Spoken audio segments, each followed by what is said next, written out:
15 seconds.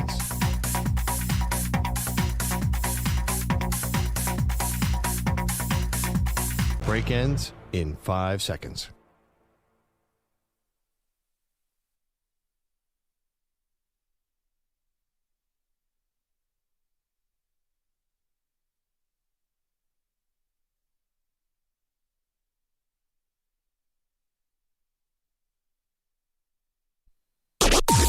Maggie and Perloff on the Infinity Sports Network.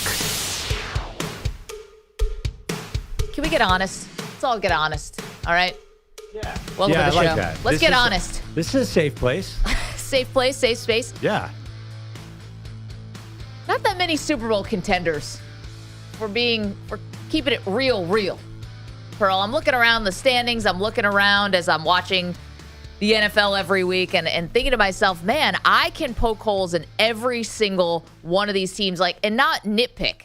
Really look and say, this team has a deficiency, that team has a deficiency, and I don't see how it's going to get fixed in order for them to turn around and become a true Super Bowl contender. Do you feel the same way? Absolutely. Okay, so today we want to do a little exercise as we're heading into week 6 of the NFL season. We're a quarter turn here, right? Sure. And we want to actually find the true Super Bowl contenders. Now, can I tell you a little bit about my method and how I go about trying to really find the true potential champions? I have to trust the quarterback, I've got to trust the coach, and I've got to trust the defense. To me, simple formula. That's how I arrived at who do I actually trust to be a Super Bowl contender. So the Miami Dolphins, out. Hey, not this year. The New York Jets, out. Not this year. But, there are some others that come a little close and others that fall woefully. Oh, so with that formula, I know there's one team you're going to pick that I have right on my periphery that I did not put in. I know exactly the team you're thinking about. Okay, so EJ Stewart's going to give us some teams, and we're going to tell you whether or not they are unequivocally Super Bowl champion worthy, and we're writing them down, and we're going to hold them here all season long. This is us calling our shot. Yeah, so I have 5 teams. Yeah, I think I had 7. Okay, so your odds are a little better not to look like an idiot at the end of this, but I am fully aware that there are, 5, 32, 27 other teams that make me vulnerable in this one. Yeah, okay, so EJ, let's do it. Okay, so let's start with something simple. The Super Bowl champion, Philadelphia Eagles, are they Super Bowl contenders? Pearl? Maggie, you go first. Did I say yes to Philadelphia? Wait, hold on one second. Oh, my God. Hold on. Yes, that's okay. conviction. Sorry. Yes, I did say yes to Philadelphia, but I have to trust the quarterback. I do trust Jalen Hurts. Definitely in a big game. I trust the defense. Okay. Sirianni, I'm actually still a little on the fence, but he did just win the Super Bowl, so I feel like I have to give that a rest. Can't argue with the results. Yeah, so I do have Philadelphia, yes. Thumbs down. Philadelphia is not on my list. This guy knows ball. Why? Well, I'll tell you, they unless they make a massive deal at the trade deadline to get a defensive line and a defensive backfield, it ain't happening. The running, also their offensive line, there's a chance it gets healthy. They have this little mini bye after a Thursday night game that their offensive line gets healthy, but I just worry that they can't get any pressure on the quarterback and they can't cover. So I always, the first thing I look at is it's not even defense, it's defensive backfields. I feel like if you are really vulnerable in the defensive backfield, it's hard to win a Super Bowl. And also, that's not convention, Usually it's stopping the run. I always look at pass rush and cornerbacks. Like if you have really bad corners, you're going to get picked on. And stopping the run, it's 2025. Well, I'm just talking about as we get into colder weather, as you get down to nitty gritty here. How do you think your Eagles got to the Super Bowl? You ran the ball, you stopped the run. I don't know. It's been the Chiefs and who are the Patriots running backs? Who are the Chiefs running backs? Quarterbacks win Super Bowls. And if you can find a weak spot in the secondary, and unless the pass rush is just overwhelming, like those New York Giants teams that beat the Patriots, then they're going to get picked on. And I feel like the Eagles are just not going to have the manpower on defense, and it's because they lost so many good players in free agency. Okay, and so age too. We're split on Philadelphia so that's why right out of the gate. I'm out. Already split. All right, let's go to the AFC champion. What about the Kansas City Chiefs? This is the only lock I think that I would actually have, if we're being honest with ourselves. As far as my formula, trust the quarterback, trust the coach, and trust the defense. I do. I think there's so many future Hall of Famers on that defense still does not get enough credit, along with Steve Spagnuolo, who I think would get into the Hall of Fame as a coordinator. Hall of Famers on that defense. Yeah. I think there's one. Yeah, well, Chris Jones is obviously one of them. Listen, the story is not fully written on Trent McDuffie. You don't think that he's on a Hall of Fame track? Maybe, but he hasn't jumped out to me as a surefire Hall of Famer. Yeah, so I have Kansas City, thumbs up. Yes, they are an actual Super Bowl contender. Yeah, I was looking more at Patrick Mahomes. Heard of that guy? Yeah, that's a given. Yeah, and Mahomes is just sending a message to the rest of the league. My one concern is he's being so physical. There's so many hits on him now that injury to Patrick Mahomes, which we see a lot, is a major concern. That's the only thing I worry about with the Chiefs. Okay, let's get to Maggie's beloved Buffalo Bills. Are they Super Bowl contenders? I have the Bills on my list, and they're hanging on by a thread. The reason is the way the AFC will play out. If something happens to the Chiefs, then I feel like the Bills are the recipient of that good luck. Go Bills. Because I don't think there's a team in the AFC that could beat Josh Allen in the playoffs other than KC. So I do not have the Bills in. Maybe this is you and I. I know we're nitpicking our teams here. She doesn't know ball. So here's the thing. I said I need to trust the quarterback, the coach, and the defense. It's lopsided for me. I trust the quarterback implicitly. I trust him with my life. I do not trust the coach. I've been on record for that for years. You guys know that I've thought that Sean McDermott is a problem because he cannot beat his mentor, Andy Reid, when it comes to the postseason. And I don't believe in the defense. And even the defense on Monday night, which we talked about, actually stiffened up in the second half. They just were not playing complimentary football. But the defense is not good enough. And I can't do that thing, if they make a trade for X, Y, and Z. We're going with right now. What's the team right now? And I do not think that the defense is good enough. Talk about the back end, the secondary. Swiss cheese back there. I know. The funny thing is you can't get a safety at the trade deadline. It doesn't exist. You're going to get somebody who's old or somebody who a team doesn't want. So Eagles have the same problem. What about the AFC South leading Tampa Bay Bucks? I have them in. Yes, I do trust the quarterback. I actually do trust Todd Bowles. I think that you can win that way. I don't think you have to necessarily be Dan Campbell and Mr. Out there all the time going for it on fourth down. Sean McVay won in a conservative style. I don't think that's necessarily a death knell. And obviously Tampa's defense, and I trust Todd Bowles putting together a defense almost as much as anybody in the league. So yes, Tampa is a legit Super Bowl contender to me. Yeah, I have them out. I don't think this team is good enough to get through the entire playoffs. I mean, just based on point differentials, the big thing right now, they were basically the same team last year. They're 4-2 at this point, won close games.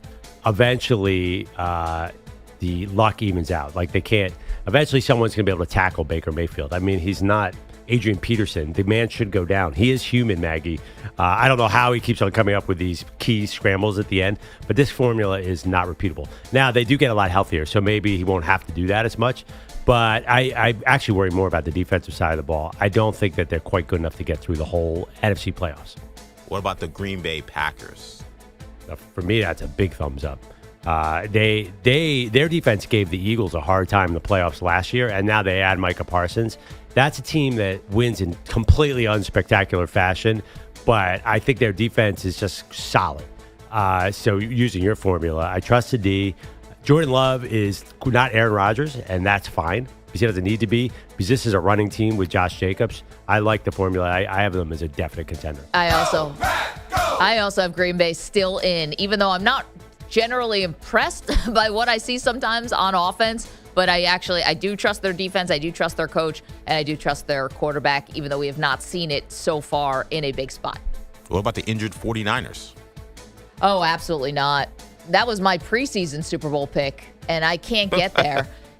As we could have a whole discussion whether you trust Kyle Shanahan to win a Super Bowl, period, when everyone's at full strength. But I don't know if that's actually the conversation for today, Pearl. I don't know how you lose that much on the offensive and defensive side and still be a true contender. Yeah, I mean, I think they're going to be really hard-pressed to make the playoffs because you have two other good teams in the NFC West. So Seahawks, Rams, are they going to get three teams out of the NFC West when you also have good teams in the NFC North? It's going to be a battle. I think the really interesting question is, can they stay healthy enough to make the playoffs? I don't even consider them right now with the Super Bowl. Let's go back to the NFC North. What about the Detroit Lions? Still in on the Lions. Still in. Do trust the quarterback. Do trust the coach. Perfect. Although I don't know if people in Detroit trust Dan Campbell as much as I do. And trust the defense. Obviously, they're dealing with injuries, but these are not season-ending varietals. So I absolutely trust the Detroit Lions. What about you? Oh, yeah. They're right there at the top of my NFC, but I don't really trust the defense. I worry about... To stay healthy or to play well? To stay healthy. It just seems to get worse and worse, and this is a big... Brian Branch doing that idiotic thing after the game and going to miss the Bucs game likely is typical of this defense. It feels like they always find the banana peel. The other thing is Jared Goff in a big game. You saw immediately last year in the playoffs, made a really idiotic mistake in the red zone. Something happens to him in a big game that worries me. We're going to buy the kneecap But I have him off. definitely on that list because the NFC, there's so much parity. It's going to be a wild battle. What about the Indianapolis Colts leading the AFC South at 5-1? Oh, dude, I want to put it on Daniel Jones at the Colts, but no way. Oh, man. You want to know what's a bummer about it? If you look at all the metrics offensively and defensively through the first 6 weeks of the season, the metrics would tell you like it's a red carpet to the Super Bowl for them. Seriously. They just can't perform. Offense and defense. Well, yeah, but they've had so many close games. Point differential can't possibly tell you that. No, their point differential is awesome. Their point differential, I was looking it up, is plus 78. It's awesome. Yeah, wait, but that's because they blew it. Like, they barely beat the Broncos. They barely won last week. I know. You can dive into the numbers, but I'm just telling you, if you want to look at rankings and metrics and where they are tops in both sides of the ball, point differential, everything. And yet I still can't put them there. Don't trust the quarterback. Don't trust the coach. Trust the defense. You can peacock all you want. Yeah, that's Ryan Hickey, our noted Colts fan around here. They have one superpower. Their offensive line is awesome. Now, that actually can help your defense. That can help your pass game and your run game. So the problem is, like, you watch them actually play a game. Like, this Cardinals game was very disturbing for the Colts. It made them look like an average team. All right, I'm giving you two more teams here. Let's start with the Rams. Let's go, y'all. I mean, I think the Rams are obvious. Definitely a contender. Because they don't look good at all, but they didn't really look good last year. And then they came into Philly and like, oh, man, that team is tough. Jared Verse and that defensive line are killers. You know, it's funny. Sean McVay, for Mr. Offensive Guru, he wants to be super conservative. And I think that formula can work in the playoffs. Yeah, people think Sean McVay is Mr. Go For It on fourth down. He's not. He's very conservative. He understands the defense that he has, but I am a thumbs up on the Rams. And my biggest thing with the Rams is always, can Matthew Stafford stay healthy? He got the epidural before the season, so you could understand there was some hesitation, but, he does look really good. Now Puka Nacua is out, but it's not a season-ending injury. So, yeah, totally in on the Rams. Whose house? Rams house. There you go. Last one. It's only because one of you guys picked them. I know who this is, but can I just say? Okay. Maggie definitely picked the Denver Broncos. No, I was not going to ask them. Oh, coach, defense. What was your other third factor? Coach, defense, and quarterback. I don't trust Bo Nix. Ah, the quarterback. So forgot about the third one. You guys had the Rams, so that's for the audience the Broncos, so audience to take note of that. What about the Commanders? The Commanders. The Commanders? Still have them in. Commanders. I still have them in as a Super Bowl contender. Trust the quarterback, trust the coach, trust the defense. I still have the Commanders in despite the loss to the Chicago Bears on Monday night. And listen, Jaden Daniels is like maybe going to be dealing with a knee issue all year, but if you're asking me, do I trust him in a big spot? He did earn my trust last year. Wow, Jaden Daniels. Wow, Jaden Daniels. And I didn't pick them to make the playoffs this year. So, like, they've changed my mind over these first couple weeks. Look at that. At 3-3. Yeah. Listen, do you want to know? We'll tell you the teams that I was dying to put on there but couldn't do it. After this, you're done. You're out. That was it. I'm done. Yeah, but you're done too, right? Yep, that was it for me. Yeah. The two teams I was dying to put in. There was only one I was, but go ahead. Houston Texans. Ooh. Trust the quarterback. I mean, I want to. I've seen him win playoff games. Yeah. I do trust the coach. It's not the defense, and the defense is amazing. The other one is actually the Patriots, but I couldn't get there because I don't know if this is necessarily the year. But they have all the things that you like, point differential, But I just my brain couldn't get there yet. But I mean, even in the good times, these bad division teams generally flop in the playoffs. Like the Indianapolis Colts would come in 14-2 every year and lose in the first round. Like, I don't know, like the Patriots and the AFC South teams, like the Colts, for example, I just think you have to take schedule with a grain of salt. Can I guess your team, Pearl? What's that? Can I guess the team that you were begging to get in? I think I know who it is. For me, I already said it. I thought it was another team. The Broncos. Okay. I mean, I feel like Sean Payton and that defense travels. That's the one where, and they just look so bad against the Jets. Cortland Sutton got 2 targets against the New York Jets. Like, the New York Jets solved the Broncos offense. So I think I'm in the same boat. Like, Bo Nix is actually not that bad at all, but it just seems like Sean Payton, I don't know if he knows exactly what he wants to do here. They are so conservative. But that's the one that really I felt bad leaving off. And I would have put the Chargers on there if they were healthy, but couldn't put the Chargers on either. Yeah, and I was so impressed with them when the season started because I thought their defense was awesome and Herbert's been good. They just like have a direct pipeline to the IR every year. Go Chargers, go. Yeah, was there any other teams that you really my eyeball? Bills. I mean, I really wrestled with this one because I think that Allen tips the scale so much in one direction because he's just so good, but I don't trust the defense and I don't trust the coach. And that's not me hot taking after an Atlanta loss. If you guys listen to the show, I've been on this all year. So what am I going to do? Jump off now? Like he looks and plays like Superman sometimes, but even Josh, I don't know if he can elevate the team that there's this kind of holes. We're going to talk about this team a ton today, but there's a team you guys both also didn't have that's leading the division, the Pittsburgh Steelers. Yeah, I know. I thought about it. They got a wild card written all over them. I mean, like, yeah, what has changed? Are they a similar version to every team we've seen the Steelers from 2016 to 2025? The same movie again and again and again. I wanted to put him there really badly. Don't be a freaking weirdo. Got a Aaron Rodgers, Joe Flacco showdown on Thursday night. Why did you want to put them there? What are you seeing that I'm not seeing? The AFC is falling apart. And I think if you have a competent quarterback, coach, and defense, I think you're good. I trust their defense more than some others. But if I couldn't put Denver in, I can't put Buffalo in, I can't put Indy in, Houston. I don't know if I could really get there with the Steelers. So I would put the Ravens in over the Steelers, and you're the one who, honestly, I think the Ravens is one team that I was looking at, okay, 1-5. Lamar comes back after the bye. Everyone knows, hey, you point out many times, they have this super soft schedule. If they sneak in the playoffs, forget it. They're going to be much more dangerous than these other teams. No, the Ravens season is over. It's unfortunate for them, but the season they're is still, over. I mean, you look at the odds, they're still ahead of the Steelers on all the big accounts, which is funny. Like, nobody trusts I wouldn't bet that with your money. Nobody trusts the Steelers to get past the second round. So here's a question for you. As Perloff and I just went through the true Super Bowl contenders, at least our opinion. Is there a lock in your mind? We know it's professional sports. Anything can happen. Is there a Super Bowl lock? To me, there's only one. It's Kansas City. That's all I got. I don't know if I actually trust anyone else. I think Kansas City, but I do think those 3 NFC teams are really dangerous. Like I would probably the Lions, the Packers, and the Rams. I don't know about the Lions. That's the one that gives you, but I think the Rams and the Packers would present major problems for Kansas City in the Super Bowl. Because how do you win a Super Bowl against Kansas City? You torture Patrick Mahomes with a pass rush. And here's the other thing about Kansas City. Their tackles always get hurt. There's something, so we'll see. How did they lose to the Bucs with Tom Brady? Because they had Mike Remmer going up against Shaq Barrett, and Shaq Barrett destroyed him. So I just think that there is a long way to go here. I have the Chiefs in the Super Bowl for sure. That to me is the one true contender, but I do think those 3 NFC defensive powerhouses, or 2 of them, are going to be really, really interesting.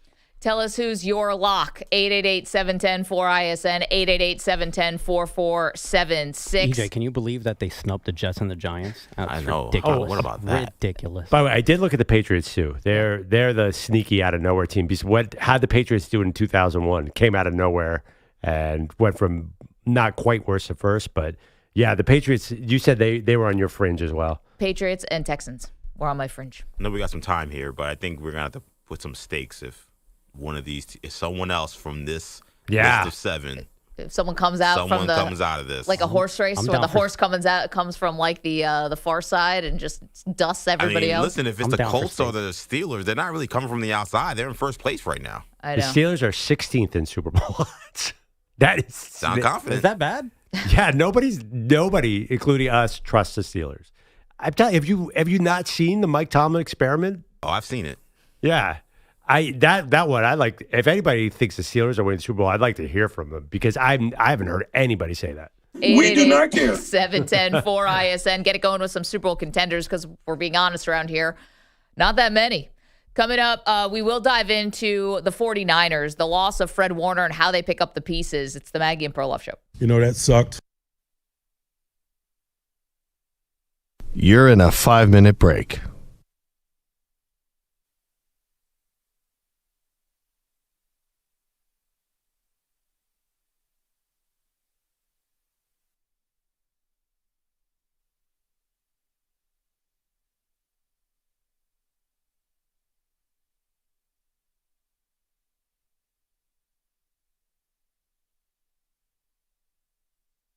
Four minutes, 30 seconds remaining.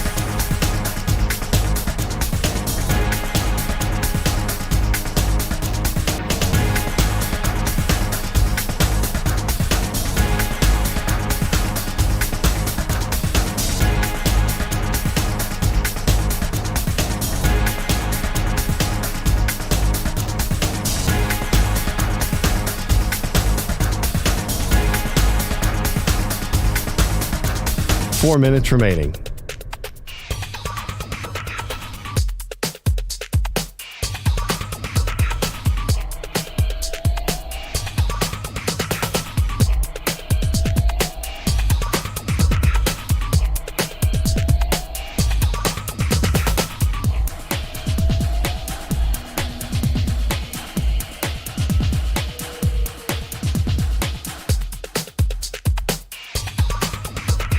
Three minutes, 30 seconds remaining.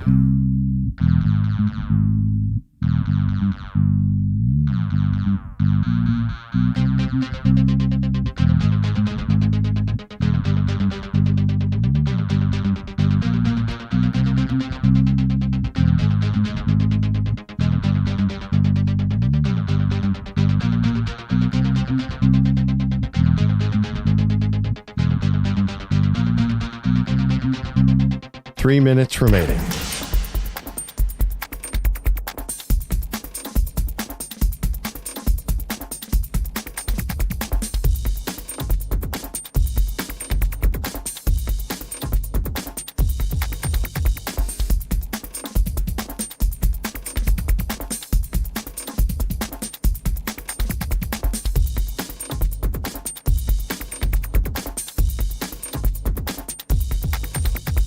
Two minutes, 30 seconds remaining.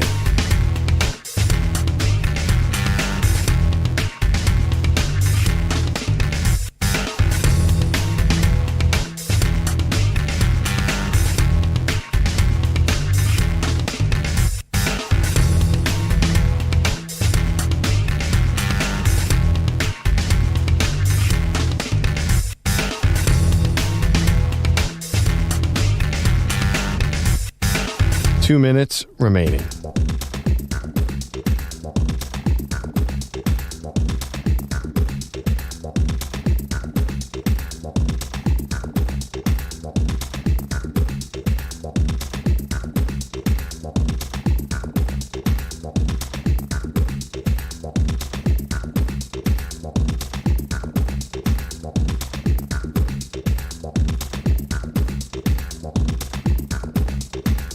One minute, 30 seconds remaining.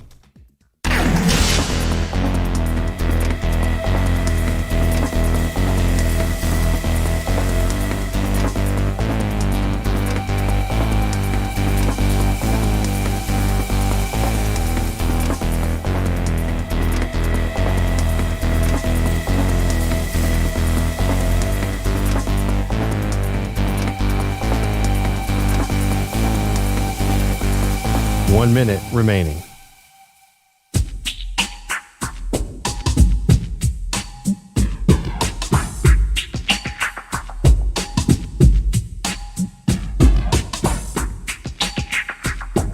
.45 seconds remaining.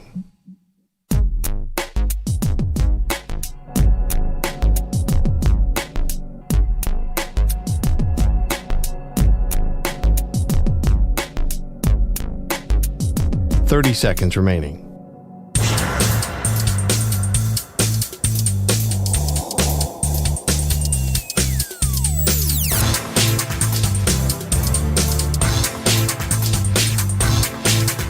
.15 seconds.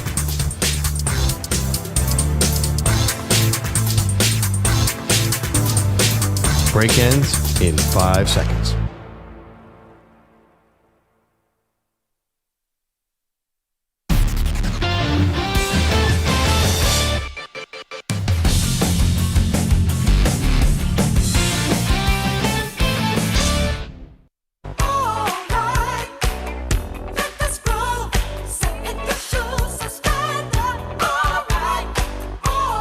Welcome back, Maggie and Perloff Show.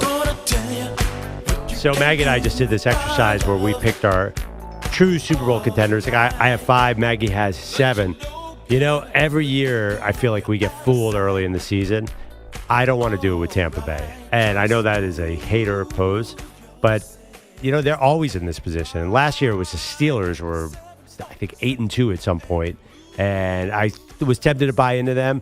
But you got to be very careful. The season does not really start until November, and that's when teams like Kansas City really turn it on. They're actually feeling like they started early this year because they blew out the Lions. Well, it sort of blew out the Lions. But I feel really, really good about Kansas City, Green Bay, LA Rams, Detroit Lions, and then my 5th fringe team is the Bills. Maggie? Yeah, I was okay jumping in with Tampa. Like, I think that they've already shown you, not about the Baker Mayfield MVP stuff necessarily, but I don't think it's totally a character flaw of a team that you have to win some last-minute games, last-second games. Like, if you're dining out on that all season long, then okay, maybe, but it's also like a battle-tested kind of thing. I think you get a little bit of a boogeyman. Like Baker Mayfield with 2 minutes left to go in a game, I think he's scoring.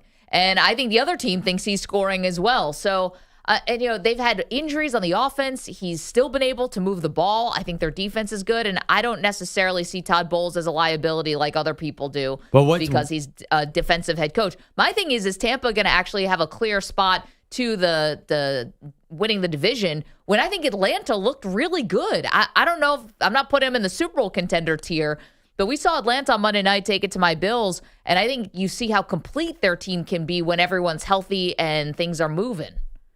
Yeah, when they can run the ball. I don't know what's different about either team, really. I guess Atlanta, I could see. This is so Tampa Bay has been in the playoffs 1, 2, 3, 4. They've been in 5 years in a row, and they won the Super Bowl with Tom Brady, of course. But then it's been wild card and out, divisional and out, wild card and out. I just don't know that they've really changed that much. I mean, think of what the Eagles did last year. They were a full juggernaut of a machine. They had a run game. They had a vicious defense. They had a quarterback who could get hot at the right time. Does Tampa Bay have all that? I'm not sure. They have Bucky Irving, who's good, but I don't feel like they are as physically dominant as the Eagles were last year. Well, let's not have too much revisionist history on your Eagles, because there were times throughout the season, besides the tush push, and I know Saquon, but like there were questions about the offense. The passing game. They won before this year's collapse. They won 20 out of 21 straight games. Pearl, but were there not questions about the offense? I sat next to you. I'm talking to you about them. Well, yeah, there was definitely questions about the pass game, but it wasn't really. It was you had Saquon.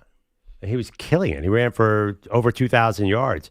No, once the Eagles got rolling last year, what really rose was this dominant defense that we didn't even know was going to be there. I didn't know. I had no idea that that Milton Williams was that good. Well, they got some really big performances from rookies in the secondary, too. Yeah, Cooper DeJean and Quinyon Mitchell were saviors. Yeah. Now, that's the question. Do the Bucs have that personnel on defense? I'm not so sure. 888-710-4ISN, 888-710-4476. We're asking, who's your Super Bowl lock?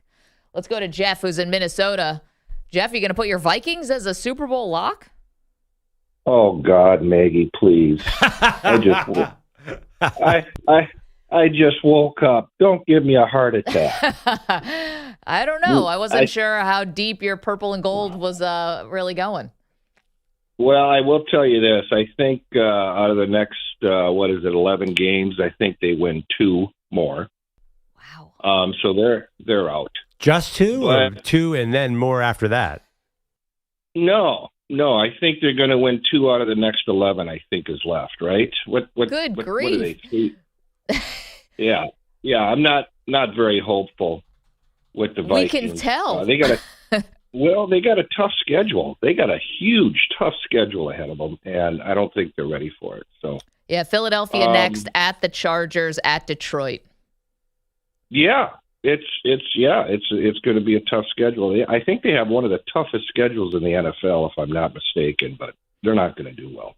Oh man! All right. So who do you have as a lock? I got Tampa Bay as a lock. I think they're going to come out, and I want to do a shout out to Ben Johnson out of Chicago. I see something there. I really see something developing, and I tell you, over the next 11 games they have, I think they're going to win 7 games. They might sneak in. I see something. All right. Well, Jeff, you're putting it down here. You're calling your shot, so to speak. We appreciate that. How about Ben Johnson, Pearl, yesterday, coach of the Chicago Bears, calling out Troy Aikman? And I think Caleb Williams also was calling out Troy Aikman, who was critical of them on the broadcast. Well, I did not see that, but Troy is the meanest broadcaster in the history of the world. Troy, and by the way, Troy was a great quarterback, but he acts like he was Patrick Mahomes, Josh Allen, and Lamar Jackson combined. Oh, come on. He's so overcritical. He can criticize quarterbacks. He has the cachet. But sometimes a quarterback misses a tight window throw 30 yards downfield. It's like Troy's like, I would have hit that one. I'm like, okay, Troy. He is overly mean to quarterbacks. He's a great broadcaster, by the way. He's like, big onions. He's the full package. Like, he can predict what's going to happen and analyze it, but he is way too harsh. I actually like that Tom Brady's now taking a little page from his book. Tom Brady was super harsh, just maybe because he's got some pent-up stuff against the Ravens from all those years they faced each other in the playoffs, but he was very critical of, like, Cooper Rush. I'm like, dude, that's come on. Down. Like, he's a backup quarterback. He's like, that's a deep D-minus throw. Boy, they're raising them some good tight ends.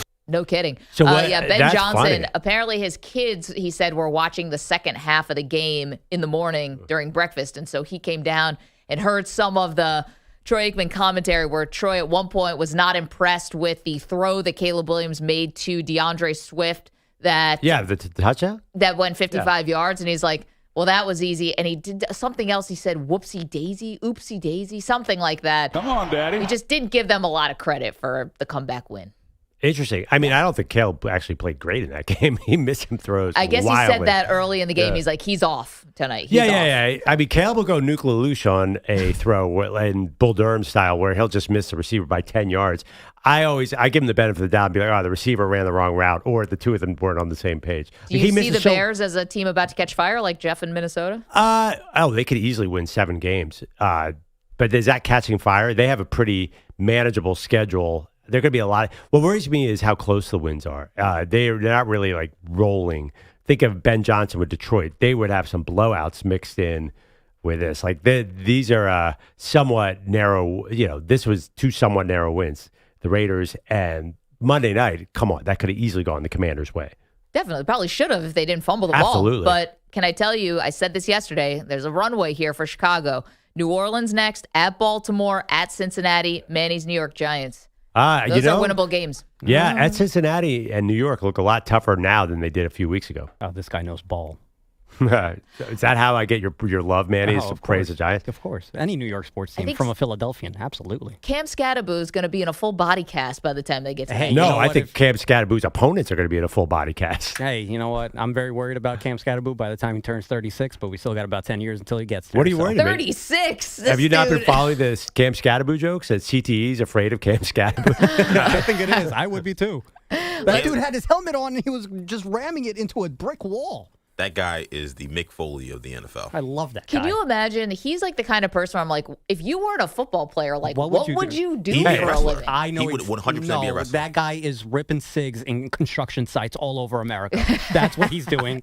Do you remember? I don't think they're smoking cigarettes on some of those sites. I think it's something a little stronger. No, I think that's New York City. Yeah, I think everywhere else it's cigarettes. Do you guys remember John Ritchie as a player, Oakland Raiders running back, who's now the voice of WIP in Philadelphia? He was exactly the same way, and he's fine. Okay. Relative. I would say define fine. John's great. He ran for office. He's a radio host. He's a great dude. He's got a diploma from Stanford. Yeah. He would come out there. He's not your average meathead. I think Brian Cushing is the guy who I always go to, he was out of the league that dude was way too early. Wow. I mean, he tried to headbutt somebody, and he didn't have the helmet on. He might have gotten a little. I mean, he did, and he was bloody down the face. He might have gotten a little help. Well, I think he got popped a couple times. Yeah. I think that's all exactly. on the record. That's not controversial. Let's get to Andrew Bogish, fresh off a couple days, relaxing. You look nice and tan, Bogues. Oh, thank you. Is he? I think you do look tan. I think a little bit. From my Irish, my fair Irish skin. Should you, the Irishman, and me, the Mexican, compare skin color right now? I need a comparable batch of skin from you, like thigh high, near the lion's head. He said he wants to see thigh. Yeah, I can get you some lion's head. Not sun-kissed part of you. Okay. That might work. Yeah, we all know that Manny has a thigh tattoo, and that's too much information. Let's Let's get to Bogues. Your headlines are sponsored by Prize Picks. Also have an Football anklet. is heating up and basketball's back. So download the Prize Picks app and use code PRIMETIME. What about Shallow? And get $50 in bonus credit instantly when you play $5. Must be present in certain states. Visit prizepicks.com for restrictions and details. Other than your arm falling off, a starting pitcher can't start a game worse than this. Jackson Churio digs in, and the first pitch of the bottom of the first inning on the way, and a fly ball into right. This is hit a ton. It is back. It is out of here. First pitch of the ball game. It's 1-0 Milwaukee. Jeff Levering on Brewers Radio. Yoshinobu Yamamoto's first pitch landing beyond the right field fence in Milwaukee in Game 2 of the NLCS. But the Brewers didn't score again. Only 2 more hits, and Yamamoto never left the mound. Will Smith caught the first postseason complete game since 2017. Just executing pitches, getting ahead of guys, getting early soft contact, punching guys out with 2 strikes. Just super efficient tonight, and that was really special. The Dodgers won the game 5-1 for a 2-0 series lead. Teoscar Hernandez and Max Muncy each homered. Shohei Ohtani had an RBI single. History is now very much against these Brewers. Only 3 of 28 teams to lose the first 2 games of a best-of-7 at home have recovered to win the series. So you're saying there's a chance, Pat Murphy? I don't think it's over. I don't know why. I admire this team. I've said it all along. I like who they are. I know where they came from. And I don't think they'll be surprised if they come back and play really well. It should start in Game 3 tomorrow in L.A. Can I share the traditional, most annoying Perloff take that nobody in the entire country has ever backed me on? Go ahead. The radar guns, once again. You're telling me that Yamamoto, who weighs about the same as like $150, is throwing consistently 3 miles an hour faster than Nolan Ryan. He hits 100. How many times an inning does he hit 100? And his slider is in the high 90s. Get out of here. I just think that's ridiculous. Something nefarious is going on, is what you're saying. Well, I'm just saying he's not he's really hitting 101, 102 just like in the 4th inning, like it's nothing. Like, and Nolan Ryan didn't do that. I just don't understand. I think they're measuring it differently because it just seems crazy that guy is over 100 so many times. It was Yamamoto that was pitching, so I think it was actually kilometers per hour that they were tallying there. I mean, or it's just like marvel at the velocity on a pitcher like that who's not a big guy, just hitting 3 digits so many times. Okay, but you would acknowledge that pitching has evolved since Nolan Ryan. Nolan Ryan was amazing, but they find different ways to get velocity now. These pitching labs and every single down to the 1/8 of a centimeter, it's just different now. And I think Nolan Ryan was probably shortchanged when they were using like a stopwatch to do miles per hour. Well, listen, I mean, honestly, I do think Nolan Ryan probably right around 96, 97, but the dude's 76 years old. I don't think pull back. Pitching has evolved, but nothing's evolved since Nolan Ryan. That's just natural God-given fire coming out of that guy's arm. Hold on, here's the other part. He's so different than every pitcher of his time. Of course, but Bogusch brings up a good point. We were using stopwatches back then. Now everything is mapped out to the science has gotten better. The radar gun should be perfect. Right. Maybe. Also, am I tripping? Was he throwing 100 last night? I didn't notice that. Yeah. Oh, I saw on the little, they measure. I saw a lot of hundreds. I was watching very closely. I feel like I was seeing 96, 97. There was a sinker ball, right? Yeah, I don't know. I'm just going through his pitch log, see if I'm missing something. I don't know who threw a pitch yesterday, but I saw a 93-mile-per-hour changeup, and that just does not make sense to me. I have a petition. A changeup cannot be over 90 miles an hour. Agreed. If it's over 90, it needs a different name. Splitter. Same idea, I get it, because if it's 90 and 100, that 10 mph is a big difference, but you can't throw a fast changeup. I went to a Met game when Syndergaard was pitching. They said he threw a 96-mile-per-hour slider. Yeah, that at least I could kind of understand that, but you can't throw, your changeup can't be most people's fastball. Yeah. So when they, by the way, I'm actually looking at the same thing, but during the game, am I wrong when they put up that little number? I swear to God, I saw 100 a bunch of times. Well, maybe that's just the broadcast was trying to wow people, but I don't. The official miles per hour doesn't look like he was actually hitting 100 consistently. Yeah, I don't know. That's a great question. Maybe I would love to watch some of those pitches from last night. I didn't stand out to me that he was hitting 100. But what was he throwing? I guess I didn't look at the radar graph for him. Yeah. But to me, you're looking at it now. Yeah, I'm looking at it now, and I was like, I didn't remember seeing 100 last night, and I don't see 100 here. So I was just. What's he at?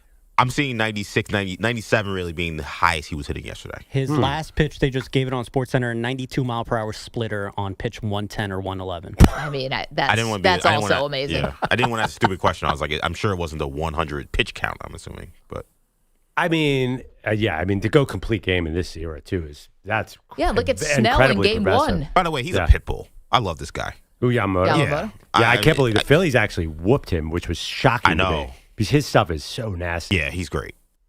The Dallas Mavericks announcing a multi-year extension last night for Jason Kidd. This has been expected since the Knicks wanted Kidd for their opening this summer, and maybe the Mavs waited until now just to put some distance between that. Kidd also got a new deal back in 2024, don't forget, when the Lakers wanted to talk to him. So feel free to give him a call after this season and get him a third straight raise down Jason in Dallas. Kidd, former Knick.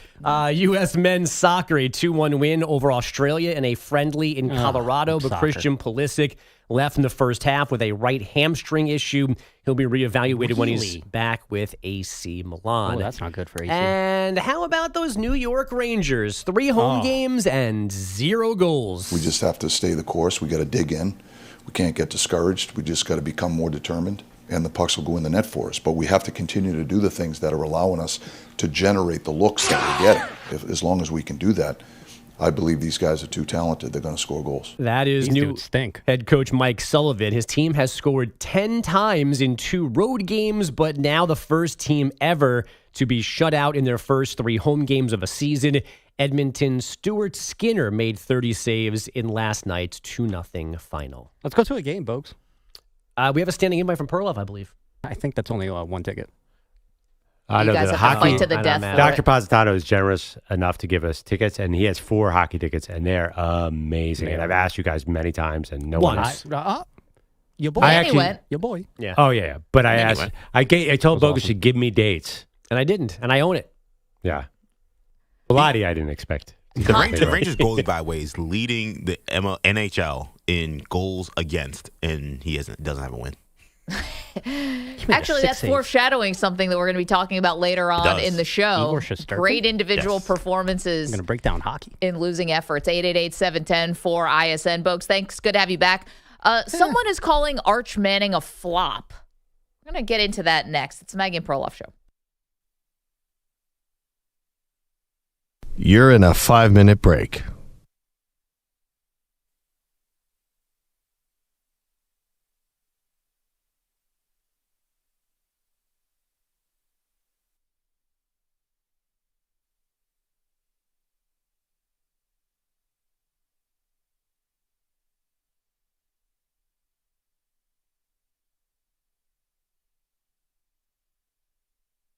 Four minutes, 30 seconds remaining.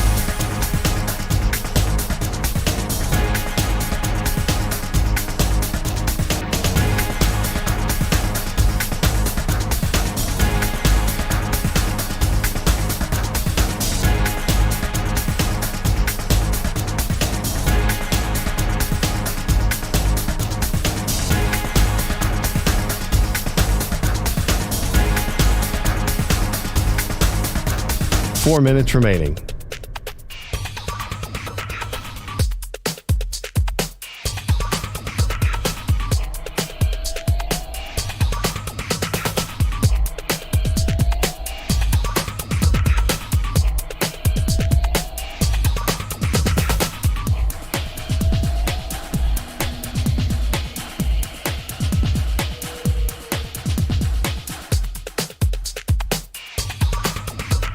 Three minutes, 30 seconds remaining.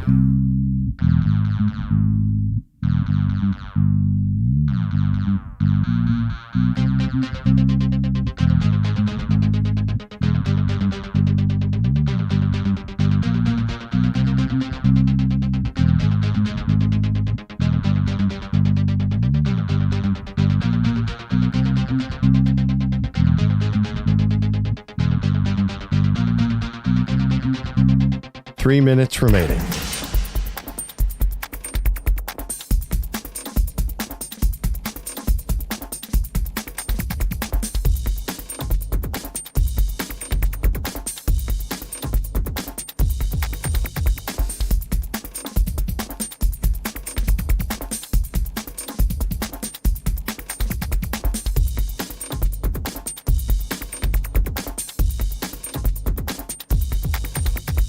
2 minutes, 30 seconds remaining.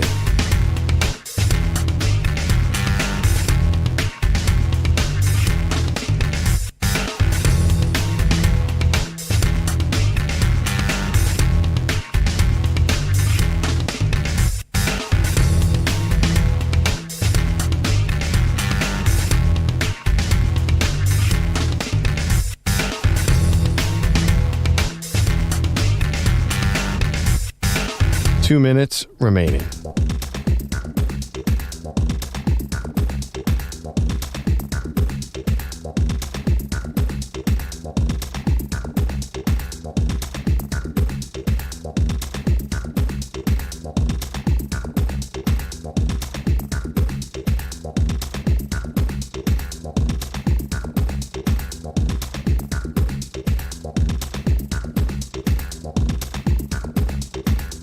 One minute, 30 seconds remaining.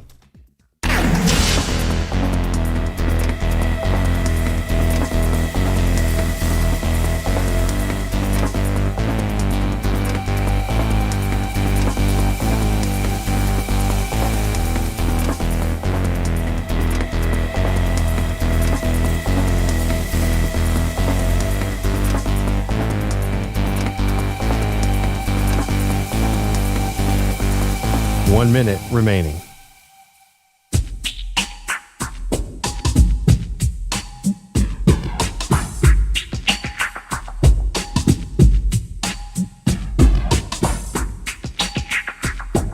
.45 seconds remaining.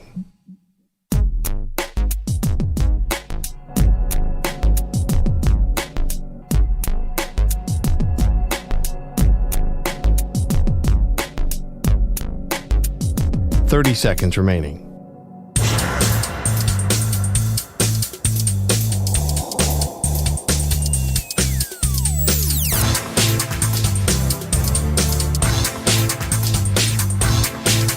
.15 seconds.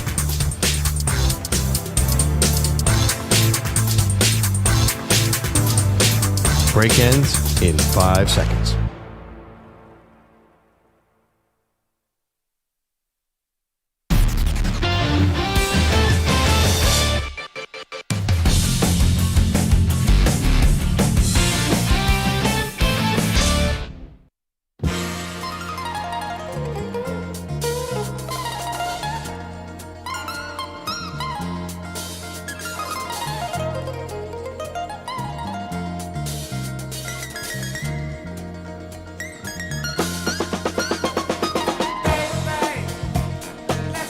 Welcome back. We're grooving here on the Maggie and Perloff show. It's about time we get a little funk in the morning going. Rub some funk on it, Manny. All right, let's get to an article that we generally don't do take on a take type of thing around here. You know, we like to react to people who played the game, coached the game, we're GMs, whatever. But as far as like other media members, Perloff and I, we're comfortable with our own opinions. But this one got a lot of attention. It's from a guy we used to work with, actually, Will Leach. Yeah, buddy. Yep. And we used to do a football show with him. Me, you, Will Leach, and Nate Burleson was our football show at Sports Illustrated. I'd like to think I wasn't on that show. Pro Football Now, you were a part of that show. I thought it was me. Oh, is it Will or Breer? I thought we were with Albert Breer. And Breer would be in there for the draft shows, but he didn't live in New York. Do you remember this? Maggie meet Andrew, Andrew meet Maggie. No. The late Don Banks did a turn on that show as well. Amani Toomer at one point then was I on did that one show. with Albert, me, and Bart Scott, your buddy. And Bart Scott, who segment Maggie meets Perloff. Wait, but I don't think we did a lot of shows together. I honestly don't think me, Leach, and Nate were together. Me, Will, and Amani Toomer were together. Okay. I knew Nate. I've known Nate forever. Nate Burleson. Nate Burleson. Through a I'd like totally to say different... we discovered him, but he did it himself. When he was a player, for some reason at SI, he did a player diary 2 years in a row, and I was the transcriber. And you could tell, I'm like, oh, well, this guy is clearly going to be a broadcaster or whatever he wants to do. He's going to be hosting CBS mornings. Anyway, but and Will I know really well. You know Will really well. And the funny thing about Will is he's just an unusual sports media person. Yeah, He's I think people like that. I'll call him an erudite in the sense that he tends to think differently about everything. Yeah, I think he's a smart kind of outside the box thinker, I would say. And so he wrote an article for The Athletic, and the headline is not awesome. He's a little bit more nuanced in the article. Welcome to media in 2025. The headline is not always the body of the article, but it called ArchManning the first college football flop.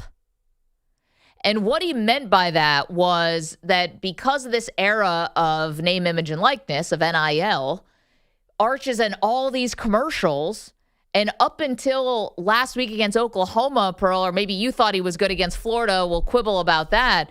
He really had not lived up to the sky-high expectations that were placed on him. So, Will had kind of said, Will said, he's the first flop, a guy who we put up on the pedestal and has fallen on his face. Now, Will also left a lot of room that it's early. It had only been a few games. He can turn it around. But up until this point, he had been a flop. So here is ArchManning talking about this, saying he didn't know about the flop article until the reporter just brought it up, and it didn't bother him at all. I didn't know that. I guess I do now.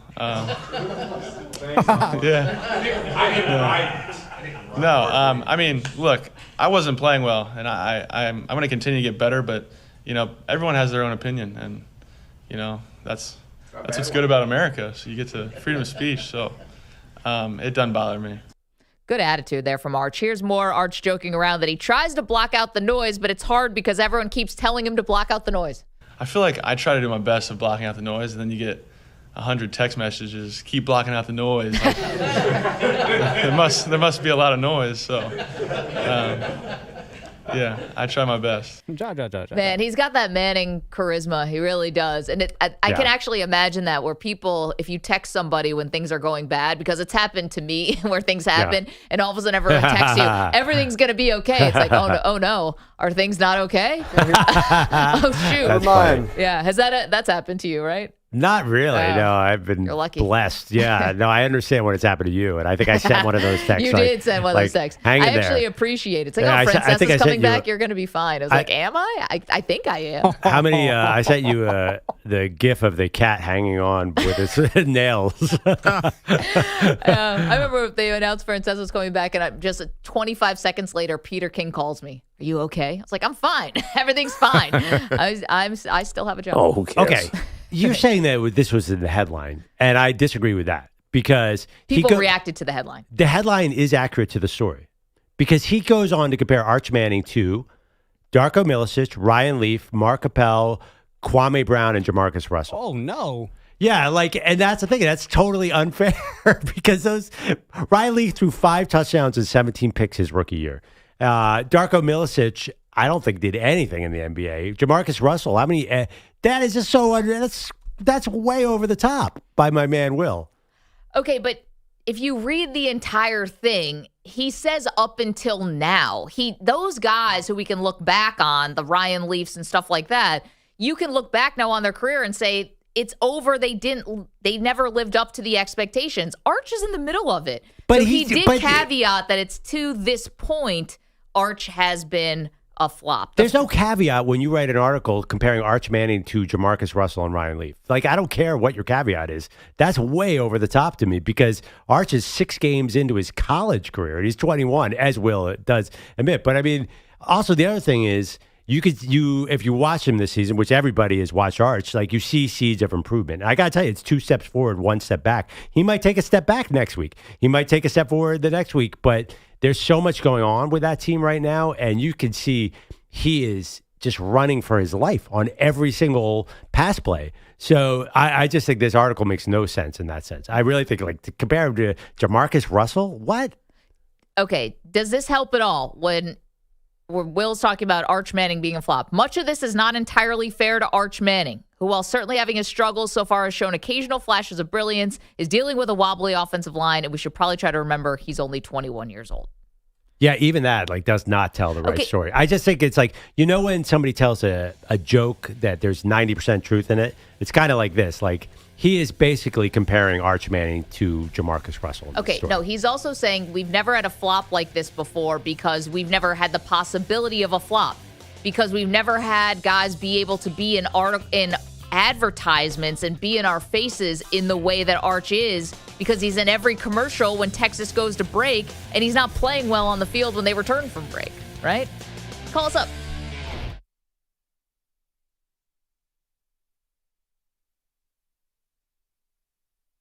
You're in a 5-minute break.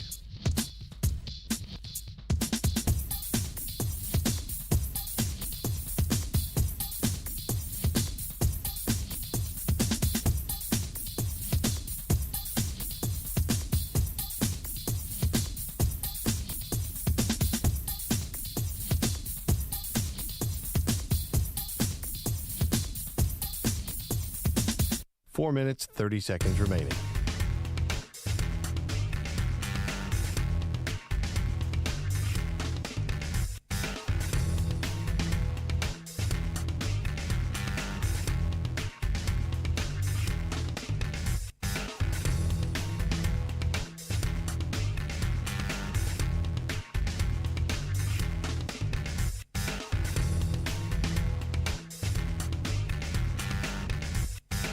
Four minutes remaining.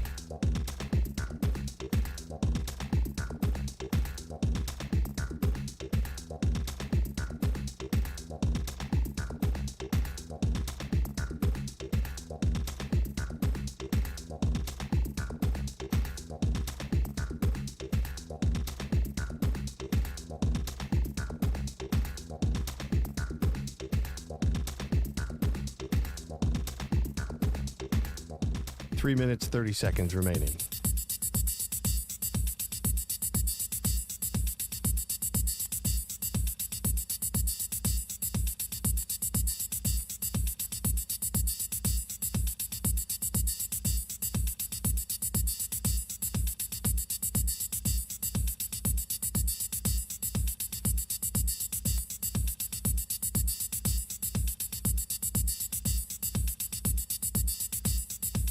Three minutes remaining.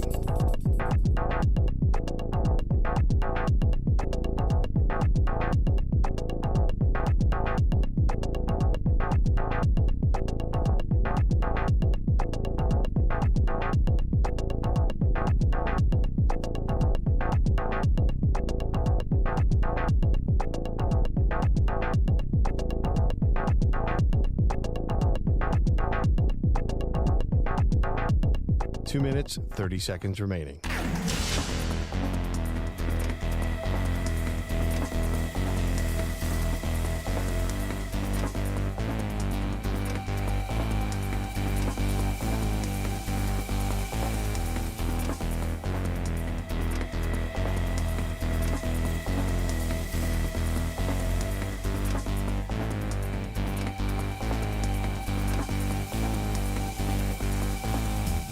Two minutes remaining.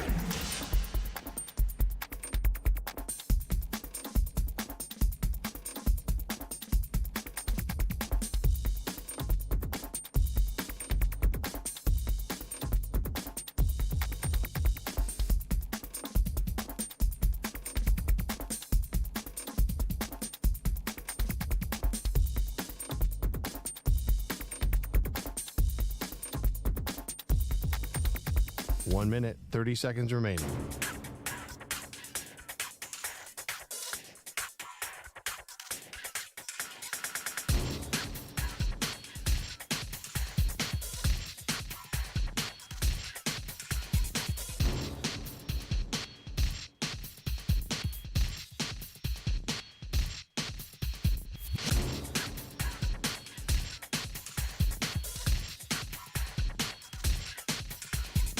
One minute remaining.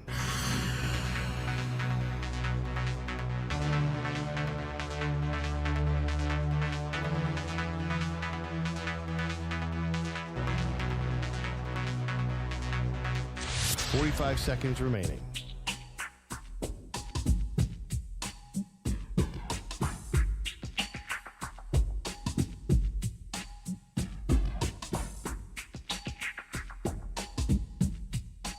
Seconds remaining.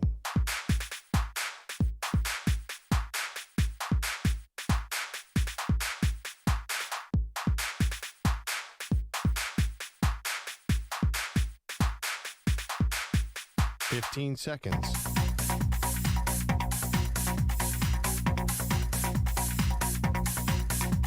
Break ends in 5 seconds.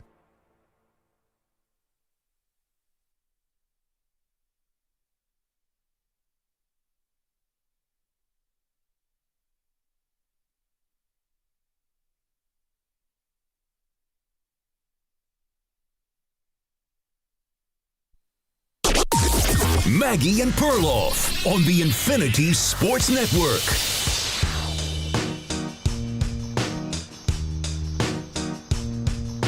Welcome to the Maggie and Perloff Show. Got a great debate for you in the next hour, and you guys are going to love this one. Meanwhile, we've got some old quarterbacks facing off tomorrow, Pearl. Aaron Rodgers and Joe Flacco, the matchup that we loved. The Icy Hot Bowl. In 2007. No. This is interesting. You know, you and I did our legit contenders for the Super Bowl earlier in the show. Both of us did not have the Pittsburgh Steelers on there, despite the fact that, you know, they're leading the division. I think things are going swimmingly from like a PR standpoint, if you will, because Aaron Rodgers is not doing the Pat McAfee show every week. He's not making headlines. The rest of the division has fallen apart. They have a positive point differential. The defense is playing well, and you have a Super Bowl winning head coach in Mike Tomlin. So I think things are going well, as good as you could hope for Pittsburgh with a quarterback who arrived in April. I'm sorry, May or June. Wait, sorry. Way later. I'm a little confused. Are we talking about 2025 or 2024? Same thing happened last year with Russell Wilson. Everyone was feeling great about Pittsburgh, and they look good. And then they started to do something different. Okay, but I think there is a little bit more there's belief in Aaron Rodgers more than Russell Wilson as far as who can actually win at this stage in their career, who can still win you a big game in the postseason, right? No, that's probably true, but I'm not even sure that's the story of who these Pittsburgh Steelers are. I mean, they're going to have to win with TJ Watt and Alex Highsmith. And that's exactly what was happening last year. And then, that formula has a limit. So Aaron Rodgers has been fine, as you said. He's fine. Is he a game changer? I have not seen that. Mike Tomlin's never won a game on Thursday night on the road against an AFC North opponent. Think about that. 0-6, I saw yesterday on ESPN. Okay, let's hear from Tomlin, though, because it wasn't just about his own team, quite frankly. He's looking around the rest of the AFC North, and he's not happy with what he sees, including the Browns trading Joe Flacco to a division rival in Cincinnati. You know, that sucked. To be honest, it was shocking to me. Andrew Berry must be a lot smarter than me or us, because it doesn't make sense to me to trade a quarterback that you think enough of to make your opening day starter to a division opponent that's hurting in that area. But that's just my personal feelings. Okay, this is interesting. A lot of people have different interpretations of what Mike Tomlin was trying to get across here by making these comments publicly, because Mike Tomlin's been in the game a long time. He knows he could just say nothing. And for years, he has said nothing in very creative ways. So obviously he wanted to send a message. To me, I thought he was clowning the Browns. However, some people are looking at it differently. Perhaps this is playing mind games a bit with Joe Flacco. Like, hey, the team clearly doesn't think very highly of you if they were willing to trade you within the division and you seem to pose no threat whatsoever. How did you take Tomlin's comments? I think Mike Tomlin follows no rhyme or reason. He is the most random dude of all time. I don't think he meant anything. I think he was just being honest. I think he's been studying the Bengals tape and watched the second half of last week's game and says, gosh darn it, why do we have to face this guy when we could have faced Jake Browning? I think he's genuinely frustrated that the Bengals are back as a competitive team. I think this is pure honesty. I think he's upset because he has to face a good quarterback, because if you watch that second half, it's like, oh, crap, this is a real team. So Flacco himself spoke to the media yesterday. He thinks Mike Tomlin was playing a mind game with him. I don't know. I didn't see it. I didn't get to see how upset he was. But, I think he's probably just playing the game a little bit and, doing whatever he has to do. So. All right. I love the guys. I didn't see it, but yet I have an opinion on it. Well, that was barely an opinion. I think he did see it. I never believe the guys don't see it. Joe Flacco, he does not care. That dude is he's built differently. You think he's getting caught up in some press conference stuff? There is no chance Joe Flacco saw that. Joe Flacco? Anyway. Joe Flacco is off of Planet Flacco. He is not involved in any of this, man. You don't think Flacco's scrolling on Twitter when he's not? Joe Flacco is sitting. Joe He's Flacco will permanently just have. like the rest of us. He's from Pennsylvania. He'll have It's New Jersey, right? New Or Jersey. three-year-old, or maybe. Yeah, I mean, grew up an Eagles fan. That guy will have 3-year-old kids for eternity in my mind. Like he is like always a stay-at-home dad who has no interest in anything like that is not mundane. But anyway, I don't think I don't even think that Flacco cares. I think he is beyond this. Guy just came from Cleveland. Can you imagine a more dramatic situation? I think he's numb to all this. I don't think if Tomlin is playing in my game, I don't think it'll affect Flacco.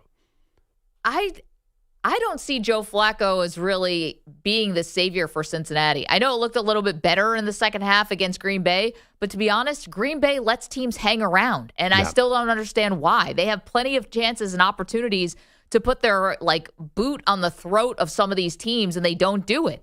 And I know that they lost to to Cleveland in Joe Burrow because they were overwhelmed by the defense or what have you. I don't see that Cincinnati's fortunes got appreciably any better with Joe Flacco. Where this really comes down to is is the Steelers secondary going to be able to have success against Jamar Chase and T. Higgins, right? Right, they've got Joey Porter, they've got Jalen Ramsey. It should be a fun matchup. You probably wouldn't have asked that if Jake Browning was the quarterback. Flacco was 21 for 30, 179 yards, 2 TDs in the second half. The guy just got there, so it would figure to take some time to get to know those wide receivers. That's the thing. I think it'll be 2 steps forward, 1 step back, because he's got to learn, A, the offense, and B, who he's throwing to. It just looked like a different operation with him playing. I don't know why the whole team felt different, looked different. There's been a slow starter. I honestly think they're a much, much tougher opponent with Flacco. I don't know what happened to my guy, Jake Browning. He was 4-3 as a starter. Last time he had a sub in, he looked lost this time around. Flacco, again, he will give the ball up. He will throw interceptions. But you nailed it. Chase and Higgins, and they're legit. I think he is the right quarterback to get to him. I am very curious about this game. I think it's going to be a good game. I still like Pittsburgh, but I think Flacco gives them a much better chance. Listen, the defense is still not good enough. So I don't know what people are expecting from Joe Flacco. He could still be in his prime, and I don't think you can overcome a defense like this. I don't know if Joe Burrow would have been able to overcome a defense like this, and Joe Burrow is a better quarterback than even Joe Flacco was, even though Flacco, I know, won a Super Bowl MVP. Burrow's a better quarterback. So, hot take there. Yeah, shocker. But I'm just saying, I don't see – I think that Mike Tomlin – I'll stay with my original point here. I think that he was clowning the Browns. I do. And I think the Browns kind of deserve it, to be honest. Because I just didn't understand. We talk about the Browns so much because they're just such a dysfunctional-looking organization. Okay. And to me, if you actually did have calls about Joe, right? About Flacco, why you trade him inside the division to me, unless you are executing the full-out tank, and I guess they are, if you I just don't see why you would have brought that on yourself. They have a third-round quarterback starting. They're clearly executing attack. I can't believe – I don't know. I would nominate Andrew Berry for GM of the Year to get a 5th-round pick for Joe Flacco at this point. I love it. 5th-round pick. What are we even doing? Anything. I can't believe they got anything for him. And it just – clearing him out of the building achieves a lot for the Browns, and we know this. They have to look at Dylan Gabriel. They have to look at Shedeur Sanders.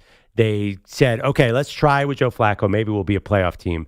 That is not happening because of a slow start. So having Flacco around does not make sense. It sends mixed messages all over the place. Why did they ever have him around? Because they were taking a wild swing to see, we have this great defense. Flacco got us to playoffs a couple years ago. Maybe he'll start out, and we'll start out 3-2, and we can really build around this guy. But Flacco, A, didn't play well, and B, they didn't win games. I think he had 2 touchdowns and 6 picks to start here. It just wasn't the same as 2 years ago. They thought maybe we could catch lightning in a bottle like we did in 2023, which there's logic to it. It makes sense, at least. You don't think that these older quarterbacks, 2023 versus 2025, you just said Aaron Rodgers is a gives them. Rodgers is coming off an Achilles. Joe Flacco is just the same dude, and I think he's just getting older. I was thinking about this also. Is this something wrong with us? Yes. Is this a good thing?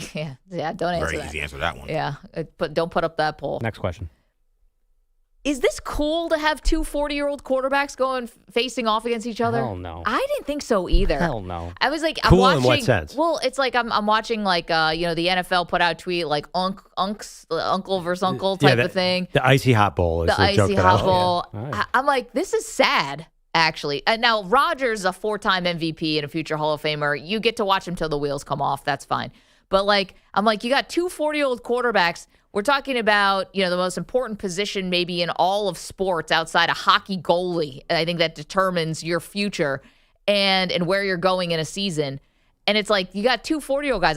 I don't think this is good for the state of the league. The only way that this is cool is if they both go out and they both throw for 400 yards and 4 touchdowns. Which that ain't happening. I was going to say, actually, yesterday, not to go back to yesterday's show, but a caller mentioned how he thought quarterbacking was worse, and Perloff was saying that quarterbacking is at its best. I actually agreed more with the caller, and this is why. Because these two guys should not be playing and starting for teams at this point in their careers, especially Joe Flacco. But you're aware that the plan when Ani Bose, our good friend in the NFL, set up this schedule, it was supposed to be Joe Burrow against Aaron Rodgers. Joe Flacco was a starting quarterback. This was not this is not a move that anyone planned. They had an injury. But Flacco was starting already. He already was starting. He was starting for a different team. But generally, this was supposed to be a great game on Thursday night. If it was Burrow against Rodgers, who would be complaining? That'd be amazing. No, that's fine. I'm just saying now here we are, right? Yeah, with because two of injuries. 40-year-olds. Back in the day when a quarterback got hurt, they would put in an even worse backup. No, I'm just saying, but to EJ's point, Joe Flacco was somebody's choice for a starter. They traded away Kenny Pickett before the season started. They rolled with Flacco. Right? But, okay. They pivoted. That's fine. You can pivot. But he was handed a starting job this season. And so, but honestly, is it cool to have two 40-year-olds going against each other? No, of course not. This is not the plan. There's nobody wanted to see Joe Flacco in the Cincinnati Right, okay, Bengals. but now that we're terrible here, situation. that's fine. But now that we're here, are you interested in this?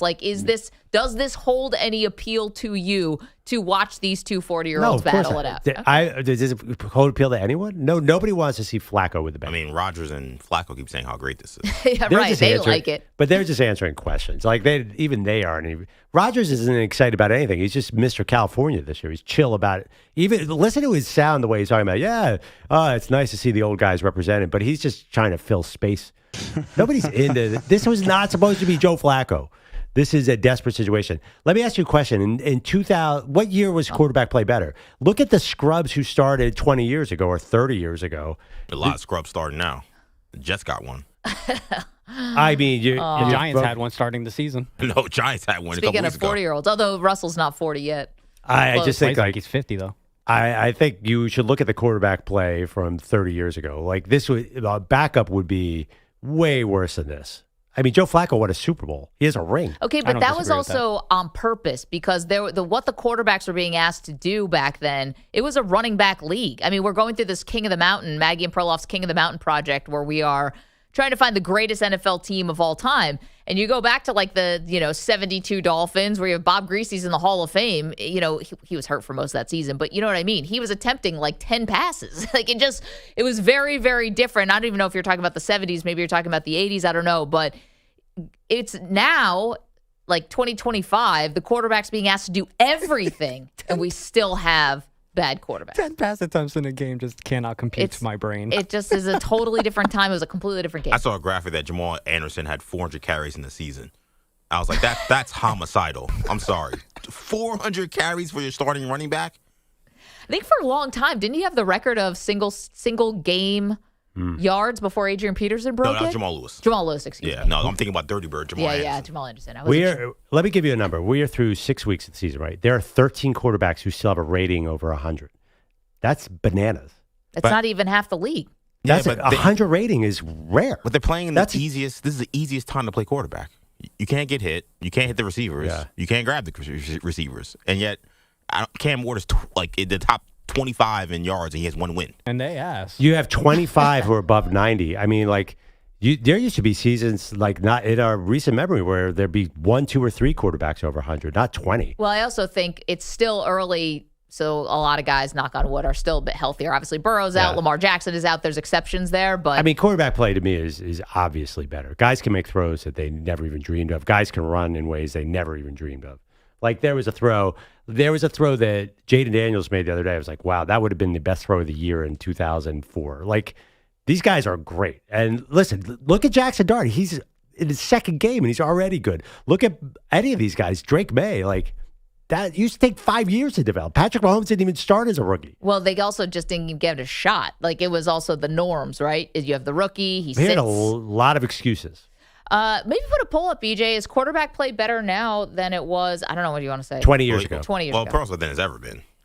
Than it's ever been. It just keeps getting better and better. I think the science of quarterbacking is just crazy. I think 10 years ago it was better. 10 years ago, like when Philip Rivers was like the best quarterback? That I feel like there were way better quarterbacks. Peyton. I mean, Stafford was still around, was in his prime. Yeah. I mean Jalen Hurts doesn't hold a candle to most of those guys, and I think everyone would consider him a top 10-ish, 7-ish quarterback right now. At running, maybe. Which guys? Like, who doesn't hold a candle to who? The guys we just named. I don't know. We just named a bunch of... Yeah, it's like the top 3 guys, and Jalen Hurts is in... Hurts has a ring. Some of those guys don't have rings. Jalen Hurts could beat any of those guys in a Super Bowl, though. That's a fact. He could beat anybody. He's got that dumb tush push. 710-4ISN. That's all they do. That's their identity. Put Jalen Hurts 2 Super Bowls up against anyone in history. There's no doubt. Like, that guy, in a big game, I would turn to Jalen Hurts. I mean, he's got probably the best Super Bowl stats of any quarterback ever, I would imagine. Him and Mahomes. Think about it. 38-35 loss to the Chiefs and then just pure domination last year. He didn't have to do much. I mean, he wasn't even the MVP until like that game got so out of hand. No one could figure it out. In 2015, by the way, Joe Flacco was 25th in passing yards, and somehow he is still playing. That to me tells me that quarterback play is not better then than it is now. Also, he's turning the ball over too, so it's not even like, oh, he's like that, veteran that's just going to keep the train on the tracks. Like Joe Flacco's taking risks out there. The 25th best quarterback from 10 years ago is somehow still playing today. There's no way you can tell me that the quarterbacking now is better. Let's put the poll up. Is quarterbacking now better than it's ever been? 888-710-4ISN, 888-710-4476. I do get where Perloff's coming from. Guys have like such a more varied skill set now. Like Patrick Mahomes, if you dropped him, even 20 years ago, guys weren't doing that. The sidearm, baseball style. I mean, I can't even remember. Guys were like big 6'4", 6'5" statues. I don't think Ben Roethlisberger, those center block feet of his were going to replicate what Ben could move a little bit, but it looked a little different. Yeah, we have to go back 15 years for Ben. Yeah, that's true. Gosh, these years are really stacking up. 888-710-4ISN. Let us know what you think about quarterback play. No. Is it the best it's ever been? And are you into 2 40-year-old quarterbacks facing off against each other? Exactly. Dude, I hate to say it, like, could Eli even start in today's game without being able to run? No. No. Tough dude, though. Still going to the Hall of Fame. Eventually. Hey, I've got the perfect coach for the Tennessee Titans in Cam Ward. Nobody's talking about it. I have not heard this name once from any talking head, former coach, former player. I don't know why he's not getting talked Jim about. Leland. In a pack of Marlboros. They need... Ted Lasso. Considering this ownership and how much of a debacle it is, Amy Adams Strunk, how many coaches and GMs she's cycling through, maybe Ted Lasso might be on their big board. Coach Herman Boone. I've got a good one for you. Ted Lasso was a football coach, an American football coach before he discovered soccer. Honestly, Jason Sudeikis would have a shot at this job. That's how lost they are in Tennessee. But I have the perfect person. I'm going to make it easy for owners who keep messing up. We'll do that next. By the way, I got a stat that is going to hurt your guys, the 2015 quarterback class. Whoa. I will hold this stat that there is a player that will win the argument for me. That's a tease, Max. All right, we go to break. We'll be back in just moments on the Maggie and Perloff Show. You're in a 5-minute break.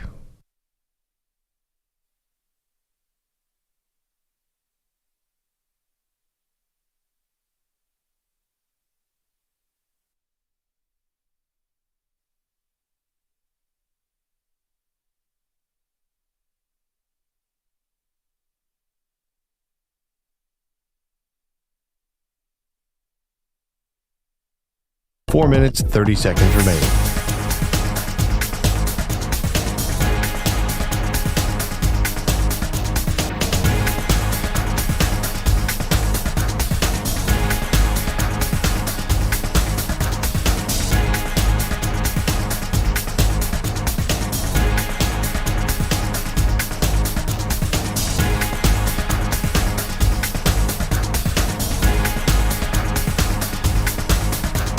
4 minutes remaining.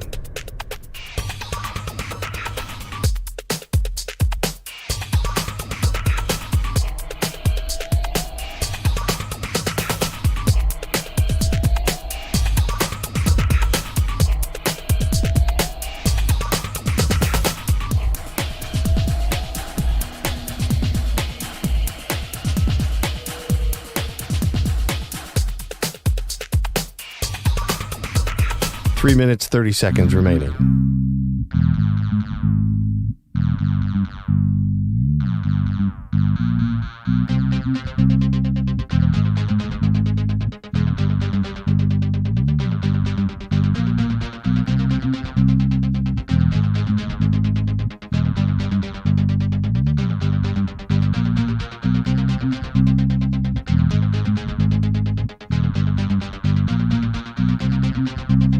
Three minutes remaining.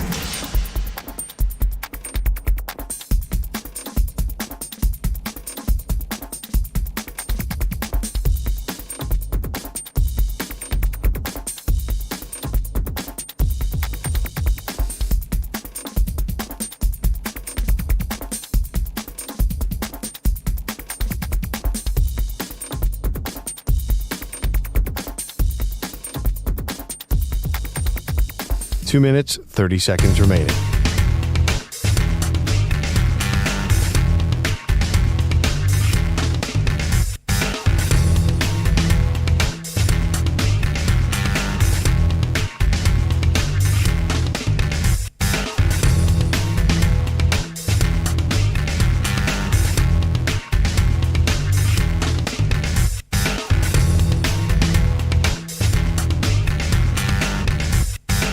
Two minutes remaining.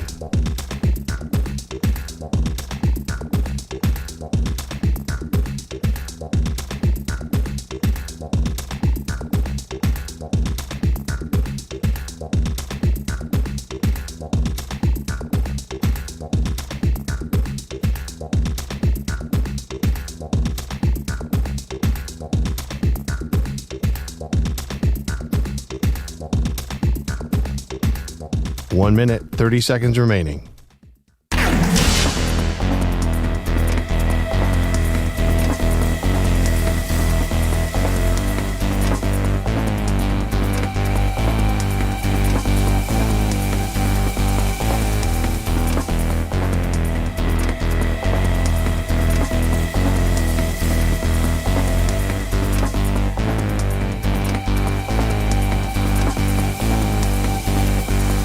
One minute remaining.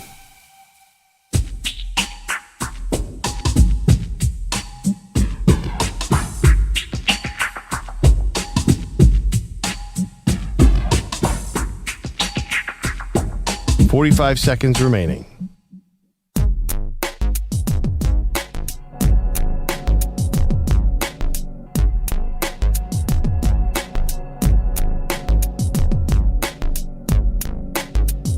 .30 seconds remaining.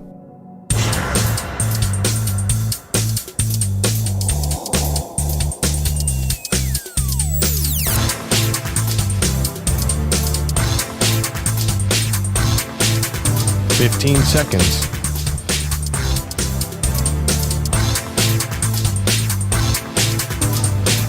Break ends in 5 seconds.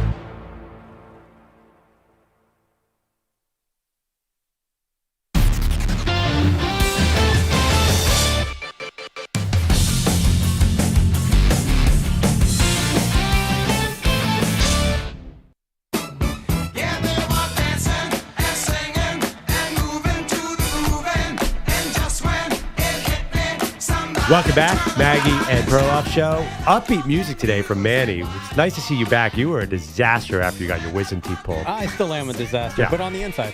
So there's a couple things. Maggie has the perfect coach for CamWard. Dying to hear that. But I promised a stat to win my argument about quarterback play being better in 2025 than it was 10 years ago. By the way, we have a poll up right now. At Maggie and Pearl on X, is quarterback play now better than it's ever been? Yes, no. Okay, back. Okay. You guys might win that poll because people always say back in the day it was better. But in 2015, I will give you the leader in touchdowns was pretty good. Tom Brady? His name was Tom Brady. Yeah. But guess who was second in the NFL in touchdowns in 2015? Peyton? Was that his big year? What was this? He won the Super Bowl was that 2015? That was not a big year. No, he was sort of done. He had 9 touchdowns and 17 picks that year. Okay, so it was 2 years before that he had the 50 touchdowns, right? Okay, sorry. He's a player that is oft criticized. I'll give you that. I mean, take a number. We criticize I've everybody. only half heard this question because I was on the phone, but is it Jameis Winston who you're talking about? No, not Jameis. You're in the right ballpark. He was a number 3 pick, I believe. If I give you the college, you'll Blake Bortles? Blake Bortles was second in touchdowns with 35 touchdowns. He had one good year, though. They made it to the AFC Championship game and had a lead on the Patriots in Foxborough. I'll give you some other big passers from that year. How about Ryan Fitzpatrick? Was in top 10 in passing yards and touchdowns. For which team was he playing at 2015? The Jets. He played a good year. Was that the Jets or the Bills? Oh, he's got a red jersey on there. Yeah, and then this is my guy Andy Dalton was high up there that year. Ryan Tannehill was a big quarterback that year. Jameis, Jay Cutler. There were big names. Derek Carr, but I just think their numbers are not quite what these numbers are, and also none of these guys ran. They were all pocket quarterbacks. So there were a lot of 4,000-yard passers, though. Yeah, but there could be a lot of 4,000-yard passers. Actually, there were a lot of 100 passer ratings, so you are right about that. But there are a lot of guys with big numbers now. I mean, look at the stats around the league now. Look at Baker Mayfield. Look at Sam Darnold. You could have big stats. Anyway, I just think that quarterbacks are playing 7-on-7 from age 8 on. Look at college. The guys are flinging it everywhere, and they're mobile, and they can run like we've never seen before. Look at the 2024 draft class. Michael Penix has only played 8 NFL games, and he was awesome. Okay, look at this year's class. Who do we got? Jackson Dart, baby. No, I meant coming up. My bad. But this Dante year's class, Moore? Are we going with Fernando Mendoza? I saw Kuiper's rankings. He put out his big board of quarterbacks. He went Dante Moore 1, Fernando Mendoza 2, Lenore Sellers 3. I can't remember after that, but there are a lot of guys who could be Ty guys. Simpson? Yes, it was Ty Simpson was 4. Yeah, it was Ty Simpson. He had 4 quarterbacks in that. And the 5th was John Mateer. We could get 5 first rounders next year for sure. Not good ones, but they are first rounders. I never underestimate the draft process to push all quarterback prospects straight to the top, I guess, except for last year. I'm telling you, the guys could do things now that they couldn't always do. They're big, they're mobile, they're strong, and it is easy to pass. I will give you that. The rules help the QBs. Although it's funny you say they're big, they're mobile, they're strong. I also think we get a lot of smaller guys that we try to justify too.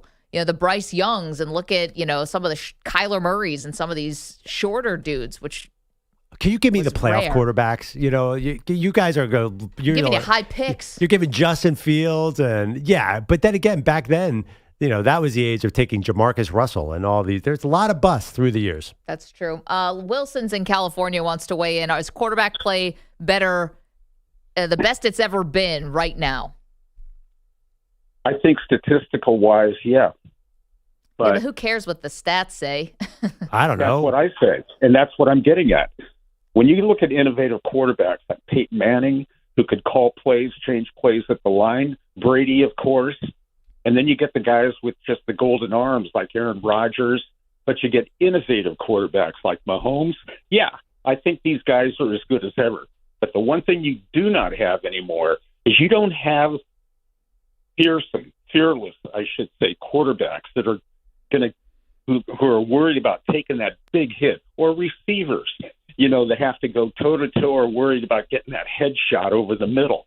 And thus the statistics show that these guys look like they're great quarterbacks when, in reality, if they grew up in the age of Joe Montana, who had tremendous ability, throwing the ball, running the ball, but he took some shots in his life. Yeah. And they don't have to worry about that anymore. Wilson, I get it. We totally understand about the toughness. And thank you for the phone call. We were privileged enough to interview Joe Montana 2 years ago, I believe, at the Super Bowl. Maybe it was 3 years ago now. Sheesh. And he told us the story about how his muscle got ripped completely from the bone. Oh, is that what you want? On his arm, and just how painful that was. I think we were talking about Brock Purdy at the time, and he told us about his own injuries. But I really can't say, even though you can't touch the quarterbacks like you used to and blindside them and all that stuff, I can't sit out here and say these guys aren't tough. Yeah, they still are tough. Still take big hits. Yeah. I'm thinking about it's not the same though, Maggie. It's not. Like, if you know that, I mean, when you had LT coming after you, you know he could headhunt you or take out your knees without any penalty, any fine, any suspension, nothing. There's a different mentality standing in that pocket than today when you know you will be protected. And if you're Pat Mahomes or Josh Allen, some of these guys, you're probably more protected because they're really protecting the star quarterback. Listen, Boomer Esiason's sitting 50 feet from us right here. Let's not even bring up Bruce Smith. You can't even do that. I wouldn't even disrespect. He was tough as nails. What the hell was that all about? You're telling me that Josh Allen isn't tough? You're telling me that the San Francisco quarterbacks aren't playing hurt right now? These guys don't rush back? It's not about toughness, though. It's just about when we look at their stats and we look at their success. Right. Just like when we talk about the NBA guys and the fact that there's no hand checking. You're not as physical. You don't have the threat of going down the middle and getting clobbered by Charles Oakley. It's the same thing in the NFL. You don't have the threat. There's a threat there because there's still football players are still football. Yeah, guys are getting carted off every week. There's always a threat. Yeah. But the idea, though, is that these defensive players have to think twice before taking certain shots. Otherwise, they could turn a game upside down. And NFL players today playing quarterback, they don't have to deal with that as much. Wait, but all that's true. And I totally agree with that. But there's still just physically and passing-wise, the guys have way more arm talent now. I mean, there are throws that guys make now that we take for granted, and there are receivers that catch balls that we take for granted. The game is evolved 100%. They're better athletes now than they were in 1985. I have to get to Bogish, and also I have the perfect coach for CamWard. Perfect for Tennessee, the whole operation. I've solved it for him. You guys can all thank me later. But let's get to Bogish, who's back from a couple days off, feeling rejuvenated. The great thing is, it's right in front of us. Yeah. Did the Yankees lose? Oh, they did. Is Aaron Boone coming back to coach the Yankees, let alone the Tennessee Titans? Hopefully not.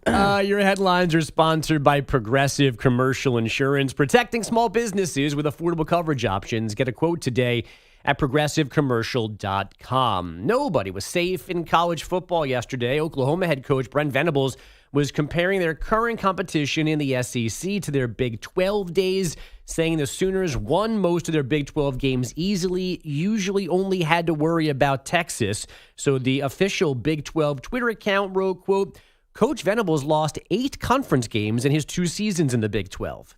Oh. I love this beef. Yes. So the math, from his perspective, doesn't really math. And then we have Georgia and Ole Miss, a Saturday showdown coming up. Lane Kiffin asked about Kirby Smart yesterday. Who burns more calories during a game since both are very active on the sideline? I don't know. That's a good question. I walked by the TV and saw his press conference today, so it don't look like he's burned too many calories. Oh. Brutal. Love this. Just when I said Lane Kiffin should be the next head coach of Penn State because he's matured, then you get this. You just call him fat? Yep. We need more of this. This is the one thing that college football is better at than the NFL. Coaching, conference, shade. We need more of it. Like Liam Cohen and Robert Saleh, that was awesome. We need more of this stuff. Yeah, but I feel like Lane crossed the line there. To be totally Fat honest. shaming Kirby Smart? Yeah, that was like, poking fun. dude, not cool. I'm just saying that was like, I understand the Lane. Even that was like, oh, Lane, you're going to go there just because you happen to be super skinny right now? Sounding like Manny talking about his older brother. I was going to say, also, what's the threshold of how big, like a big man has to be when he's in on it, right? Like Andy Reid, you crack a joke, he's got to take it. He's been big his whole life. He obviously knows he's the big man. Breathe through his mouth. He better take it. He's lost like 100, 150, right? Maybe that vitamin O. But yeah, thank God, because that means he can be healthy enough to coach for longer. But anyway, yeah, no, I don't know why. I read that. I cringed so hard when I saw that Lane quote. That one in particular. But I love it. I don't know if Kirby Smart is like at that. I don't think he's at that threshold where he's like obviously a big guy. Yeah, That's what I'm saying. You can only clown an obvious big Doesn't guy. give Charlie Weiss vibes. You know what I mean? We'll find out. That belt was doing work.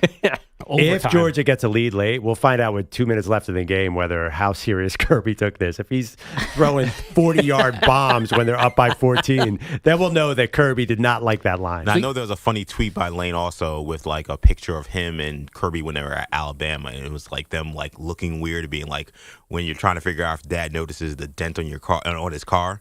Because they were together, obviously, at Alabama. Sure. So I don't know if maybe this is not as, like, hurtful, I think they've got a relationship. Realize. Yeah. This isn't Ben Johnson calling out Matt LaFleur, and it turns out they'd never met before. No, this joke has been made like in the lunch line at SEC Media Days.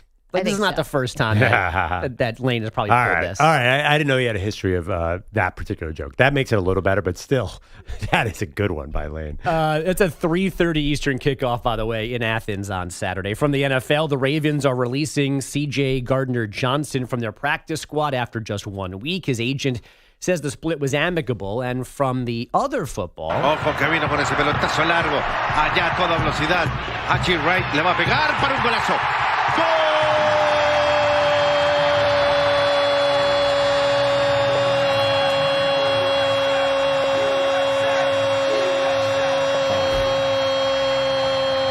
De los Estados Unidos, Hachi Wright, doblete, 2-1.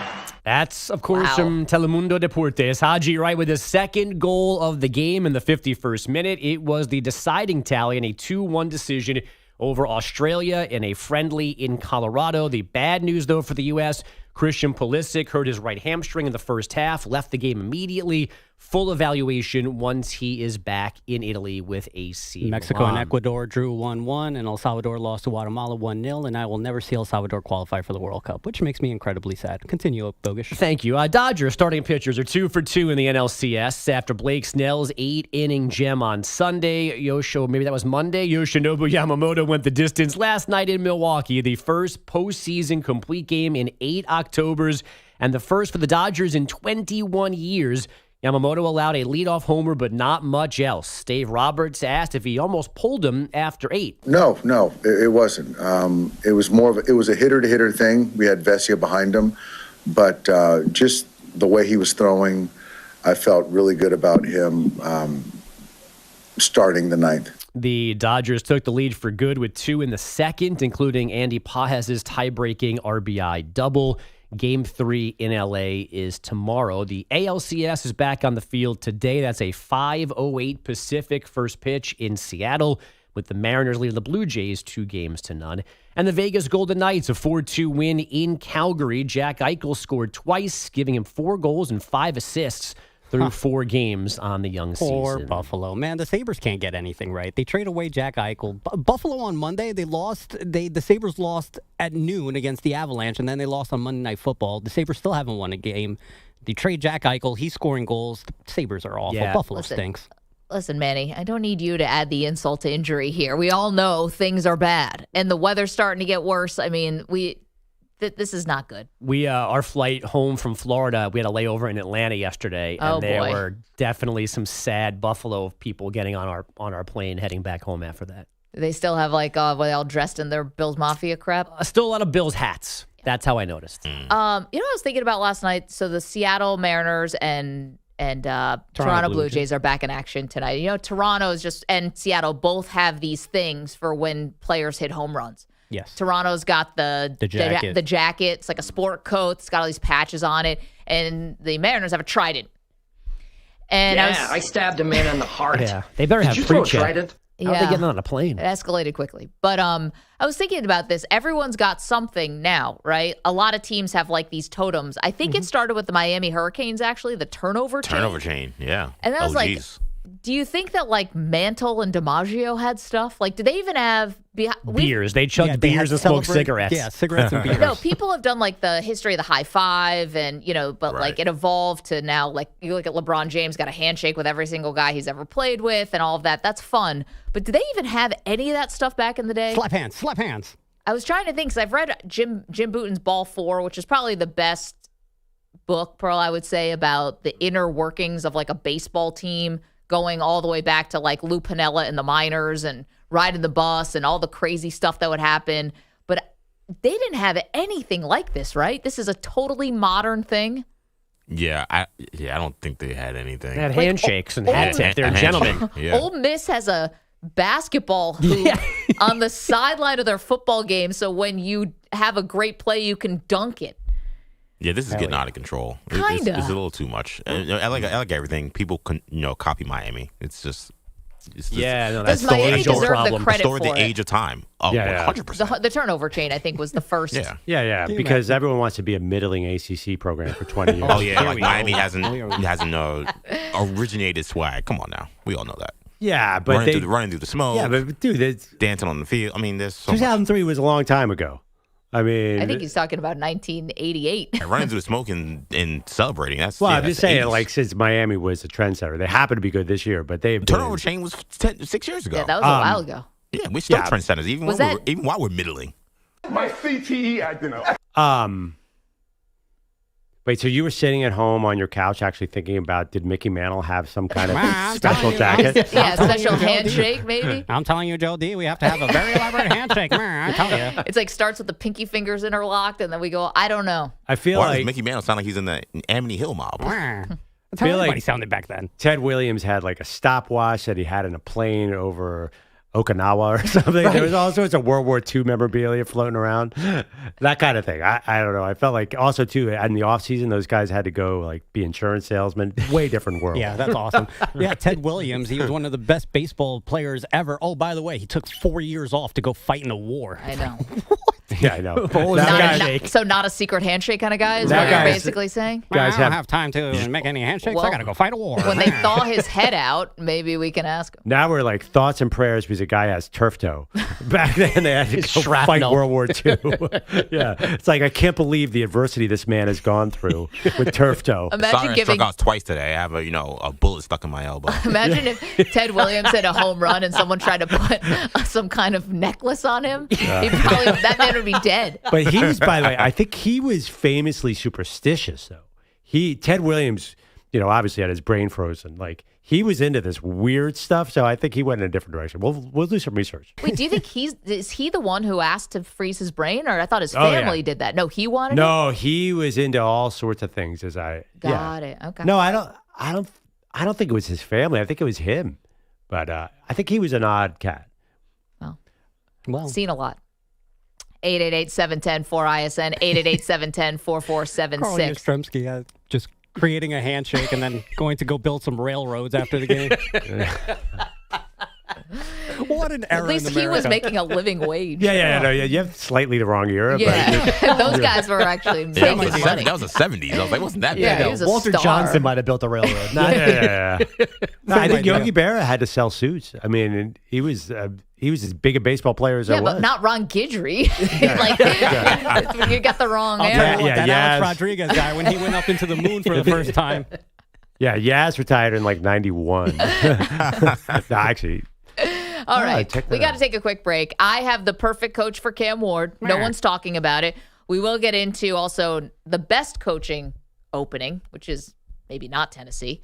That could be Penn State. We have more on that. So much to do. It's the Maggie Perloff Show. You're in a 5-minute break.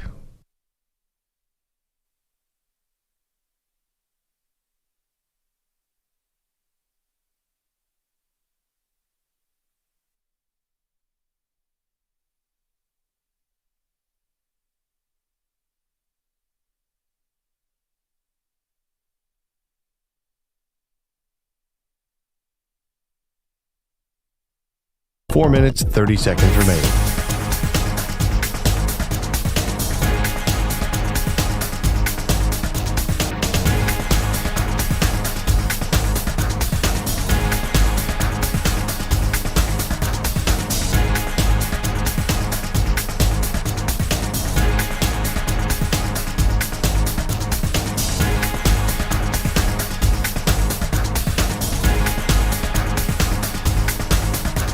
Four minutes remaining.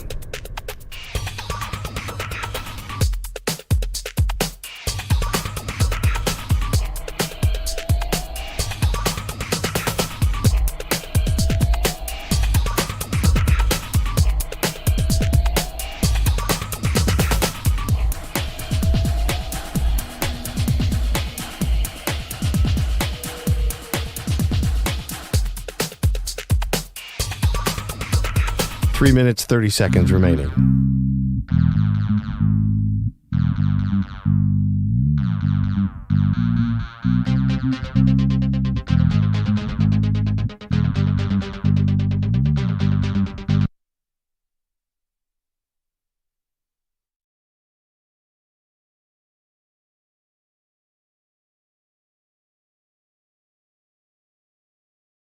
Peter Berardi, he made a prediction, said that he gonna win. Celtics got no conviction, but now he's hiding, running away, won't own up to his words, can't face the dismay. He thought Miami would rise like the sun in the sky, but now he's got excuses, got no alibi. He thought the Heat had it, it was a sure bet, but they couldn't handle Boston, not just yet. Peter Bellotti, where you at now? You made a bold choice, but where's your wow? Can't stand the heat in the kitchen. Your predictions cold. You're playing hide and seek, leaving us in the fold.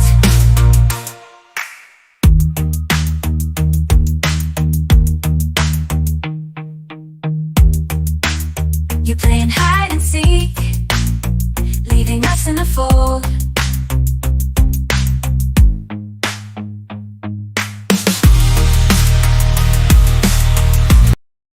Peter Bellotti, pine needles, wakes up at dawn, coffee brewing, screen turned on. He's got a favorite show to see, the Maggie and Perloff Symphony.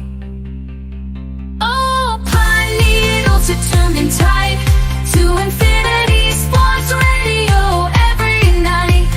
Maggie and Perloff, your daily delight. In their words you find your life, from highlights to the breaking news, every take you can't refuse. In the chat he's always there, with comments, questions, wisdom to share. Oh, pine needles are tuned in tight to infinity, sports radio every night.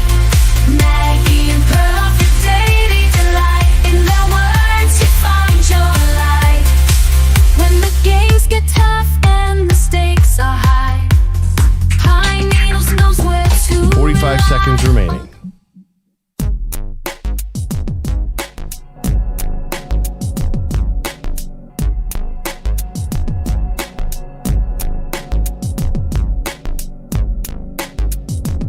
Seconds remaining.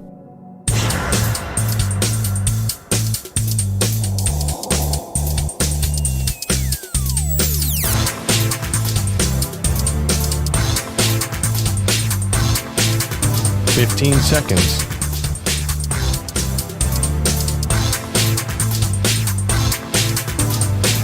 Break ends in 5 seconds.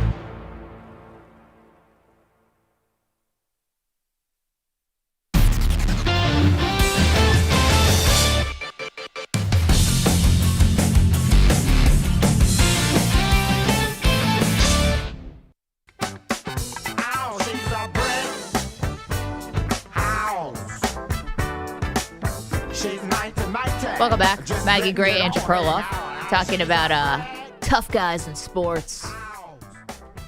How do we get on that? Oh, I asked if old-time baseball players think had like special handshakes, and like the Seattle Mariners have a trident that they give each other if a guy hits a home run. The Blue Jays have a special jacket they put on if you hit a home run. I don't think they were doing that back in Joe DiMaggio's day. I thought we were talking about the old school quarterbacks were tougher. Oh, we were talking about that too. Yeah. Right. Are those guys like the Joe Montanas of the world? Basically, modern athletes are pampered and overdo the celebrations. See, I'm not comfortable calling these guys pampered. Is it different? Yes. Are they still tough? Absolutely. They play through things that we couldn't even imagine. Meanwhile, Kevin is in Oregon. Good morning, Kevin. What do you think?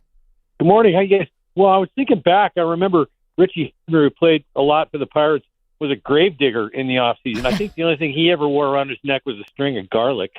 Oh, jeez. Oh, man. That's crazy. Yeah, we were talking about guys who had jobs in the offseason. Kevin, thanks so much. JT's in Atlanta. JT, do you think quarterbacking play is the best it's ever been right now? Not at all. And this is what I think what's going on with Perloff is that he's got that old Eagle mentality.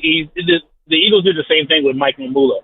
Athleticism doesn't translate to better, right? And just because these guys are quicker, stronger, can throw farther, doesn't make them better. And it goes the same with baseball. These guys can throw 100 miles an hour, but they can't go past 6 innings, right? And that wouldn't make them better pitchers. They're not better quarterbacks just because, they can do more. Just take Anthony Richardson as a prime example.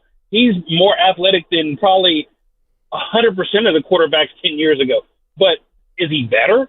No. Why do you go but he there? can probably throw it further. JT, you're doing the same thing as He can EJ probably and run Maggie. faster. You're throwing it to me. You're like, well, what about Bryce Young? What about Kyler Murray? What about Anthony Richardson? Yeah, what about the 10 other quarterbacks who are way better than those guys? Why are you giving Anthony Richardson? He's not even a starter anymore.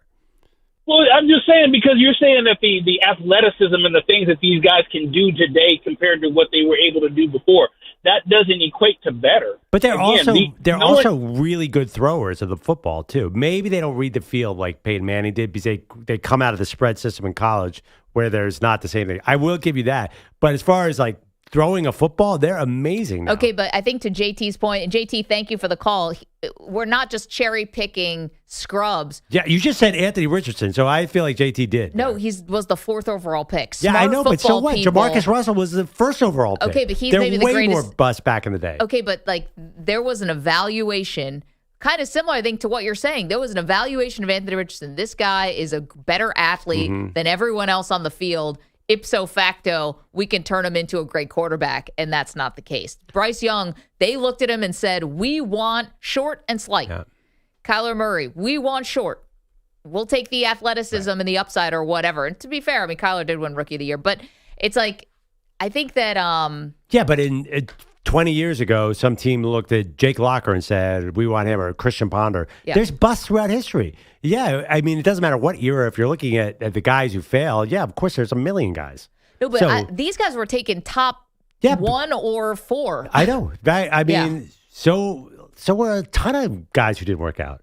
Yeah, No, I but mean, you're talking about like even like the Christian Ponders and the Lockers were a little bit later in the first round. These are first overall pick type yeah, stuff. I mean, like Jamarcus Russell, 2007.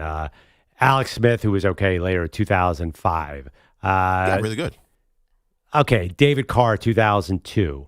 You go through the list. Like, there's a lot. Most of the famous busts are older. Obviously, Tim Couch was the number 1 pick in 99. Achilles Smith was a 3 pick in 99. If you look at a list of draft busts, they're less and less. They're mostly from like 1985 through 2000. So we're asking you today on X, is the quarterback play better now than it's ever been? A guy who is in a really tough situation, but no one is calling him a bust, is Cam Ward.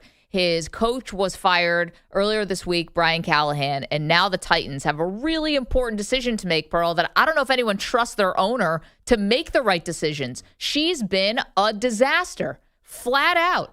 It has been a revolving door of general managers, coaches. There's clearly no vision there, and clearly no vision, whatever. There's no vision. And, you know, I think that she's under fire as much as an owner can be, because what are you going to do? You can't change the owner. You know, it takes an extreme measure. But I have the perfect coach for an organization that needs to pull themselves up out of the bottom and needs to develop a young quarterback. And I'm shocked nobody's talking about him. It's Mike McCarthy. Mike McCarthy is the all guy. That build up, and you landed on Mike McCarthy. All that build up. Honestly, it's the best idea I've ever had. And it makes so much sense. It's a guy who is known to develop quarterbacks. He will set a floor for you that is better than competent. I don't even think he should have been fired by the Dallas Cowboys. And I don't know who he'd bring as the defensive coordinator. It can't be Mike Nolan again. It's got to be somebody else who, like, you know, is a little bit more, I guess, an easier system to latch onto from Jump Street. They have good pieces. Mike McCarthy can develop Cam Ward. Wait, who has he developed? Who's McCarthy? Aaron Rodgers. That's it, though. Yeah, and how much did he help Dak Prescott? I mean, he turned Dak Prescott into an MVP candidate. Dak Prescott was an MVP candidate in 2006. He was great early, too. I mean, he was fantastic. Okay, well, you want Jason Garrett, you can have him. I'm saying Mike Yeah, McCarthy I mean, was he definitely didn't develop Dak Prescott. Well, okay, develop. He took him to another level. And I think that Mike McCarthy would be perfect. You guys can make fun of him all you want, and I know he's an easy target because the game management stuff isn't always perfect. But if you want to get Cam Ward on track here and save your franchise with a quarterback that you got blessed with, who has all this talent and a little bit of moxie, Mike McCarthy. I like it. I don't like it at all. I'm not a big retread guy. That'd be his third retread. When's a third retread ever worked? Listen, you are trying to dig yourself out from being one of the worst teams in the league. I'm not trying to put you over the top for a Super Bowl. Let's get the train on the tracks here. I want Sean McVay. I want Kyle He's not Shanahan. available. He's not available. The next one. You thought it was Brian Callahan. They were way wrong.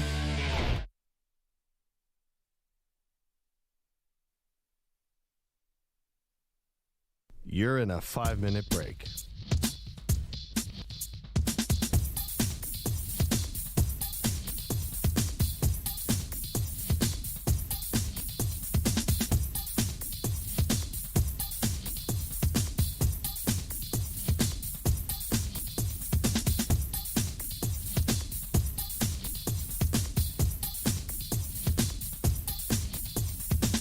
Four minutes, 30 seconds remaining.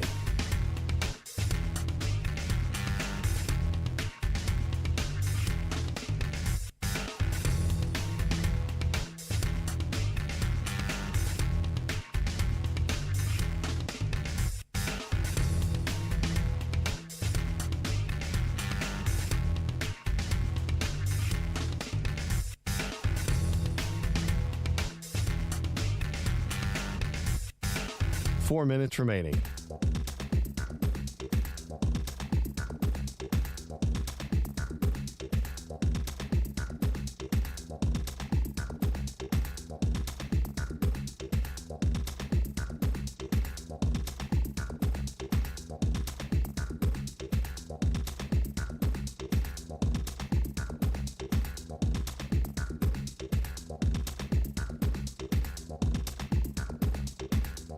Three minutes, 30 seconds remaining.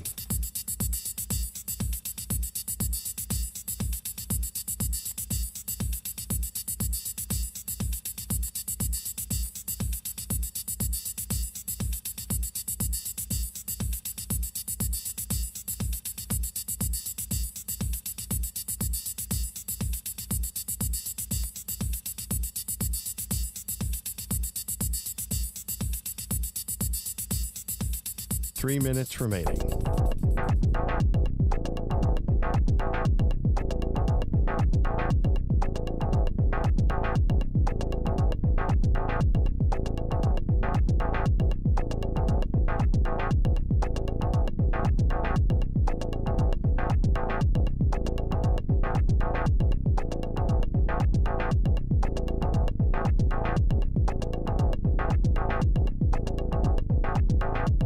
Two minutes, 30 seconds remaining.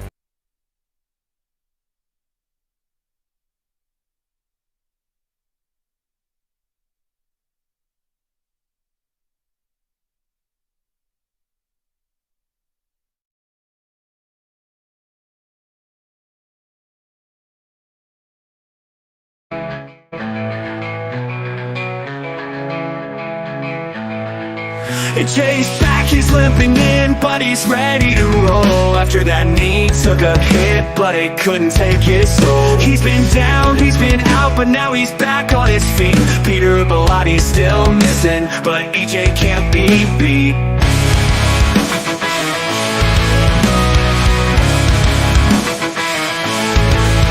EJ's back in the game, he's pushing through the pain. Peter Belotti's still MIA, but EJ's here to stay. The work don't stop, the show goes on. EJ's fighting hard from dusk till dawn. That knee might have tried to take him down, but EJ's the toughest guy around. He's clocking in, he's doing his time, while Peter's at home, sipping on wine. EJ's back in the game, he's pushing through the pain. Peter Belotti's still MIA, but EJ's here to stay. The work don't stop, the show goes on. EJ's fighting hard from dusk till dawn. That knee might have tried to take him down, but EJ's the toughest guy around. He's clocking clocking in, he's doing his time. While Peter's at home, sipping on wine. EJ's back in the game, he's pushing through the pain. Peter Belotti's still MIA, but EJ's here to stay. The work don't stop, the show goes on. EJ's fighting hard from dusk till dawn.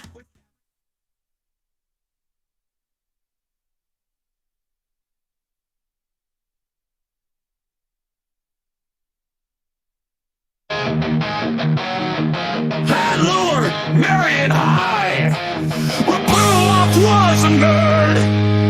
Ernest was a football star, his name was her.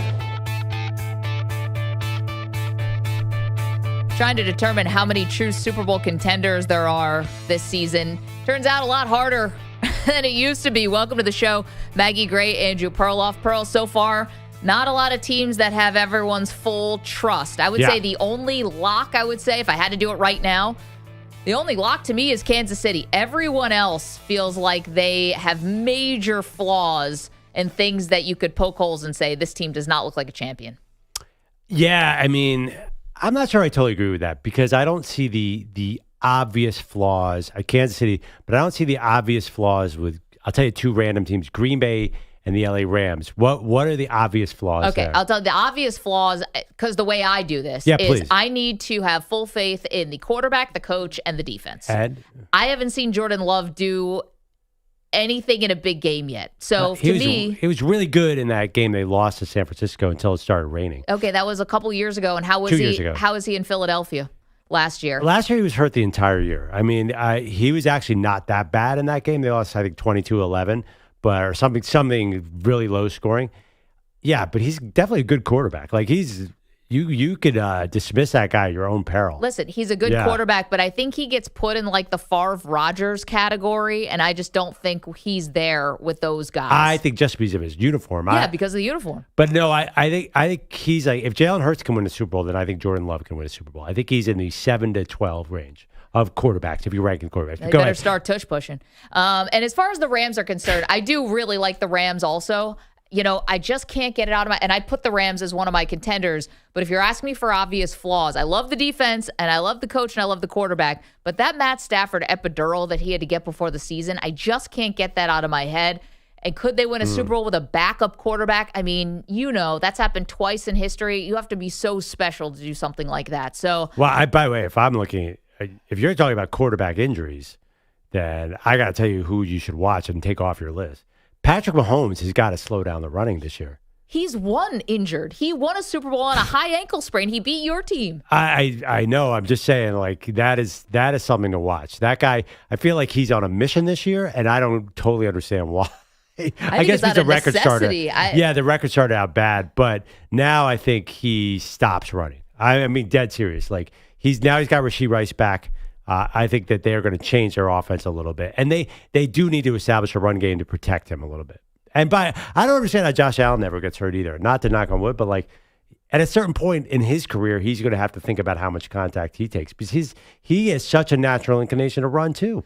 Who would you put as a Super Bowl lock right now? I'll tell you what, it's a hard exercise. Perloff and I try to give you ours. You can see them right now at Maggie and Pearl on X. Meanwhile, it is Wednesday, which means it's time for the Great Debate.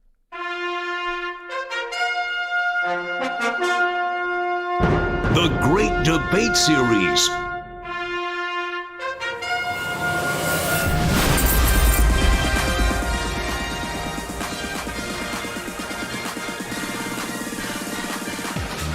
Pearl, we saw something on Monday that we'd never seen before in our lives.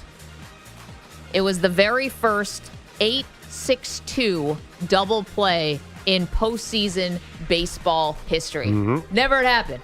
Confused the hell out of everybody, including most of the guys on the field. An all-time play made by the Milwaukee Brewers, but... What happened? They lost the game. And you know what can happen sometimes, Pearl. Sometimes these great plays, but in a losing effort, can get lost a little bit in history. So today's Great Debate. What is the greatest play in a game where the team lost? One slight disagreement. I don't know. It was the greatest play. All right, The forget. dude dropped a baseball. But anyway, go ahead. What is the best play that came in a loss? Let's not let Perloff derail this great debate. What if Willie Mays had dropped the bucket catch and then picked it up and got the guy out at second? That would not have been. Anyway, go ahead. Why don't you get us started? Okay, Mr. this is the Killjoy? greatest actual play where the guy did not drop the ball because if he dropped the ball, it wouldn't have made my list. Greatest play in a losing effort. I mean, it seems very obvious to me. It is Jermaine Kearse in the Super Bowl against the New England Patriots. Russell in the pocket. Russell for Kearse, and it's broken up again. And is it? But somehow, did he wind up with a football? I think Butler hit it, and it fell right back down to the ground. Unbelievable. That's exactly what happened, isn't it? Well, Kearse goes for it.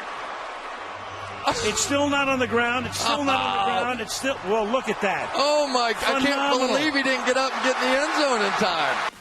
Wow, I didn't remember Al Michaels and Chris Collinsworth was so confused. So Seahawks wide receiver Jermaine Kearse makes what looked like the Super Bowl winning catch because all the Seahawks have to do, trailing 28-24, is punch it in deep in the red zone. What is that? We all know what happens next. Pete Carroll tries a little slant play. Malcolm Butler jumps in, interception. But the amazing thing, this catch is crazy. He falls down, it hits his leg. He bobbles it about 3 times, rolls and catches it. It would have been could have been the greatest catch in Super Bowl history. And unfortunately, they lost the game. Here's a guy. Unbelievable. It was such an incredible catch. Yeah. All right, today's great debate, the best play that came in a loss. This was a fun one to go back to. I'm going to take you to a time, 2007, February, Miami, Florida. It's raining.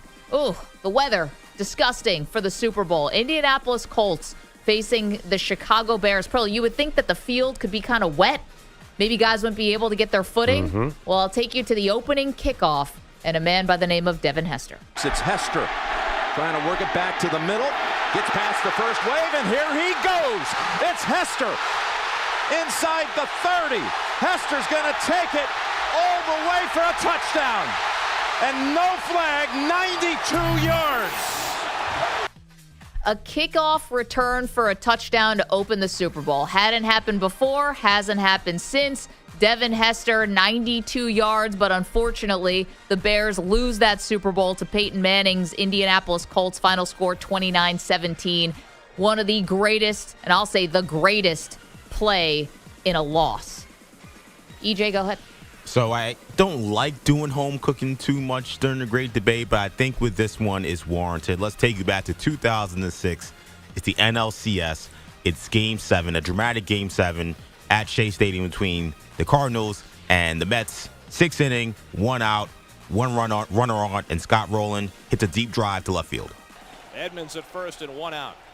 And Perez deals. Fastball hit in the air to left field. That's deep. Back goes Chavez back near the wall, leaping, and he made the catch! He took a home run away from Rowland, trying to get back to first Edmonds. He's doubled off, and the inning is over. Andy Chavez saved the day. He reached high over the left field wall, right in front of the Mets in the visitors' bullpen, and pulled back a 2-run homer. Goosebumps as I point to my arm right now like The Rock. Goosebumps hearing Gary Cohen on the call there. Andy Chavez robbing Scott Rowland of a home run, a snow cone catch at the wall. Phenomenal play. Gets his own play to get the Mets out of the inning. I know as a Mets fan, you're supposed to believe that the banana peel is coming. Silly me. I watched that and thought, oh my God, we're going to win the World Series. That was supposed to be the play that was going to turn everything sideways for the Mets, and they were going to overcome this because Andy Chavez, as Gary Cohen said, saved the day. Unfortunately, we know that did not happen. Yadier Bleep and Molina happened a couple innings later, and the Mets ended up losing that game. But Andy Chavez, a phenomenal catch in left field. That is the greatest play in a loss. Okay, I went back and watched that. The size of Andy Chavez's glove is comical. It's like a SNL skit. He's out there with a peach basket. It's like he could have just, it was insane how large his glove was, but the catch was great. A great debate today. Best play that came in a loss. Manny, go ahead. 10 years ago, I was a freshman in college when this happened. It's a little game that happened at Energy Stadium down in Houston, Texas. The 2016 NCAA men's basketball final. UNC against Villanova. Marcus Page double clutch, off balance 3-pointer goes in. But we forget because Chris Jenkins hit a 3-pointer to win the national championship for Villanova. Who had the hot hand from 3 in the first half. They're going to have to do something from the outside now. It's Page off balance. Puts it up. Impossible. How did he do that? How about that kid? They beat him up during the season with his inability to make threes. He kept his composure. This time, the little guy with some major onions to tie this thing up. Major onions, but again, not enough as they called the timeout, did the Wildcats. And on the ensuing possession, Ryan Arcidiacono brings the ball up, finds a trailing Chris Jenkins, nets it, onions from 3-pointer. Fireworks go off, and I'm getting goosebumps just thinking about it again. Chris Jenkins for the championship, right? Wow. That's the Nance call. Fantastic. We're asking, what is the best play that came in a loss? All right, folks. Well, you guys went singular play. I went more full effort. The date was April 20th, 1986, Boston Garden, Game 2 of Round 1 for the Celtics and Bulls and a young Michael Jordan. Jordan with 8 on the clock. Jordan ties the game. Oh, boy. 63 points, and you're looking at an all-time record. 63 points, the most ever scored in a playoff game. 22 of 41 from the floor, 19 for 21 from the line. He had missed most of that season with a broken bone in his foot. The Bulls didn't want him to come back to be ready for the following season. He came back. He scored 63, but the Bulls lost that game in double overtime, and then they lost the series to the Celtics as well. They lost that game. That's Yes. one of those ones like, what? My only problem with this, what's the play? Is it Jordan going between legs on Bird? Oh, yeah, that's a good Is one. it one of those layups? We need a play. Yeah, the Jordan through the legs on Bird is the singular moment in that game. That's the one that's always on the Jordan reel. I picked just the call that says 63 points.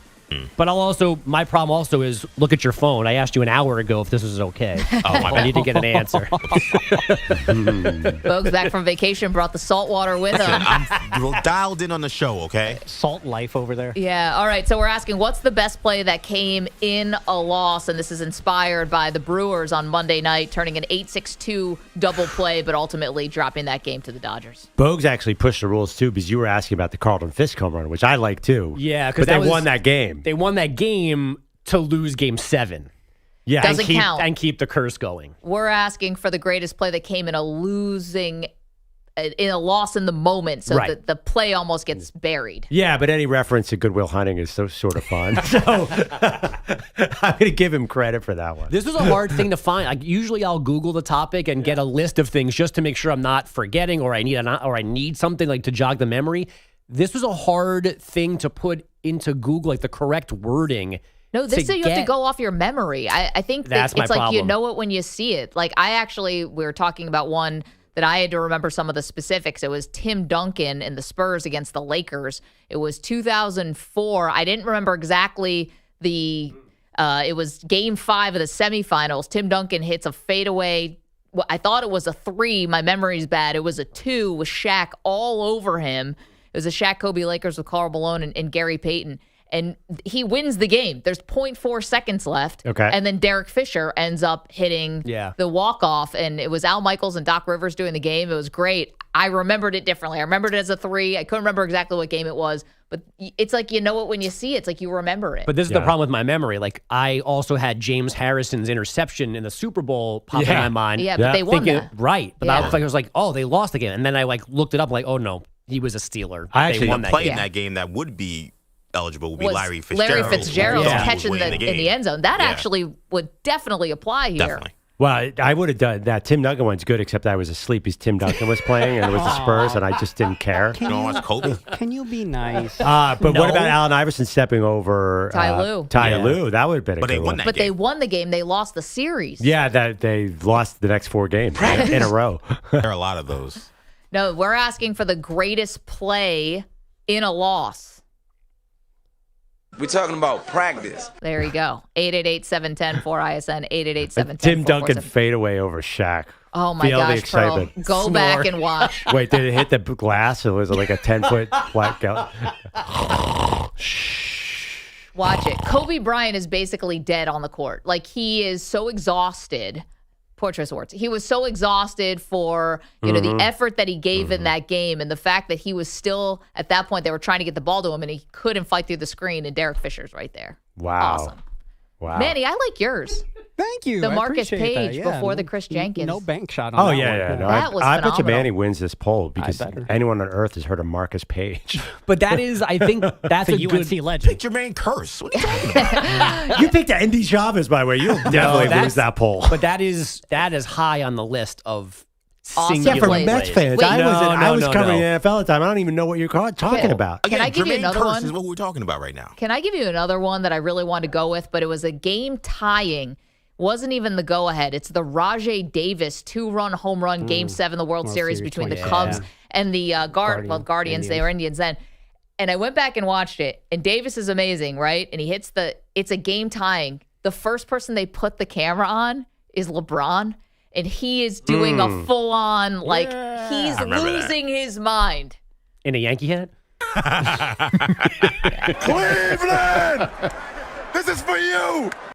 He had on a T-shirt, I think that was Cleveland or nowhere, something like that. It's very pro Cleveland. I do feel like, again, I think we all are a little too recent for this one because there were 150 years of sports history. Yeah. There's got to be some other ones. Well, LeBron James. Yeah. But Manny's theme to me is a good one. Would-be game winners that didn't, because, or even as boring as Duncan's shot might have been, it immediately negated by Derek Fisher's improbable shot. Or the Chris Jenkins story, Right. the shot before the shot. Yeah, but I was wondering, there's 75 years of college basketball history we all ignored. So I'm curious if callers have some old ones. I mean, But I'll give they you don't jump another to mind. older one. Dominique Wilkins for our fans in Atlanta. Dominique versus Bird, 1988, Game 7, conference semifinals. One of the greatest games ever. Trivia, called by John Sterling. I actually don't know that game. Unbelievable. Wow, you never seen that one? Not really. No, I remember because Atlanta was so non-threatening come playoff time. It's like Larry Bird's kind of last really great performance. Who called that game? John Sterling. Ow! Yeah, before he took over the Yankees, John Sterling was the voice of the Atlanta Hawks. Yeah, he was. That's a wild thing. Yeah, it is cool. All right, guys, the best play, the greatest play. How do you like that? That came in a loss. What do you got? 888-710-4ISN. All right, bro, what do you got from last night? You're on an all-time heater with Prize Picks. Okay, took a little step back last night, thanks to Freddie Freeman.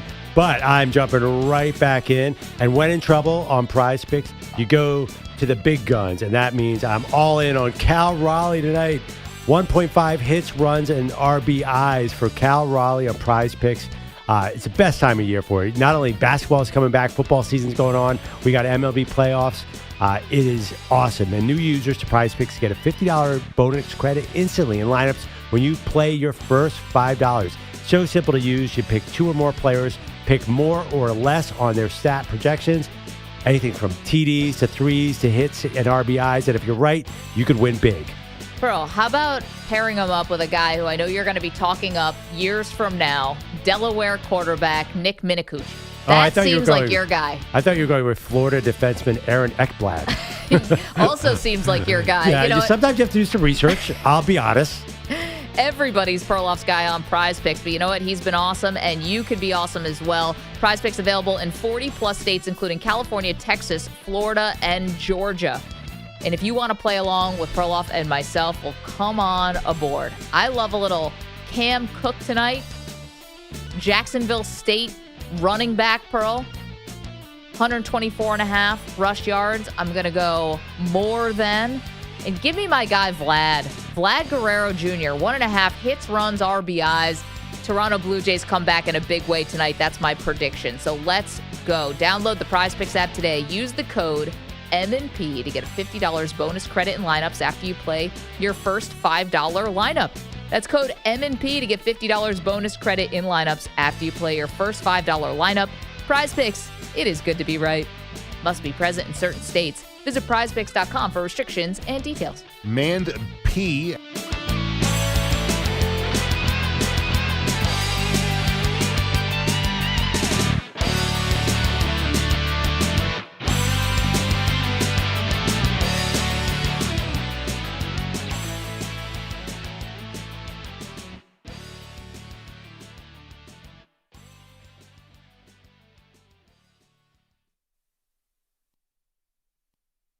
You're in a 4-minute break.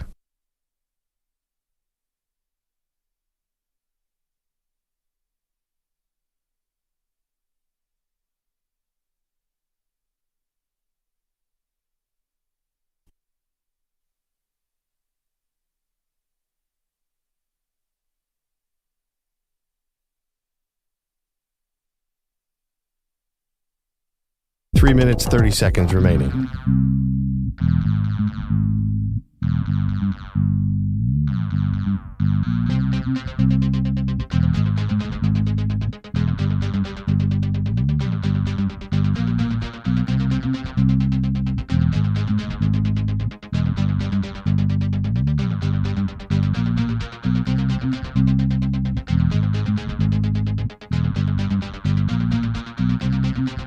Three minutes remaining.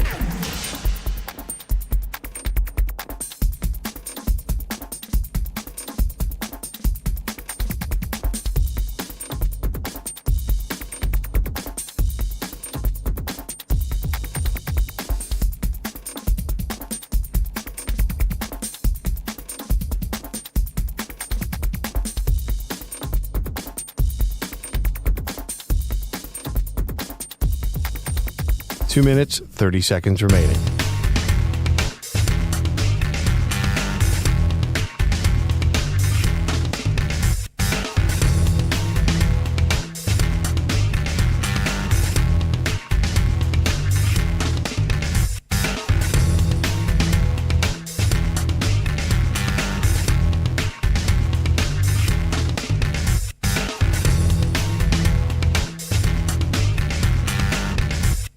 Two minutes remaining.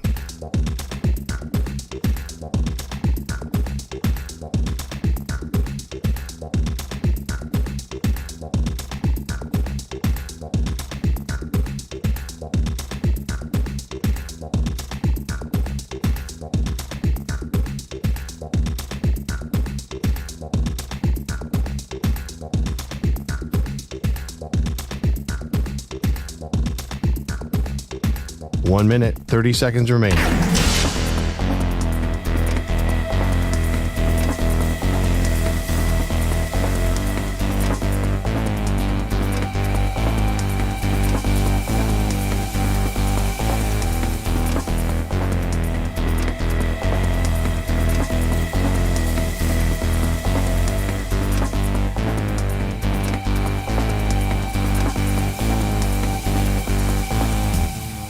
One minute remaining.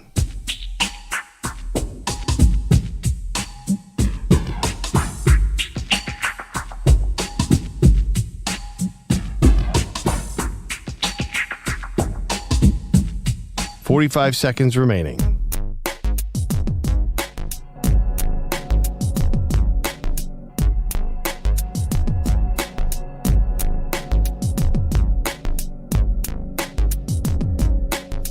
Thirty seconds remaining.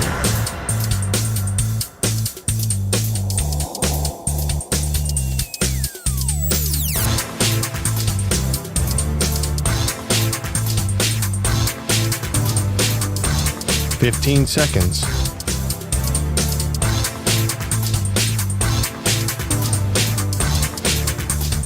Break ends in 5 seconds.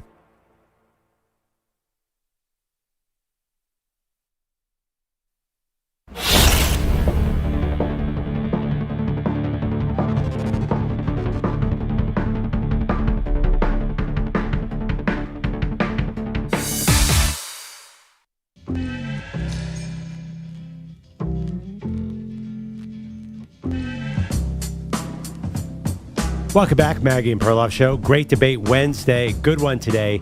The greatest play in a losing effort. We're doing it off the 8-6-2 double play in the Brewers-Dodgers game. Unprecedented. Great play. Unfortunately, the Brewers lost. So we're going around history, mostly championship-style games or playoffs.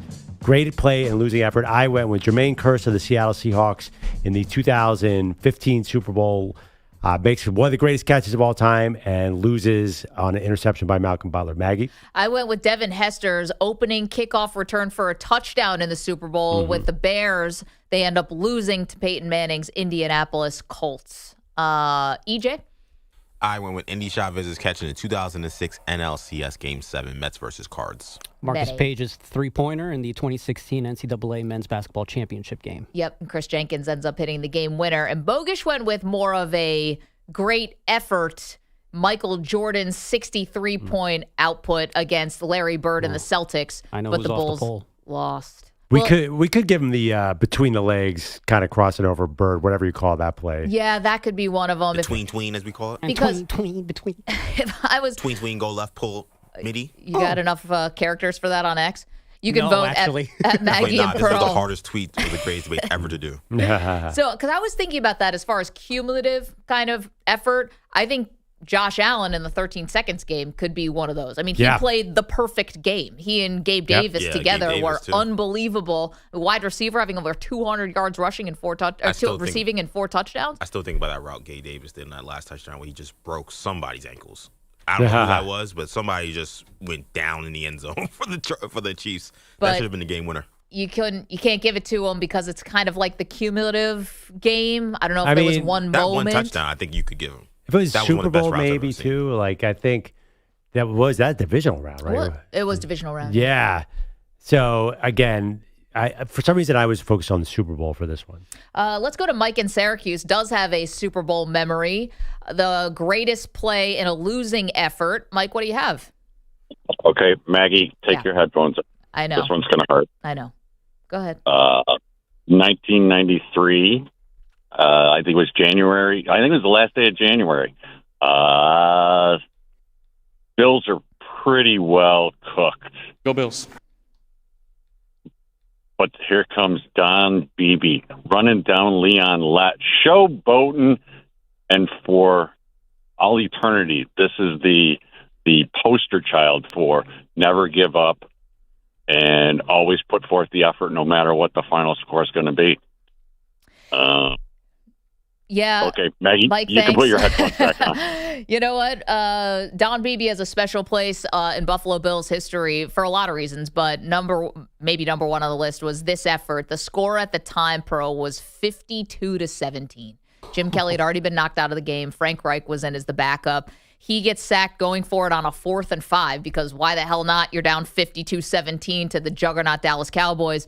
And Leon Lett, Frank Reich is sacked. Leon Lett returns the ball, as we all know this. But Don Beebe chases him down. And Leon Lett was showboating, right? He had the ball out, kind of like what we seem to see once a week in the current NFL, where guys are, kind of assuming the touchdown and they get chased down from behind. Leon Lett, should have been and has been the poster child for this. No one should have ever done it again after Leon Lett had that blunder.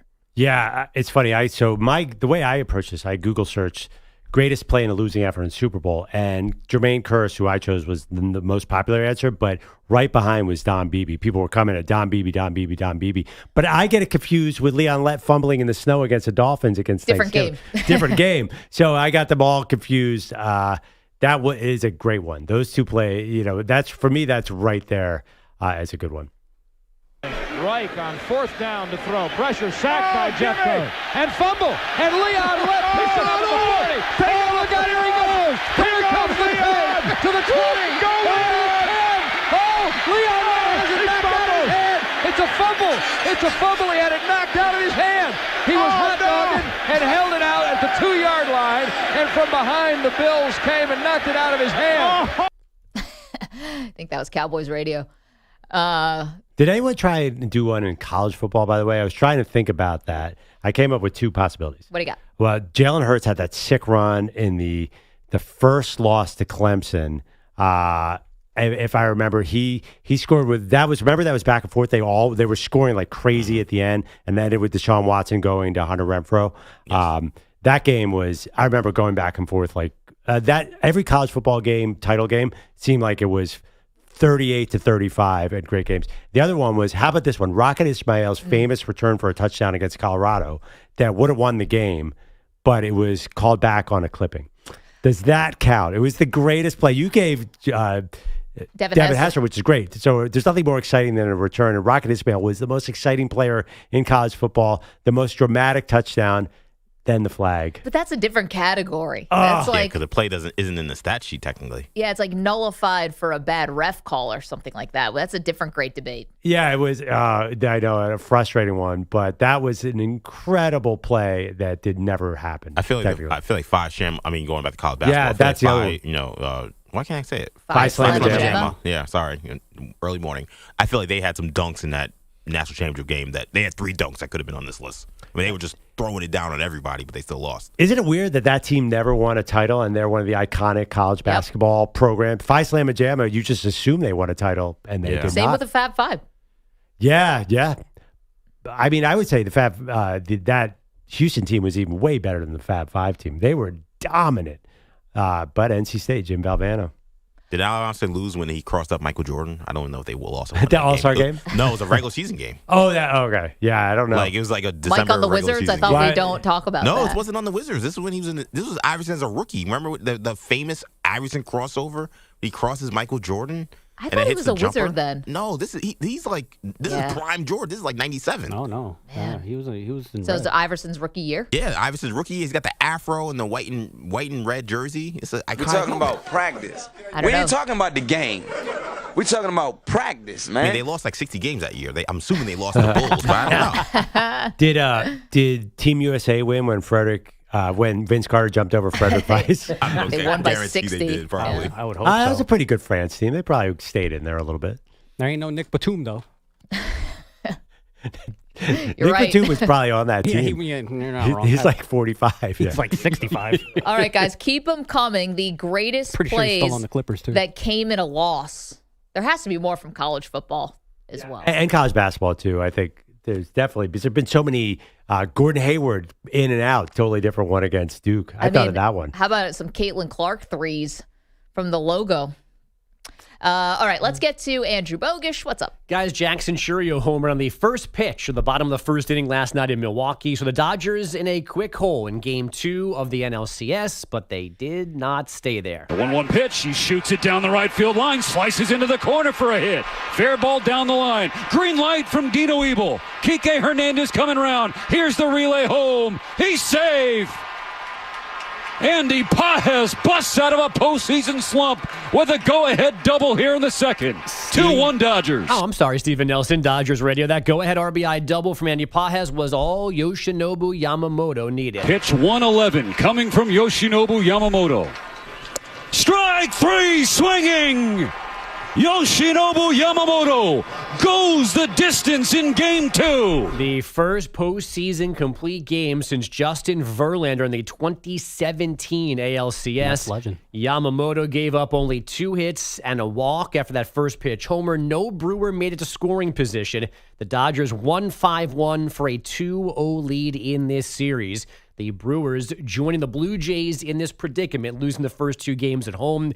Now Toronto's in Seattle for Game 3, 5:08 local first pitch today. Manager John Schneider as confident as possible. Said it all along, man. I like our chances really any day, anywhere against anyone. I think the off day was good for us today to kind of reset, and I think the guys are going to come out knowing exactly what they have to do. No, they might as well. Okay, Shane Papa. Bieber has the ball today. Max Scherzer will start tomorrow after being held out of That's the legend. division series because of late season neck issues. Game 4 will be Scherzer's 26th career postseason start.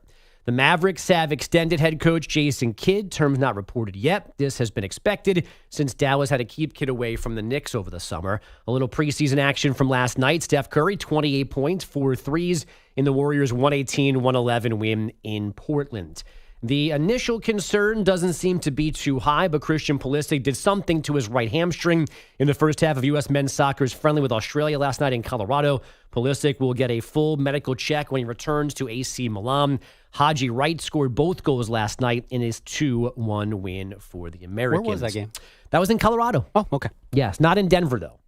What was it? I know Manny's a stadium expert. I never heard of that stadium. Dick's Sporting Goods Stadium? Yeah, that's a thing? Yeah, that's where the Colorado Rapids play. Yes, and that's that in Columbus are like the unofficial homes, I think, for U.S. men's soccer. Yeah, I remember when they played Costa Rica there in a blizzard, and the Costa Ricans hated it. Yeah, I think they said last night they haven't lost in Colorado since 1992. So it's like a training at high altitude kind of thing? The altitude helps. And then sometimes they'll play one of the warmer Central or South American countries. They'll play them there when it's cold to mess with them. So why isn't Dick's Sporting Goods Stadium in Binghamton, New York? It is.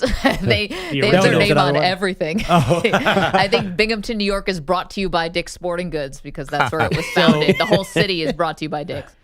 One last thing. I didn't want to come back empty-handed, and the holiday season is coming up. So I've got a gift idea for you guys that maybe you could use with one of your loved ones. Well, I'm coming out. up here soon. So wait, you didn't want to come back empty-handed and you have an idea for I'm us? giving you advice. Yes. You were in the warm weather down in Florida. Yes. Just contemplating. You could have picked up a little thing at the airport, but instead you came back with a thought. You could have brought back 4 shot glasses. Yeah, some advice. All right, what is a it? suggestion? Kim Kardashian. Oh, yeah, sure. I'll take her. She of many things, including the Skims brand, super popular. I don't know how you would describe it, Maggie. It's like shapewear. Shapewear. That's the okay. Undergarments? So speaking of undergarments, one of their newest products is a line of thongs in a nod to the 70s that has fake hair on the front of the thong. Excuse me? Yeah. This is a family Wait, show, what? folks. Yeah, I know. Wait a minute. It's not it's real. No, They're this having is AI. fun with the announcement. Oh, okay. But It's a joke. you can buy these things. You can buy a thong that has fake hair attached to the front of it as they're describing it, as a nod to the glorious 70s. Well, I wasn't around for the 70s. Correct. So I'm out. Back when Ted Williams was I love that you building think railroads. that me, EJ, Bogus, Pearl, of course, we're all out. Why but would we're it be a nod to the 70s? But we're aware of, I more think, natural. of the reference. Yeah. Everything's more natural. Yes. And less kept well. Okay. Wow. No Manscaped back then in the 70s? No, they didn't have Joe Beningo telling you to shave down there. How did we live? It used to be a simpler time. What a disgrace. Yeah. Imagine the meetings that went through this before you even gotten like the production line. Who is this guy? Bad freaking Bunny. You know, they say, like, famous people have to always keep reinventing themselves. Yeah. Like, maybe the Kardashians should just stop. They've done Just it up. start playing the hits again. People want to see well. your caddy fight. Oh, well, yeah. Yeah, the original hit. Yeah, maybe the original not. hit? Fair. Yeah, I don't think they want to go back to the OG. I don't even want to Google this. Also, I don't want to see it. Well, I showed it. What were you doing on vacation? This was on Twitter. You're not gonna get this for your wife, are you? Oh, God. Oh. Just going to go out on a limb, guys. No, but Don't. if Pearl doesn't go to San Antonio to apologize to Wembanyama, maybe this is the alternate punishment. Oh, no. We'd all get fired. Yeah. Ha ha. The punishment is you're out on the curb. I don't even know. Are we wading in inappropriate waters right now? I'm sitting here wondering. I'm like, wait, is this okay? I don't know. I didn't know what words were safe. It even has the line has a title, and I don't even know if that is appropriate to Don't say here. it. Don't say Can it. you type it down on your script so I can look at it? I could just say it in your ear. Okay. I don't know if I trust Manny with the information right now. Manny was flabbergasted when I showed him the Appalled. Skims website describing this. I was appalled by Wait, it. isn't Shea Gilgeous-Alexander Oh, a you're darn- spokesman you're for darn tootin'. them? Yeah, not do for this line. They do men's shapewear. I thought you were going to say men's thongs. And I was like, No. oh, Jason Giambi used to have a golden Hey, thong that he would wear. Whoever wants to order these can order them, but Yeah, I thought there was a Shea Gilgeous. So did I. I thought this was a men's shapewear I think company. Donovan And I Mitchell wish it also. was. Yeah, I think you might want to get back to those NBA preseason stats. Like, why did Steph Curry stay in the game long enough to get 28 points? I've actually been thinking about that ever since you said that. I'm like, how many minutes did this dude play? I thought there was another controversial thing that happened with Steph Curry. I think that's a little bit better. Involving his underwear? Well, his wife took a picture with Drake with a bunch of friends. Did you guys see this? No. And Pat Bev, of course, the agitator of all agitators, Pat Bev wrote something on X that was like not flattering, and Steph had to come back at him. Just about her? A couple people have written unflattering things. I think Killer Mike also said something. Maybe About responding Aisha? to that. Yeah, and then It was a bunch of women who Steph were there. responded to Killer Mike. Yeah, so Pat said something about that woman belongs to the streets. I mean, not nice at all. But I don't know listen, I don't know what's going on. And then Steph clapped back and said, "You've got more handles on your mouth than in the court." Oh, man. Oh, man, that's awesome. That's what I thought you were going with when you brought up Steph Curry. It's also very true and very accurate. Pat Bev stinks on offense. Yeah, I mean, he's old as dirt now. This really happened? How did I Even miss when he this? was young, he was awful. Yeah, EJ, how did you miss this? I don't know. I'm the Steph Curry stand on the show. I didn't see this. I saw him arguing with Killer Mike. Also, you had to basically describe the Drake Kendrick Lamar thing to us like we were five. Yeah, all of us. Wait, I'm the petty You're king. Everybody loves Steph Curry. You're not the Steph Curry stand. You got to pick a more obscure player to be the stand. Oh, no, because I've loved him since college. Everybody's loved Steph Curry since college. No, a lot of people didn't think he was going to be a great pro, and I did. So Wait, does Steph Curry actually make this list of the greatest plays that came in a loss with Davidson? that Kansas game, he played good, but not great. There's not a play in there I think you would pick. Yeah, maybe LeBron James versus Steph Wow. Curry in the pros. Game 1, 2018 finals. The J.R. Smith doesn't know what the score. Well, maybe LeBron was great in that game, and they lost. A bunch of great plays in there. I'm the Kobe Jordan, Patrick Mahomes, Tom Brady stand here. Yeah, there are a lot of those too. When you stand, you got to at least take a guy a little bit lower. Like yeah. Trent Grisham. Nobody stands. Steph nobody. Curry? How about Nope, Steph nobody, Curry? No, I said nobody stands nobody. How many of you have a kid? I mean, everybody wants to be Steph Curry. Yeah. That's the point. Nobody stands Jermaine Kearse. What do you got to stand guys who are relevant. I think he's a little above. Like, I just think that's too obvious. So, and his Anne Hathaway love makes sense to you in this. I was surprised by Anne Hathaway. Is like, I think she's cute, but not like all-time crush. This is EJ's celebrity Yeah. crush. I think Sydney Sweeney would be a more popular pick, where Anne Hathaway is like who you bring home to your parents. Not exactly. That was where that came from. She's gorgeous, If obviously. I can just let the audience in on the percentage of our text thread that is Anne Hathaway, How much of either it is direct not- or adjacent, we're hovering around 75%. How much of it is never initiated by me, by the way? No, but it's always to you. Like, EJ, I see what you're talking about. And it's just a picture of Anne Hathaway. Right, and I That keep saying, happens I know. all the time. I don't know why you guys are acting like I'm crazy. Hi, it's me. I understand you, EJ. It's I not got you, just dog. you. No, I got you, dog. If that woman said Perloff hi to does me, it, I Bogusch crumble. does it. If she said hello to me, I crumble. Anne Hathaway? Anne Hathaway's like LeBron James. She's 40 years old and still dropping 25, 8, and 8. Come on. Wow. We know what's going on. Yeah, but I mean, I don't know. How's her sciatica? Yeah, I just feel like she's she's Anne Hathaway. She's cute. Whatever. Anyway, this is give me Sydney Sweeney. That's a hot take. I mean, I'm a stan of hers. Can I get Tate McRae, too? Are you guys familiar with the work of that Canadian? You know, I was going to make... I'll give you Hal McRae. I was going to give you a Skims joke so here to romantic. just bring it full circle, but I don't want to do that. 888-710-4ISN. A little bit, 888. a little bit hairy situation. Yeah, exactly. Can I just give me Sarah Peterson? There you go. How Smart. lovely is that? I love Andrea. You might not know that my wife has a different last name. So I'm glad you brought that up because we have to go to break, but LeBron James did his wife's podcast. Oh, no way. And they started talking about relationships. Oh, not in a Will Smith way, I hope. Jade and like getting attached to somebody? No, Jada Pinkett and Will Smith talking about their extramarital affairs. Entanglements. Yeah. Was that called entanglements or? That's what she used. She said there was an entanglement with some other guy. Some other guy. Was it like a friend's son? Like whatever. It's like a singer. Yeah, that's Wow. is not that Larsa where Pippen. LeBron did not go in that direction, did he? No, but he was revealing about their relationship. Tough spot right in front of her. What? Oh my God! You guys pick up a magazine. Sheesh. Magazine? What year is it? Oh, we're going old school. 1970. We're gonna go back to the hairy situation again. Not that kind of magazine.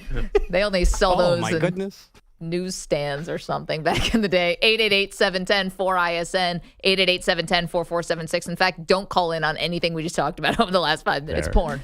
However, we do have a question for you, the great debate. What's the greatest play that came in a loss? This is inspired by the 8-6-2 double play by the Brewers on Monday, where they unfortunately fell to the LA Dodgers. It's Maggie Perloff. You're in a 5-minute break.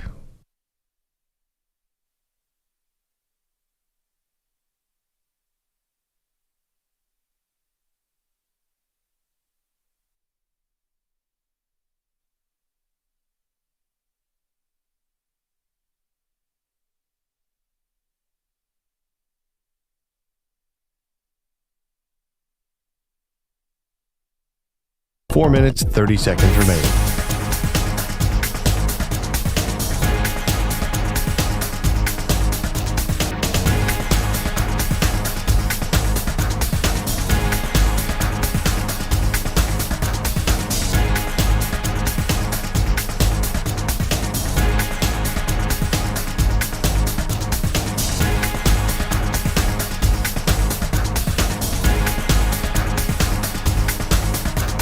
Four minutes remaining.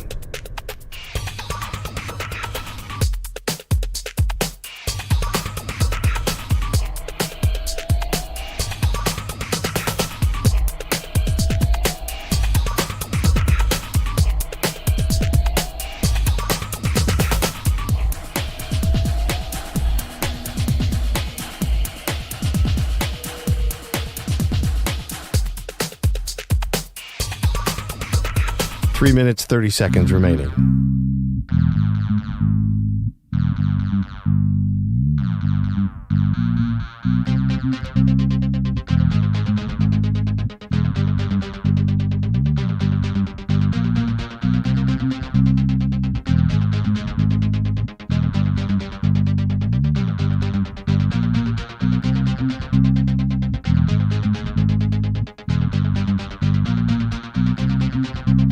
Three minutes remaining.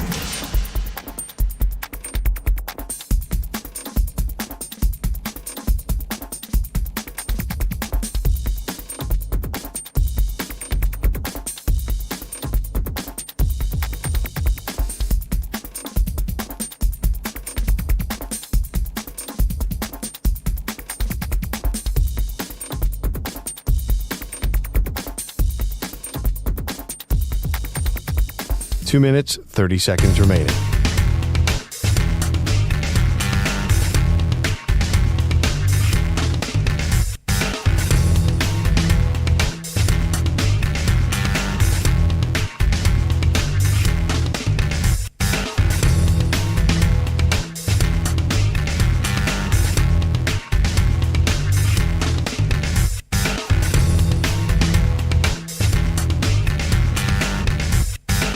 Two minutes remaining.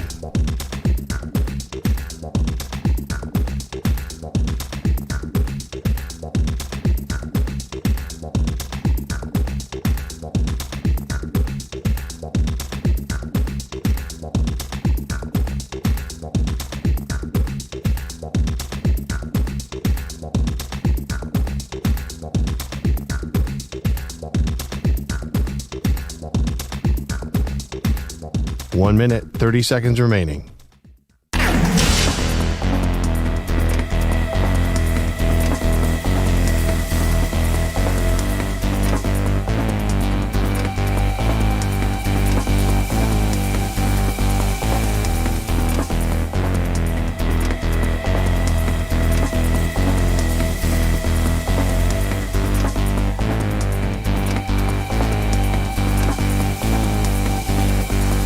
One minute remaining.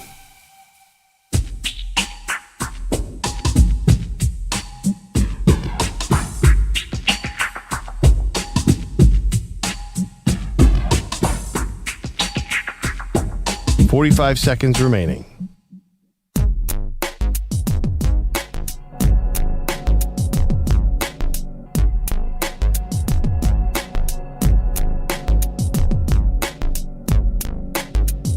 Thirty seconds remaining.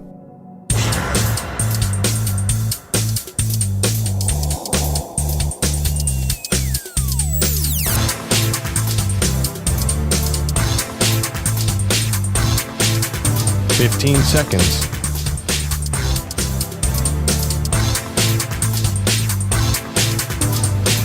Break ends in 5 seconds.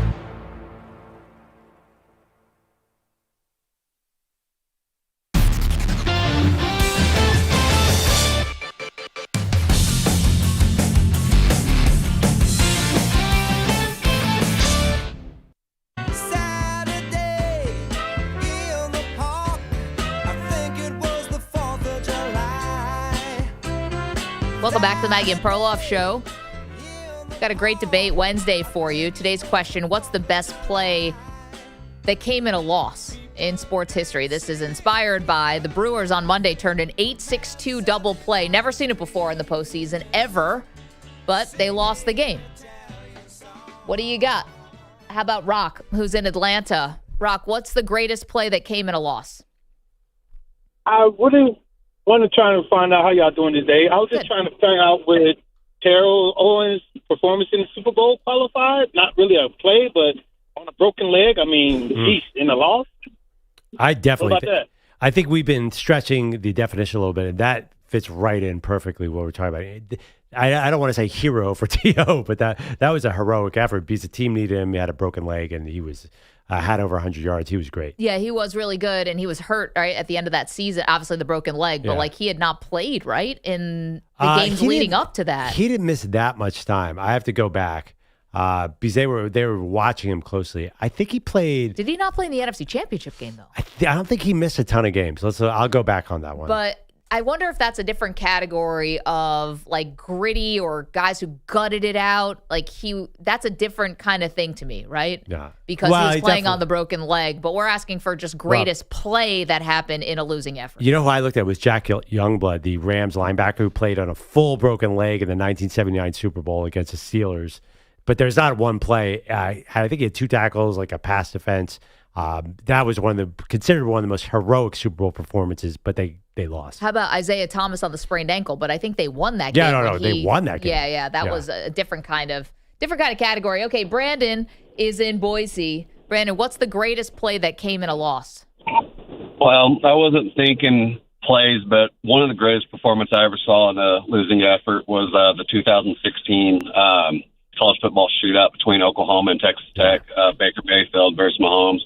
Mahomes had 734 passing yards, 5 passing touchdowns, 85 rushing yards, and 2 rushing touchdowns, and lost that game. Not a bad day. I think they should do Brandon, I've been thinking there should be a 30 for 30 on that game. There's got to be. Yeah, because Baker and the Baker Texas Tech story would be the best part of it. How he left there, that could be incredible. Yeah, you're not going to get anyone on the defensive side to sit down and talk about that game, Brandon. And the Thanks coaches, so much. Appreciate that. Incredible coaches on both sides. That would be a super fun story. Yeah, I love that one. That's a great example. Although we don't have a play. There was did he say 800? Over 800 yards of offense, 400 yards of offense came in the fourth quarter alone. Pretty crazy. Yeah. Pretty crazy. Okay, Ed quickly is in San Francisco, wants to talk about the Penn State coaching search. What's going on, Ed? Hey, how you doing, Maggie? I'm doing fine. Actually, I wanted the Penn State, I wanted the CamWard, and then also the greatest play. So, okay, give us the greatest play first. The greatest play has to be the entire game, July 1991, Montreal Expos versus the Dodgers. Mark Gardner throwing a no-hitter throughout 9, only loses the game in the 10th. Lenny Harris infield single, and Darryl Strawberry to win the game. That has to be one of the most courageous games that Mark Gardner ended up having to lose in a losing effort. That's had to be one of the greatest, in my opinion, just for his talent that he had throughout that entire game. Man, that is a great one. All right, thank you for that. What else you got? Okay, so Penn State head coach, they probably wouldn't do it, but there's an old saying, if you can't beat them, join them. You got a great pedigree coach.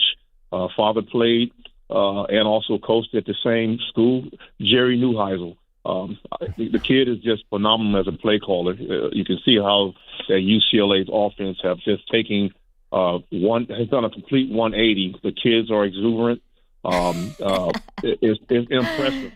Ed, that'd be an all-timer if they were like, you know what, Jerry Neuheisel. It'd be amazing. We only have about 20 seconds left. Who you got for the Titans head coach? I said it should be Mike McCarthy should come in to develop CamWard. What do you got?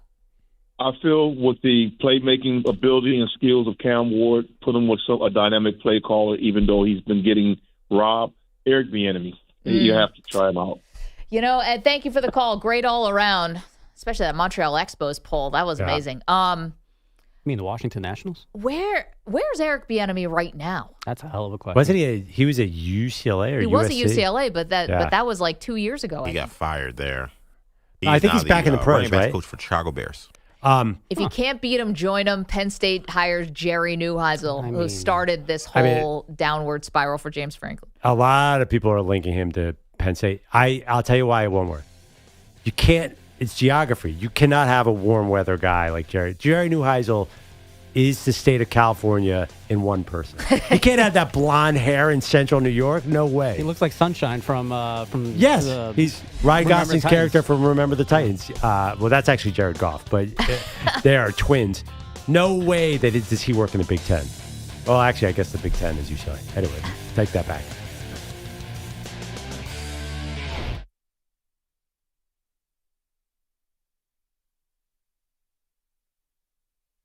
You're in a 5-minute break.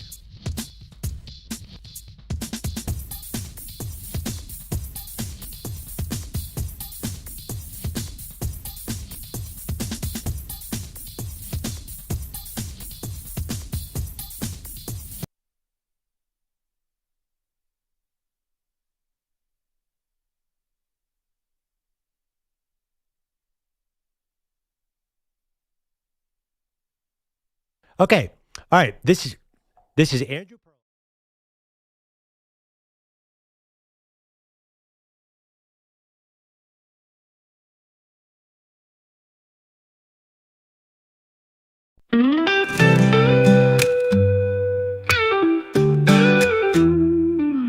Boogers came home, kids were throwing a fit, dropping F-bombs, talking real slick. He's scratching his head, where'd they learn all this? Must be the TV, but something's amiss. He's calling the sitter, what's going on? My kids are cussing like they're in a rap song. But wait, here's the twist, here's the real deal. The story ain't about what you think or feel. It's not the kids, it's Peter Bellotti. Still missing work, got excuses that are spotty. Cursing at home, Bogus is stressed, but Pete's MIA, leaving us all a mess. He's got a shrine to Anne Hathaway, photos lined up like a Broadway play.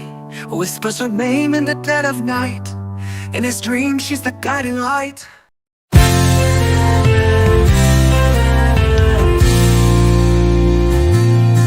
Manny's desk is a circus, it's a sight to see.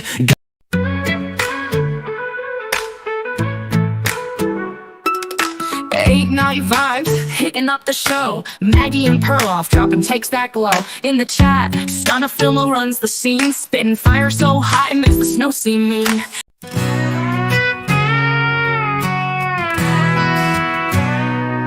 Daily was waiting by that glowing screen, hoping night shift crown would go to the king. Chip held it down night after night, with fire in his voice and truth in his mic. But the news came in like a cold hard slap. Pat Boyle's got it, felt like a trap. No shade on the kid, but let's be real, Shepard earned a late night deal.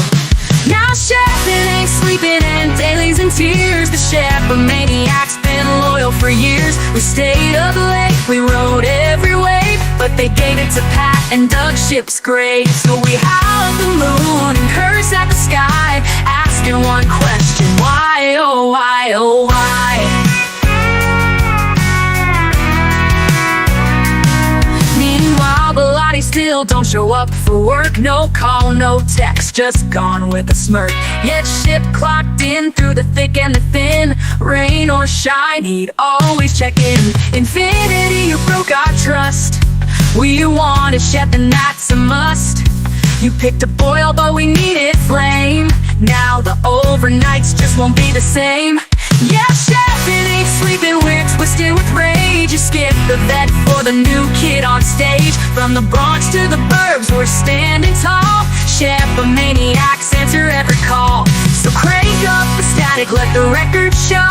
There's only one man for that late night blow. Pat's got the slot, but it don't feel right, 'cause Shep ain't sleeping, not tonight. Nothing ain't sleeping. Twisted. 1 minute remaining.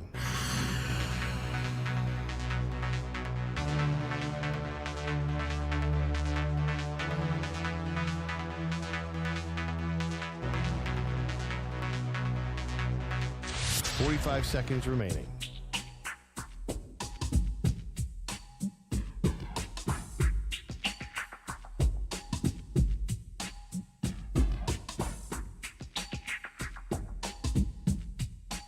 Seconds remaining.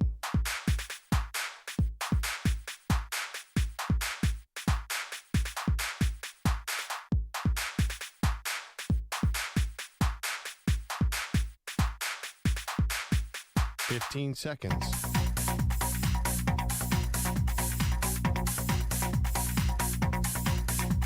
Break ends in 5 seconds.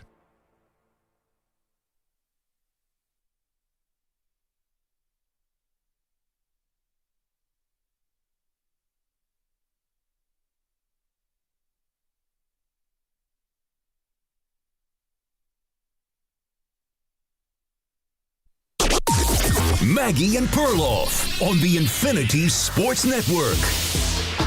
Absolutely love our great debate today. Welcome to the show, Maggie Gray, Andrew Perloff, inspired by the Brewers turning an 8-6-2 double play on Monday, but losing to the Dodgers in that game, and now they're down 0-2 after Yamamoto's pitching brilliance last night. We're asking, what's the greatest play that came in a loss? Yeah. Absolutely love it, and we've been getting some amazing responses. Why do you think we love this so much? I think it's because the shock value of it. Like, let's go around the horn and give our thoughts again on what's the greatest play to come in a loss. I had Seahawks wide receiver Jermaine Kearse's juggling catch that put them in position to beat the Patriots in 2015 Super Bowl. And then Malcolm Butler at the goal line happened. It's not my fault they didn't hand it off to Marshawn Lynch. Nope, that's Pete Carroll. Pete Carroll's fault. I took Devin Hester in the Super Bowl, Chicago Bears return man. Kickoff return for a touchdown to start the game, but the Bears lose to Peyton Manning's Indianapolis Colts. EJ, go ahead. I went with 2006 NLCS. Indy Chavez robbed Scott Rowland in left field for a double play for the Mets. Manny. I've got the 2016 men's basketball tournament, the final. Marcus Page's three-pointer for UNC gets erased by Chris Jenkins' three-pointer right afterwards. And Bogish went with a more cumulative effort, which is Michael Jordan, a very young Michael Jordan, scoring 63 points against Larry Bird's Boston Celtics, but we're making the play the sort of between the legs by Jordan, and that's kind of the signature play. But it was the 63 points that came in a loss. So you can tell us what you think is the greatest play that came in a loss, 888-710-4ISN. In the meantime, this Penn State coaching opening, Pearl, is like one of the more fascinating ones we've had because you can basically kind of squint and put anybody in this job because it's attractive. It's in a major conference. You have an amazing fan base. Obviously, the expectations are high. You can recruit like crazy, and you've got money galore.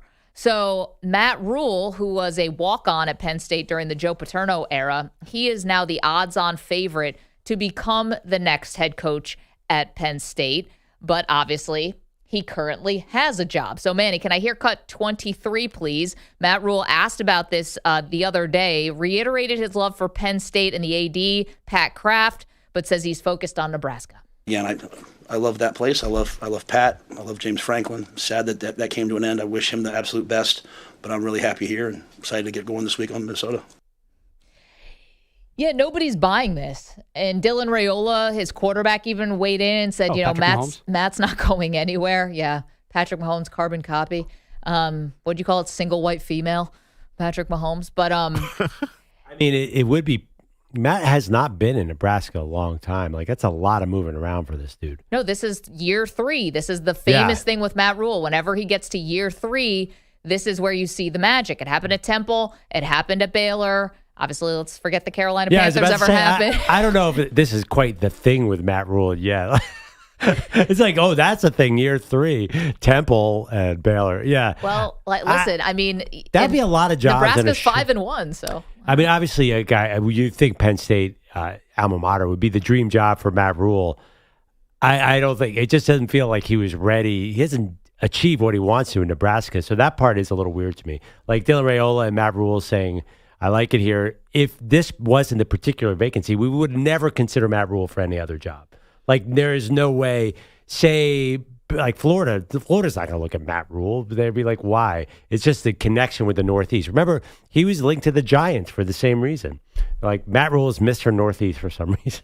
Yeah, well, now he's Mr. Midwest, but again, maybe not for long. Here's my thing about MattRhule with Penn State. I don't think the Penn State faithful are very excited about this. We got a couple guys around here who went to Penn State, obviously, and no one really seems that interested. You know, he also, for as great as a program builder as MattRhule has been, he's never been the finishing piece. That's what Penn State needs. No one needs to build up the Penn State program, Pearl. They were a play away from the national championship last year. Like, this is, they were the number 2 team preseason ranked team coming into the year. This is a totally different assignment. And so I don't know if you get that MattRhule magic because, you know, Baylor was like coming off of this scandal and it was like a totally different vibe of what he'd be walking into. And MattRhule does not have a good record. I believe it was 2-18. Someone double check me on that, against ranked opponents. And both of those wins came when he was at Temple. Yeah, I was about to say, like, does Nebraska ever have a good record against ranked opponents? No, it didn't happen in Nebraska. Some of those are against Nebraska, at Nebraska, right? No, I think they were both at Temple. I'm at Temple, too. Yeah. No, I'm saying, like, Nebraska. Nebraska is ranked. That's an impressive thing because that's no, you said not it was a given. 2-18 against ranked teams, right? Against ranked teams, yeah. A lot of those losses were with the last 2 years of Nebraska, right? Fair. So, and I'm just saying Nebraska never wins those games. Yeah, I mean, you said like they need a finishing piece. What is the formula to bring a program to the next level? There's not one formula. Like, it could be a retread, it could be a young assistant. I don't know that it's so obvious that anybody is a finishing piece. Say you brought in an older guy like Urban Meyer or Nick Saban. We don't know that that'll work. I don't know that there's an obvious choice. I think they have to go outside the box. Well, MattRhule would not be outside the box. Right, he's inside the box. I've come around a little bit on this one. I would hire a young assistant, and I would specifically try Brian Hartline at Ohio State, who's probably the most well-known assistant in college football. Just got promoted to offensive coordinator, but he was obviously a good player. He's had every superstar in the sport come through his program, and he's so well thought of. And Ohio State is just so button up on offense. I just feel like that's who I go, because you know who I want to hire? I want to hire Dan Lanning. I do not want to hire a retread. I want a guy. A Dan Lanning type. A guy who's in his 30s, was an assistant, hasn't been a head coach, who's just going to come in and build a program for the long haul.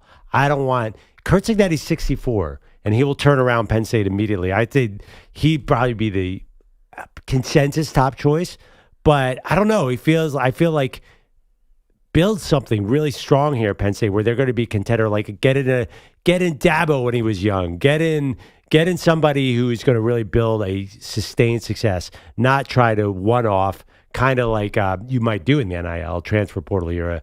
I would get a young guy in and just really build something. Well, MattRhule's only 50. I mean, that's not very old. But he's already. I mean, I'm just saying, like he's not unproven. Like he's been a head coach in the NFL. That has retread vibe to me a little bit. Yeah, I'm going to completely disagree with you. I think where it's such a, look at Nebraska, right? It is so easy for teams to at times like fall out of relevance, and especially in this era. I don't think you can take a risk like that with a unproven assistant coach who could come in there and you don't know what you're getting. No disrespect to Brian Hartline. I'm talking about that, about anything. When guys get in the big chair, it is just different. And yeah, but I mean, Kalen DeBoer, you didn't know what you're going to get at Alabama. You don't know what you're getting. He was a head coach in the national championship game. No, I'm just saying. At Washington. But again, but we had no idea. About 4 weeks ago, we were firing Kalen DeBoer. But he was proven on the head coaching level. And I was saying he didn't, and he was a disaster his first year. That's what I'm saying. Like he did not work. He was, but Kalen DeBoer was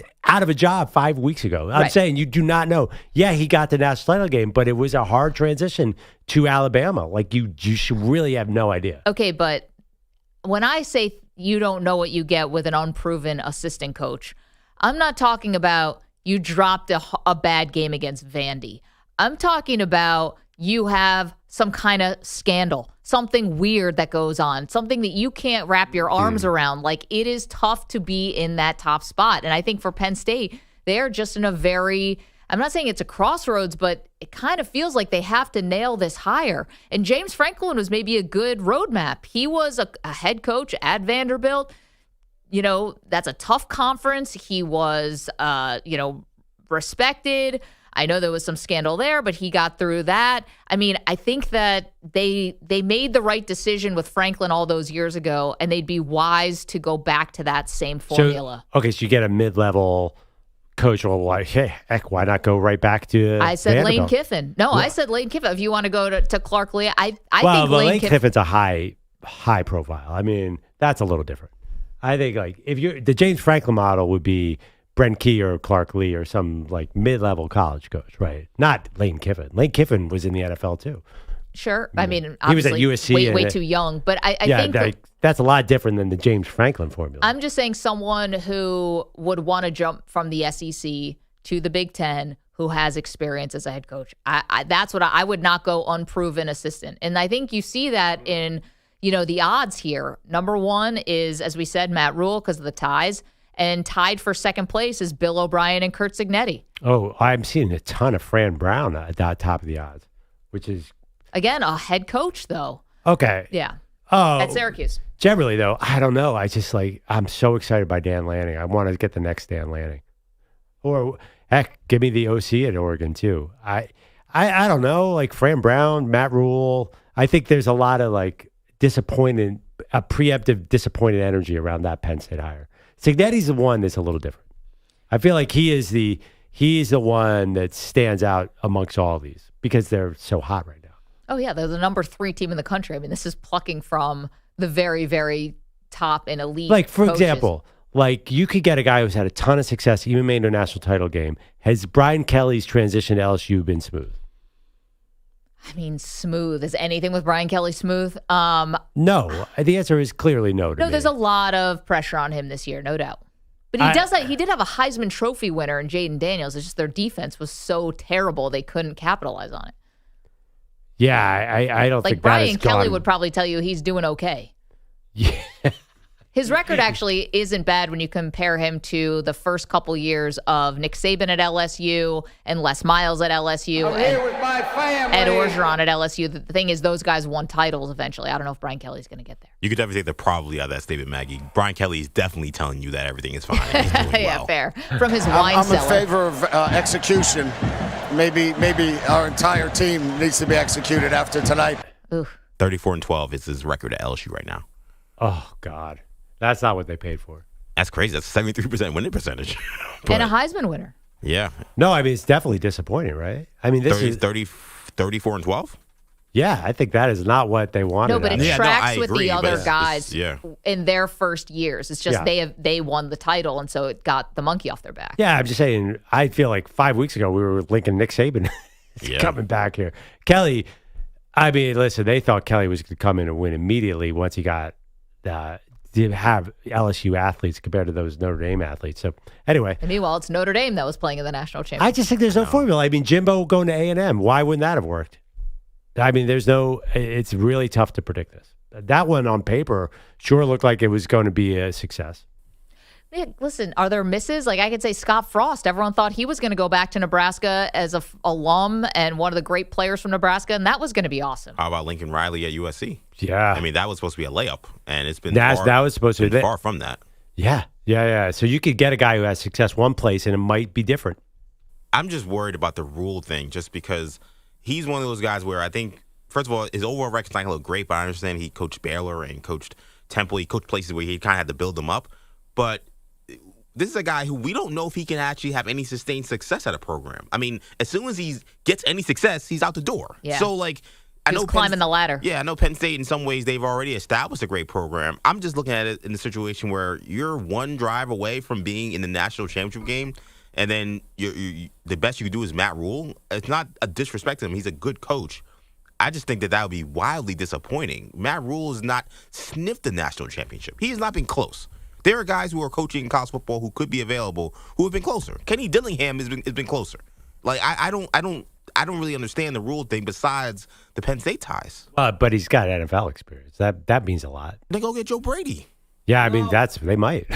Yeah, I mean to me but actually, NFL he has was a head disaster. coaching experience. Joe Brady hasn't been a head coach. I know, but MattRhule's NFL experience was a disaster. Well, and I know terrible franchise.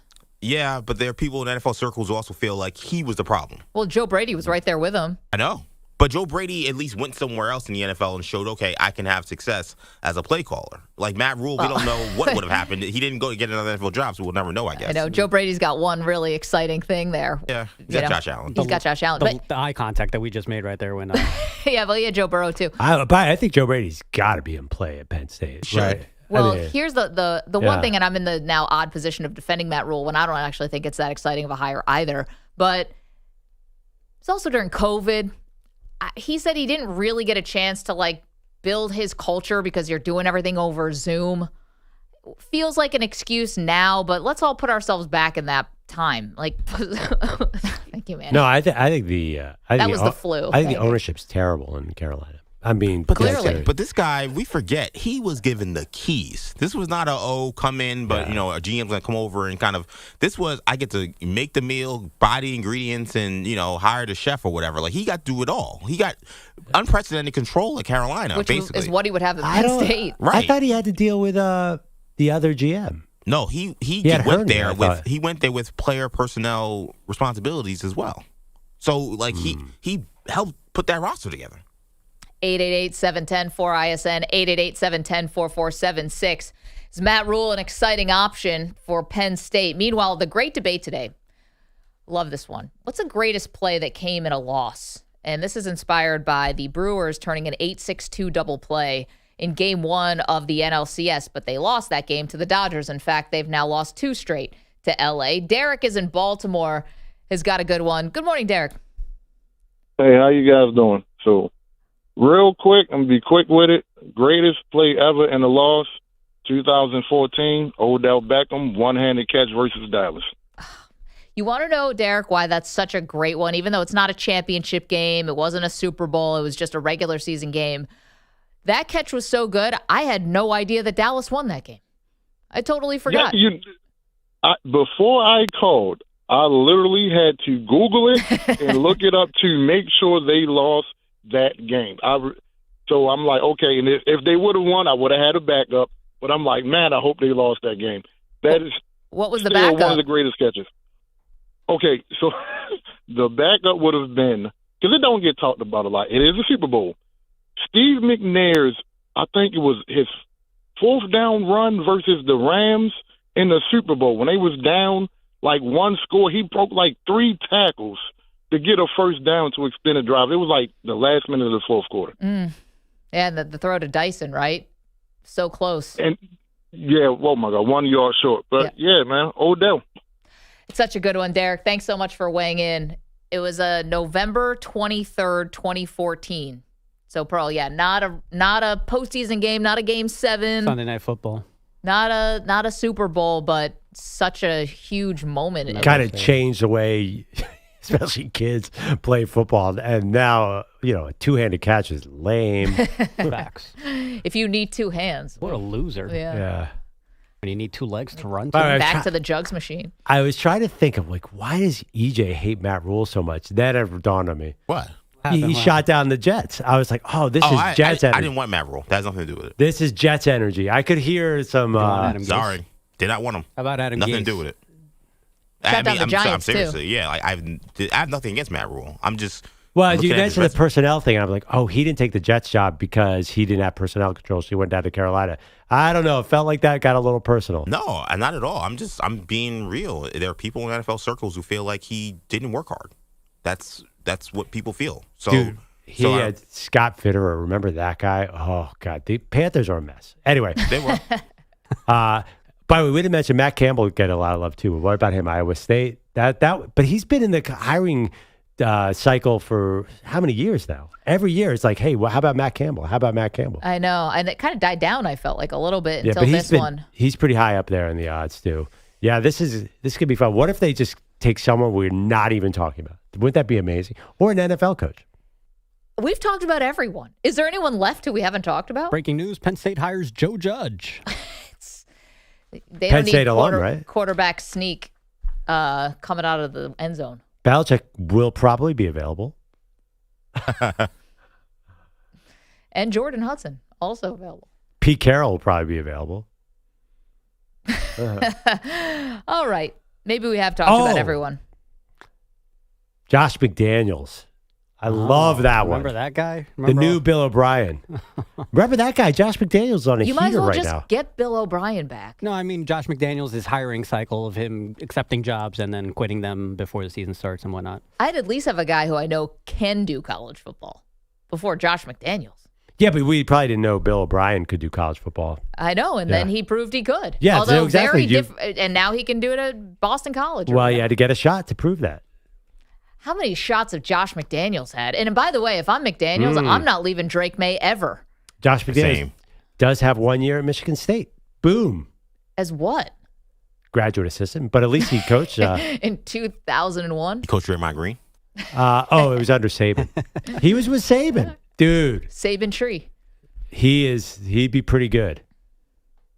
888-710-4ISN, 888-710-4476. All right, coming up, it is always great when we get to have fun guests in studio. How about some life advice from Darby Allin? He's a wrestler for AEW who recently climbed Mount Everest. Can't fake that. Get his thoughts on climbing Everest and everything else next. It's the Maggie and Perloff Show.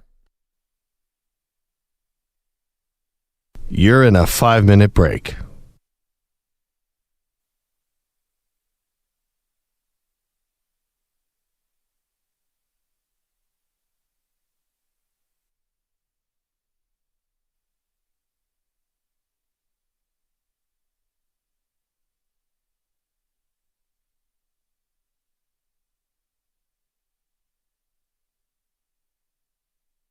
Four minutes, 30 seconds remaining.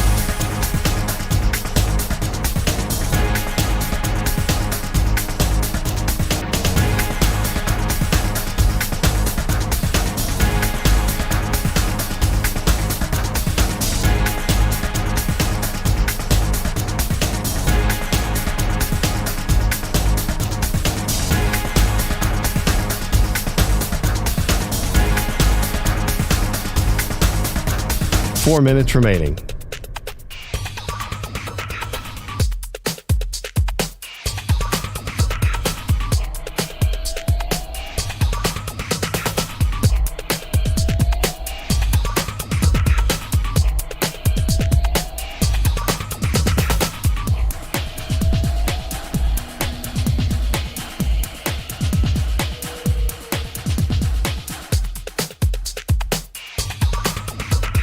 Three minutes, 30 seconds remaining.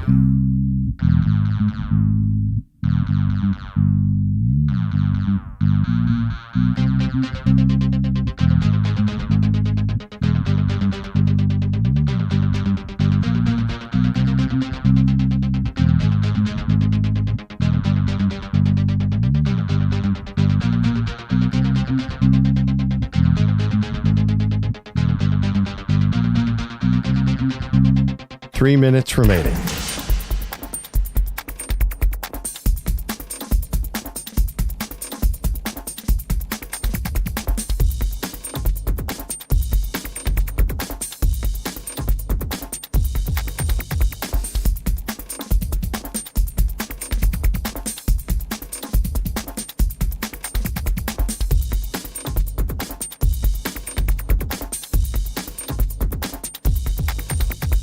Two minutes, 30 seconds remaining.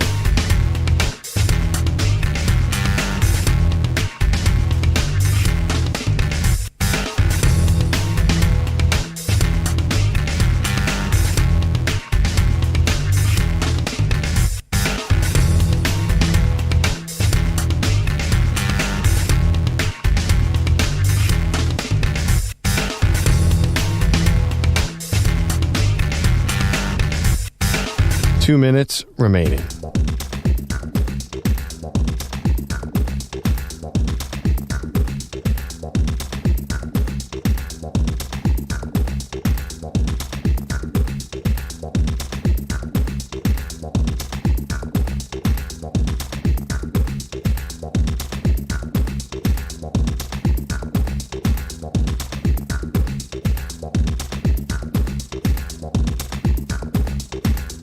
One minute, 30 seconds remaining.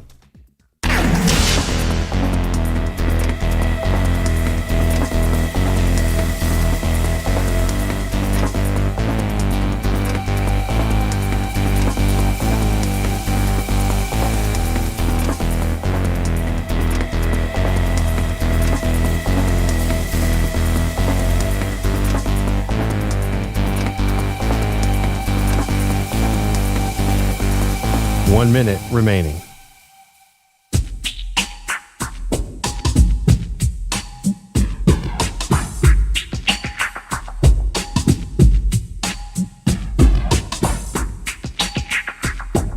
$45 seconds remaining.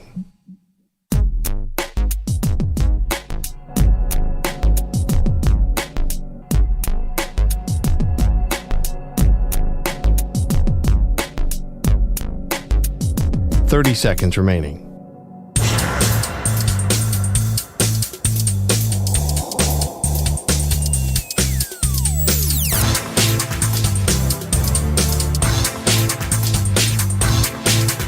$15 seconds.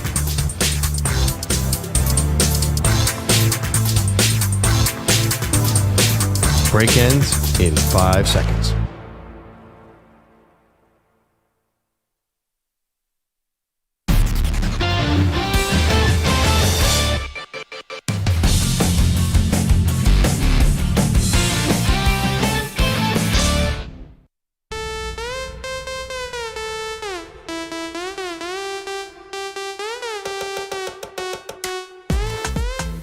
Welcome back to the Maggie and Perloff Show. It is our pleasure to be joined by one of our absolute favorites. We've never met him before, but we are so excited to talk with you. Darby Allin of AEW Wrestle Dream is coming up this Saturday in St. Louis. It will be an I Quit match against Jon Moxley. And Darby, thank you so much for joining us. How are you? Howdy. Last time we saw you, well, not Perloff and I, but the world saw you. You and Jon Moxley were going at it at Comic-Con. So what is it like to do those kind of fights when you're not in the ring? It's not traditional. You're at Comic-Con and basically you guys would start rolling on the floor. Oh, it was great. Whenever you can break a vase over someone's head in public, I have no complaints on that. Yeah, no, it was fun. No, but it's always crazy just showing so much people that don't know the world of wrestling, just the crazy shenanigans. How did people react there? Because it was not, you're right, it wasn't a wrestling crowd. I was literally in and out in probably 30 seconds. So I don't even know. I just, but it was the DC panel because AEW did a collaboration with DC Comics. Oh. So it was like, you get people from the comic book world like, what's going on here? They just bring a glass vase over the dude's head. So, no, it was great. It's cool. Man, amazing. And now you guys obviously will be facing each other again, as I said, in St. Louis this Saturday. Now, for the people who may not be massive wrestling fans in our audience, there are some things about you they should know. First of all, you will jump off of anything, no matter the height. This is not a stunt. It is a stunt, but it's not something that you can, it's not CGI. Let's put it that way. You are really jumping off these things. How do you do that and not break your neck? Honestly, I don't know. I would say it's the years of skateboarding because I grew up skateboarding my whole life and falling on concrete. Nothing's worse than concrete. So you build such a high pain tolerance for anything. And then also keeping the mind sharp. I do a lot of meditating. And if the mind goes, then the body goes. But this thing is laser sharp. How does it help, if you get thrown or jump off something 18 feet and land on a table or something? How can the mind help you with that? What about the actual, bones? Honestly, I feel amazing. A lot of people always say, Darby, you're not going to be able to walk when you're 30. Yeah. I'm 32 and I feel incredible. They literally, earlier this year when I climbed Mount Everest, they're like, oh, he's not going to be able to climb Mount Everest because he's so broken down. I'm like, I feel great. People don't know the amount of physical recovery that I do to feel like this. And I'm also straight edge. So that means I don't drink or smoke. I don't take pain pills or nothing. Wow. So but I really feel if the mind is good, then the body heals faster. Do you have a trick for how to land the right way? Is there anything physical you do or really... it doesn't look like you do because it's almost impossible to do anything. Yeah, you just can't tense up. You can't get afraid. You got to be willing to accept that there's a good chance you're going to go to the hospital tonight. But I feel like when you're loose and you're chill with everything, then nothing really hurts. It's surprising. But wow. Man, it's all in the mindset. I do not have that mindset. Everything hurts all the time. Darby Allin is here. He's got an I Quit match against Jon Moxley this Saturday in St. Louis. It's part of AEW Wrestle Dream. You mentioned you climbed Mount Everest. Congratulations. That has to be an unbelievable spiritual or everything experience. Was there ever a time when you wanted to quit? Can you explain what that was like to climb Mount Everest? So a lot of people think I was doing Mount Everest as a publicity stunt where it's like, ooh, Darby's crazy, blah, blah, blah. Were you wearing the makeup up there? Oh, no. Oh, no. Okay. it was definitely a spiritual journey to pull something out of myself and, just be so in the moment and present and grateful for life, because it teaches you so much about yourself when you're up there. It's so humbling. There's nothing else like it. And I was so much looking forward to like who I was going to become on the other side of that. And it was such an incredible experience that I was able to do that in the middle of my wrestling career. Because if anybody knows anything about pro wrestling, there's no off season, and we're on live TV. So you're always on this hamster wheel and you can never get off it. Like, we need you here, and then you feel like you're living your life for somebody else. So the fact that AEW and Tony was just like straight up like, live your life, Darby, do this. It's I can't really put into words of how grateful I am. But no, there was never a moment I was willing to quit on that mountain, because I gave people my word that I was going to climb to the top of Mount Everest with the AEW flag. And I have to stay true to my word. So people have my word this Saturday. I am not going to quit on that match. Wait, are you a different person after climbing Mount Everest? Yes. Yeah. How so? The problems that you felt were so big seem so tiny when you're up there. And, it's the most humbling thing, because it's hard to be, I guess, have an ego when you're fighting for your life. You know what I mean? Like, so it just keeps you so level-headed and grounded, because this wrestling thing is just a 15-minute ride. And I never want to become this egotistical guy that, there's a lot of people I see, like older wrestlers, that once they get chewed up and spit out, they were so fixated on making everybody else happy that they never made themselves happy. So once the industry spits them out, they're left with like, who am I? What was the last 20 years? Was I doing that for myself? Was I doing that? You don't know. So, it's just a great experience, because I was like, I know exactly who Darby Allin is in the ring and outside the ring. I saw one thing about that. You got your family involved as well on the climb? Yeah, I brought my mom and my brother to base camp. They did the hike, and the base camp, even going to base camp is no joke. It's like an 8-day thing. And that was the crazy part of it, is when I was at base camp and I was finally saying goodbye to my brother and my mom, and they were leaving, like my mom's like, I wouldn't have ever done this without like you, the support from you. And I was like, it's so crazy, because, typically people are like, oh, my glory days were in my 20s or in high school. But like, I'm feeling my parents are living their best lives. Like right now, it's because AEW gives me the opportunity to support them. And I had my dad retire, and now he's my personal assistant, whatever that means. I'll just get we'll get like a helicopter come to the house, and I'll make my dad get in and jump off into a lake. And that's what being my personal assistant means. But no, it's incredible. But as soon as they were leaving base camp, like the reality set in, where it's like, whoa, this might be the last time I see my mom and my brother. And I start crying. I was like, oh, this is gnarly. It becomes real so fast, because you're so used to just like watching documentaries on Everest. But once you're there, they're like, all right, there's a good chance you will die, because Mother Nature, you can train all you want, but with Mother Nature, it's so unpredictable. Like when I would be sleeping at night, you would hear avalanches. It just would become the norm, and you'd be like, oh, what's going to happen? We're here with Darby Allin. You are what the wrestling world calls a face, a baby face, right? You're a good guy. People get behind you. It's obvious to see why, how you keep audiences on their toes. They're very, very appreciative of that. John Cena, another ultimate baby face, obviously for the other company, but calling it quits.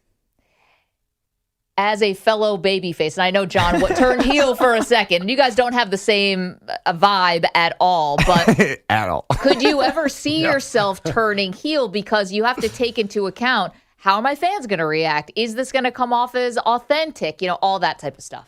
Honestly, it's just wherever the wind takes me, and I feel a lot of fans, they're always like, Darby, you don't have to go crazy anymore to impress us. I'm like, I'm not doing it for you. I'm doing it for me. I actually love going out there and jumping off ladders or whatever it is I get myself into. So, but I also, on the flip side, I do see how fast the fans forget about you. I do see how quick they move on. Say if you got like an injury or something, they're all right, what's the next shiny toy? So in that sense, I could see being a heel and just straight up being like, you are so ungrateful for what it is that we do, but at the end of the day, I don't do it for them. So I feel like you can't get mad at them for that. But who knows, wherever the wind takes young Darby Allin, maybe I will go rogue on these. One thing about John Cena, and not the only one, obviously become an actor. We were looking up your IMDb. You have acted a little, but like, is that something that you think? I mean, you obviously pop off the screen. You'd have to change your makeup a little bit, but because I think you'd be too recognizable. But would you ever want to follow in that footstep of John Cena? So I went to film school. So I'd rather direct films. I'd rather do the screenwriting and directing. That's kind of like where I feel like I would flourish more. And like, I'm not saying I wouldn't do acting. It'd be fun, but I don't want to do something that doesn't speak to me as a human and that interests me. Like, I got to do something that interests me because like when I first started wrestling, I said, I'm either going to make it as Darby or I'm going to fail as Darby, but I'm not changing a thing. And with AEW, like, I haven't changed a single thing about myself. And that's why I feel like people are like, whoa, like they gravitate because it's like, I'm really authentic and they know I'm not playing a character. I'm not part of the machine. I'm not, you can't create me. I am me. So, it just would have to be something that generally interests me as like a human. Darby Allin taking on John Moxley in an I Quit match. Wrestle Dream Saturday in St. Louis, and you got a very busy schedule coming up, right? Oh, yeah, busy. And we're back here in New Jersey at the Prudential Center, November 22nd. So, awesome. Little pre-Thanksgiving AEW. I love it. These AEW pay-per-views are so wild, and I don't know what to expect. It scares me what's going to happen Saturday. Fantastic. Darby, thank you so much for doing this. Thank you. Let's turn our attention now to Andrew Bogish, who's got the latest headlines. Hey, Bogues. Hey, guys. One more time this morning. We begin in the NFL. The good news is that Bears wideout DJ Moore is back with the team and considered day-to-day, but we still don't know much about the groin injury that forced him to stay in a D.C. hospital for observation after Monday Night Football. Ben Johnson asked yesterday for more details. Yeah, that's a little bit more of a personal story there. Yeah, so it'll be up to Moore to tell us if he wants what happened. I'm more intrigued now than if they had just been like, it's a groin issue. Right. And like, is that a pun? What? Is that a pun? Like a groin for something else? No, I don't think so. But it's funny, like, if a guy's knee is torn or his ankle's twisted, like they tell us that. And this is obviously a little delicate and not the normal injury, but if something was bruised or swollen, you think he could have just said something like that? Or just say something else. But to say, I don't want to say, that's what gets people interested, no? Okay. The Bears host the Saints on Sunday. The San Francisco Giants in 2010 were the last team to do it. Back-to-back postseason starts of at least 8 innings. After getting 8 from Blake Snell to open the NLCS, the Dodgers got all 9 from Yoshinobu Yamamoto in Game 2 in Milwaukee last night. So Dave Roberts' job has been kind of easy so far. When you can have your most talented pitchers get the most outs, then you're in a good spot. And right now, all 4 of those guys are in a really good headspace. Physically, they're sound. And, you feel good about those guys starting a game and pushing them, and they're prepared for this. The other 2 that guys... kind of managing takes you right to the One top. Captain Obvious quote there. If Wow. his top starters get the most outs, you're in good shape. Yeah. The other 2 guys he's talking about are Tyler Glasnow and Shohei Ohtani. They will start games 3 and 4 in L.A., which would allow Glasnow to come back for potential Game 7 with Ohtani working out of the bullpen if necessary. But maybe we don't get that far with the Dodgers taking a 2-0 lead back home. Last night's 5-1 final included homers from Teoscar Hernandez and Max Muncy, plus an RBI single from Shohei. Christian Yelich knows his Brewers are in trouble. You don't have a lot of time, so you got to do it quickly. Just keep battling, keep going out there, keep trying to make adjustments, work on stuff on the off days before the game, and I'm just looking for that one where it kind of clicks and you can just get a few guys going and make a series of it. Only 3 of 28 teams have won a best of 7 after losing the first 2 games at home. Game 3 in LA tomorrow night. The Blue Jays in this same jam. Game 3 of the ALCS in Seattle, 5:08 Pacific today. It might be time to end the NBA preseason. Smith for 3. Front iron, no good. Loose ball foul. We got to fight. Jose Alvarado, Ahmed Thompson. Thompson just threw a right hand as Thompson and Alvarado got tangled up and carried away. No need to fight in the preseason. But neither player actually ejected for this quick little slap fight. Ahmed Thompson got a flagrant 1, just a tech for Alvarado. Not that it matters. The Rockets won this game 130-128. I believe they were playing in Birmingham, Alabama. In what, Manny? The Birmingham Civic Center? I don't know. Oh, come on. You got to know this. The UAB Blazers basketball arena? No, I think it's called the Legacy Arena, something like that. Yeah, not a chance I would have gotten that one. But like, let's That's chill your out. lane. But like also Jose Alvarado and Amin Thompson, chill out. It's a preseason game in Birmingham, Alabama. Oh, this has to be over some OnlyFans chick, right? This is not a basketball related fight, right? I have a Just a favorite guess. restaurant in Birmingham, Alabama. Go ahead. McDonald's?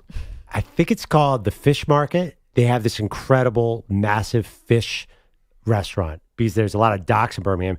Don't ask me why. I've done 3 games in Birmingham because I did college football in 2003, 2004, and every year the Tide play 1 game there. So I saw Alabama. Anyway, great fish restaurant in Birmingham if you guys want to go, but I don't know the arena name either. By the way, also, Legacy Arena at the BJCC. That is the arena. They had the Birmingham Squadron court out there, man. Like, chill out. Well, you want them to ship something in? Does everyone have to go to Dubai? I mean, come on. You keep it a little closer to home. The Pelicans were just in Australia, and they had a replica of the Smoothie King Center floor out in Melbourne. I think they could probably, if they get able to get one down under, I'm pretty sure they can get one to Birmingham, Alabama. Not to get too deep in this, but it's possible that you can't put a floor on top of the floor. Not every floor is removable. That's probably the answer. Like if you were to put, again, speaking from experience, if you were to play a Knicks preseason game at Fordham, you couldn't put a Madison Square Garden court on top of the Fordham court. And the Fordham court doesn't come up. So you have to play on that. They're not going to repaint it just for 1 game. And that's why we don't play at Rose Hill. It's one of the reasons. Sorry, I miss it. They recreated the Smoothie Center in Melbourne, Australia. Why would they do that? The floor, yeah. They had the floor. But I thought the whole thing is you want to show you're somewhere different. So why would they replicate the floor? It was incredibly confusing to me why the Pelicans were playing on a Pelicans floor at 5 a.m. Eastern. It was a great question, Maggie. They really shipped the Pelicans. I am baffled by this story. It didn't say Smoothie King Center on the floor, but it was a Pelicans court. Can you actually do me a favor? Can you look up and see, are there even Smoothie Kings in Australia? Would they even have any clue what this is? I mean, you could figure it out, but they might call smoothies something different. Maybe they call it a juice, mate. Something like that. Oh, we'll mark that down. They didn't. They used a regular floor in China for the Nets and Suns. They didn't bring anybody's floor to that one. They did the same thing in Dubai. I don't know why they had to bring one out. Like they don't have basketball courts in Australia? Come on, man. The Boomers or something like that. Last thing from me. Why not go home with a little overtime hockey? Here's Wilson circling in. And a puck centered for Chikrin. He scores! Jacob Chikrin, the overtime game winner. Good morning, good afternoon, and good night, Tampa Bay. And now the new season is officially underway. John Walton, Caps Radio, Washington, a 3-2 win over the Lightning. They've won 3 straight since dropping their opener. Guys, back to you. There is a Smoothie King in Melbourne, Florida. There it is. By the way, Manny, do you know the name of the arena in Melbourne, Australia? Melbourne Arena? I low-key think that they played the game in Rod Laver Arena. Bingo! Yeah. All right, you're back up. Just learned that Birmingham one. What was it? The BJCC? The Legacy. They're basically playing in the JCC. Yeah. Fantastic. That's an NBA game. 888-710-4ISN. We need more Aussie Maggie, by the way. No, you don't. Got the tip of that iceberg. Oh, man. Okay, lots more to do, including the best thing that we are going to look forward to tonight and tomorrow that comes your way next. You're in a 5-minute break.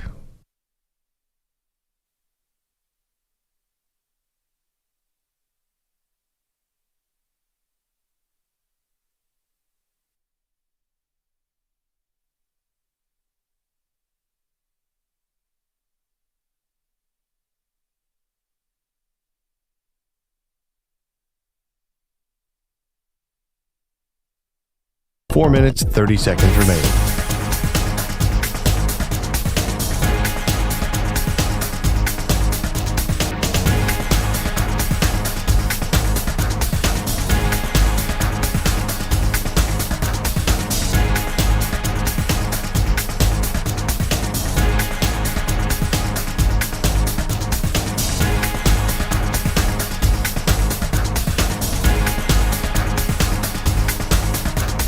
4 minutes remaining.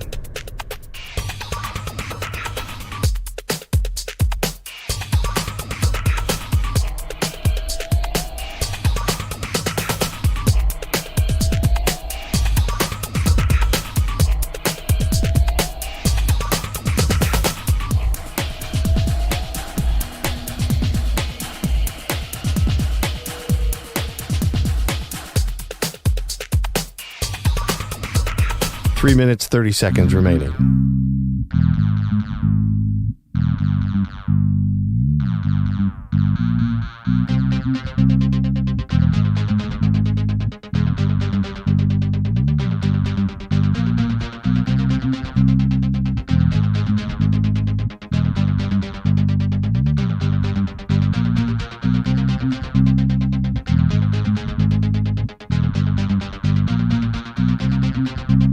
Three minutes remaining.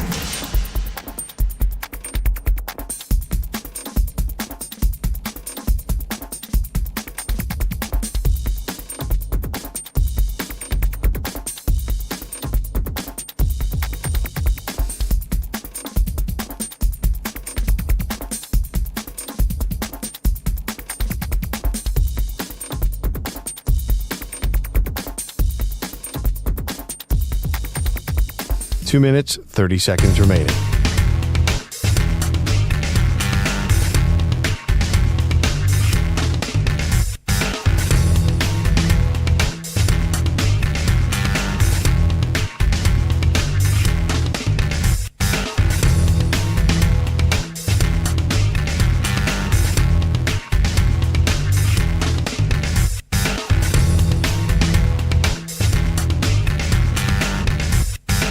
Two minutes remaining.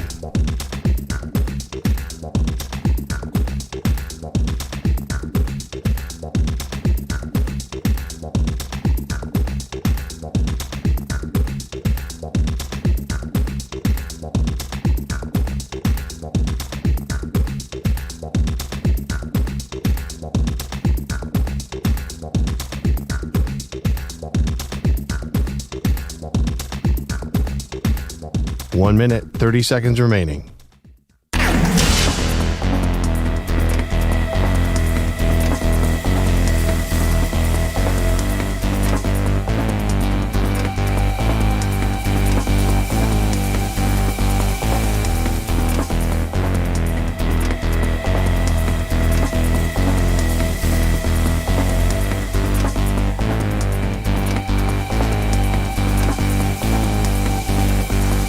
One minute remaining.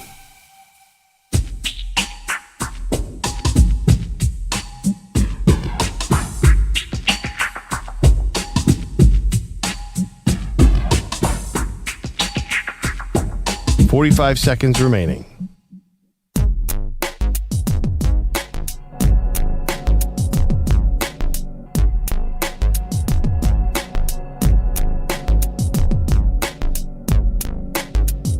$30 seconds remaining.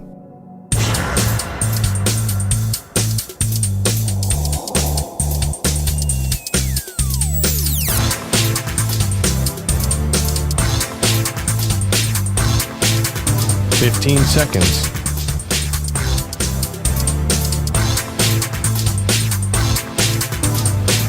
Break ends in 5 seconds.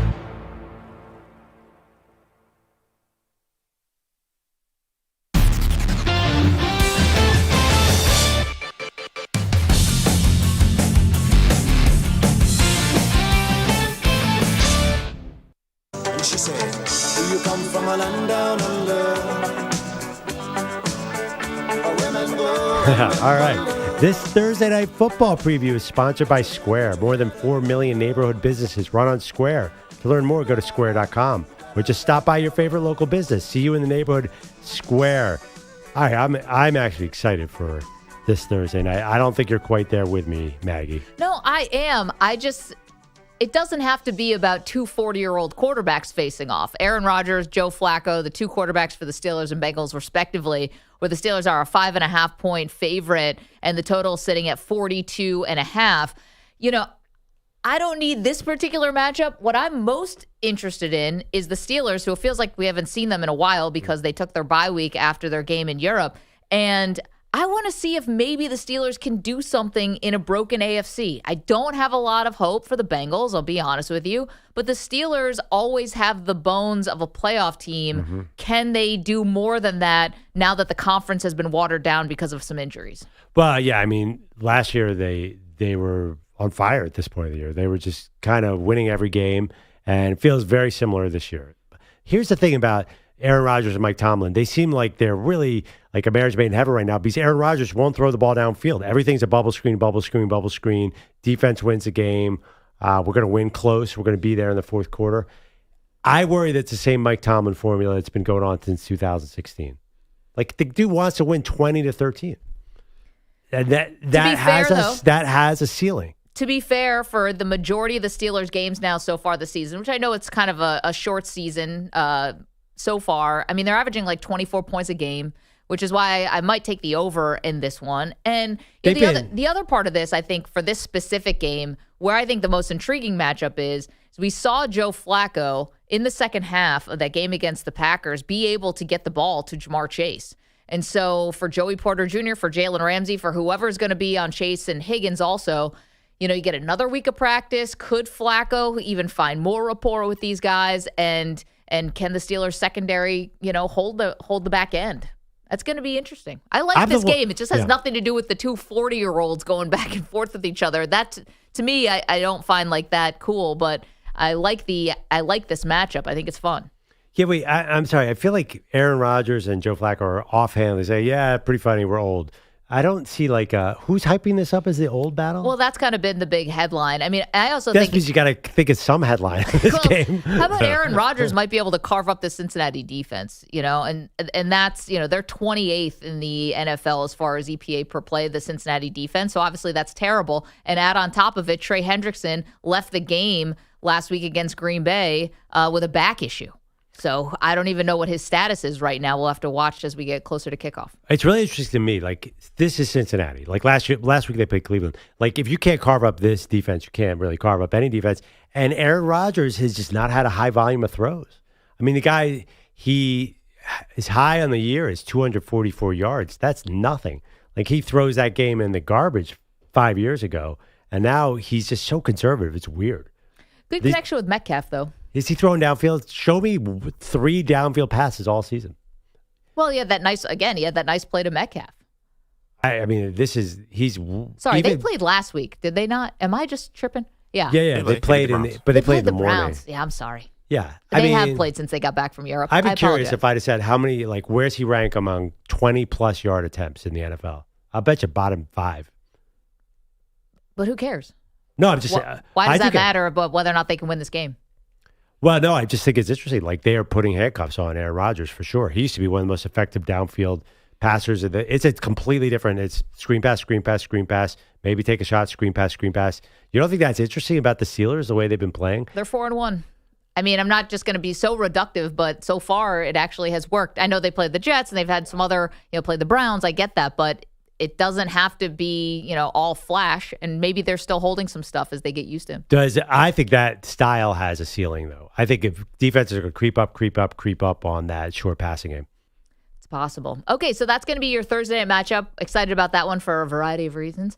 Okay, tomorrow is also the Maggie and Perloff King of the Mountain. 84 49ers holding strong as the King of the Mountain for the last 4 weeks, Pearl. EJ's going to spin the wheel, and we'll see who they face off against this week. All right, let's give it a spin. It's spinning. It's spinning. I think people think we're faking this. This is why we have to put the video out on social media of the spin. Too late. Ooh, it's all an illusion. We're not actually spinning. Manny, videotape. We have a technical problem here? We got to spin one more time. Wait, Manny, take your phone out and videotape. So we're going to do another spin here. He's videotaping it himself. Oh, you are? Yeah. I can't see. I want people to think we're on the up and up. This will be an interesting one. We have the 1986 New York Giants entering the chat as the next challenger for the 49ers. Come on, Giants. A lot of history between those two teams, too. Yeah, I feel like these teams played. Like, we actually have games. We have records. We have multiple games. That's going to be Yeah, something. break down your game film of 1986. That 86 Giants team. Oh, I remember it like it was yesterday. That was an amazing team. All right. There's your matchup as Maggie and Perloff, our King of the Mountain project, where we try to find the greatest NFL team of all time. Do they go down tomorrow? Yes. Oh, I'll take the Niners. I think they win this one. Come on, Big Blue! I think you say Lawrence Taylor and people automatically click yes. The UNC product? Oh, I don't know. Because I think that people look at the whole run for the Niners. Thank you, EJ Stewart, Manny Rodriguez, Andrew Bogusch, Andrew Kaplan, Weedos and Coffee Drinkers, and Darby Allin.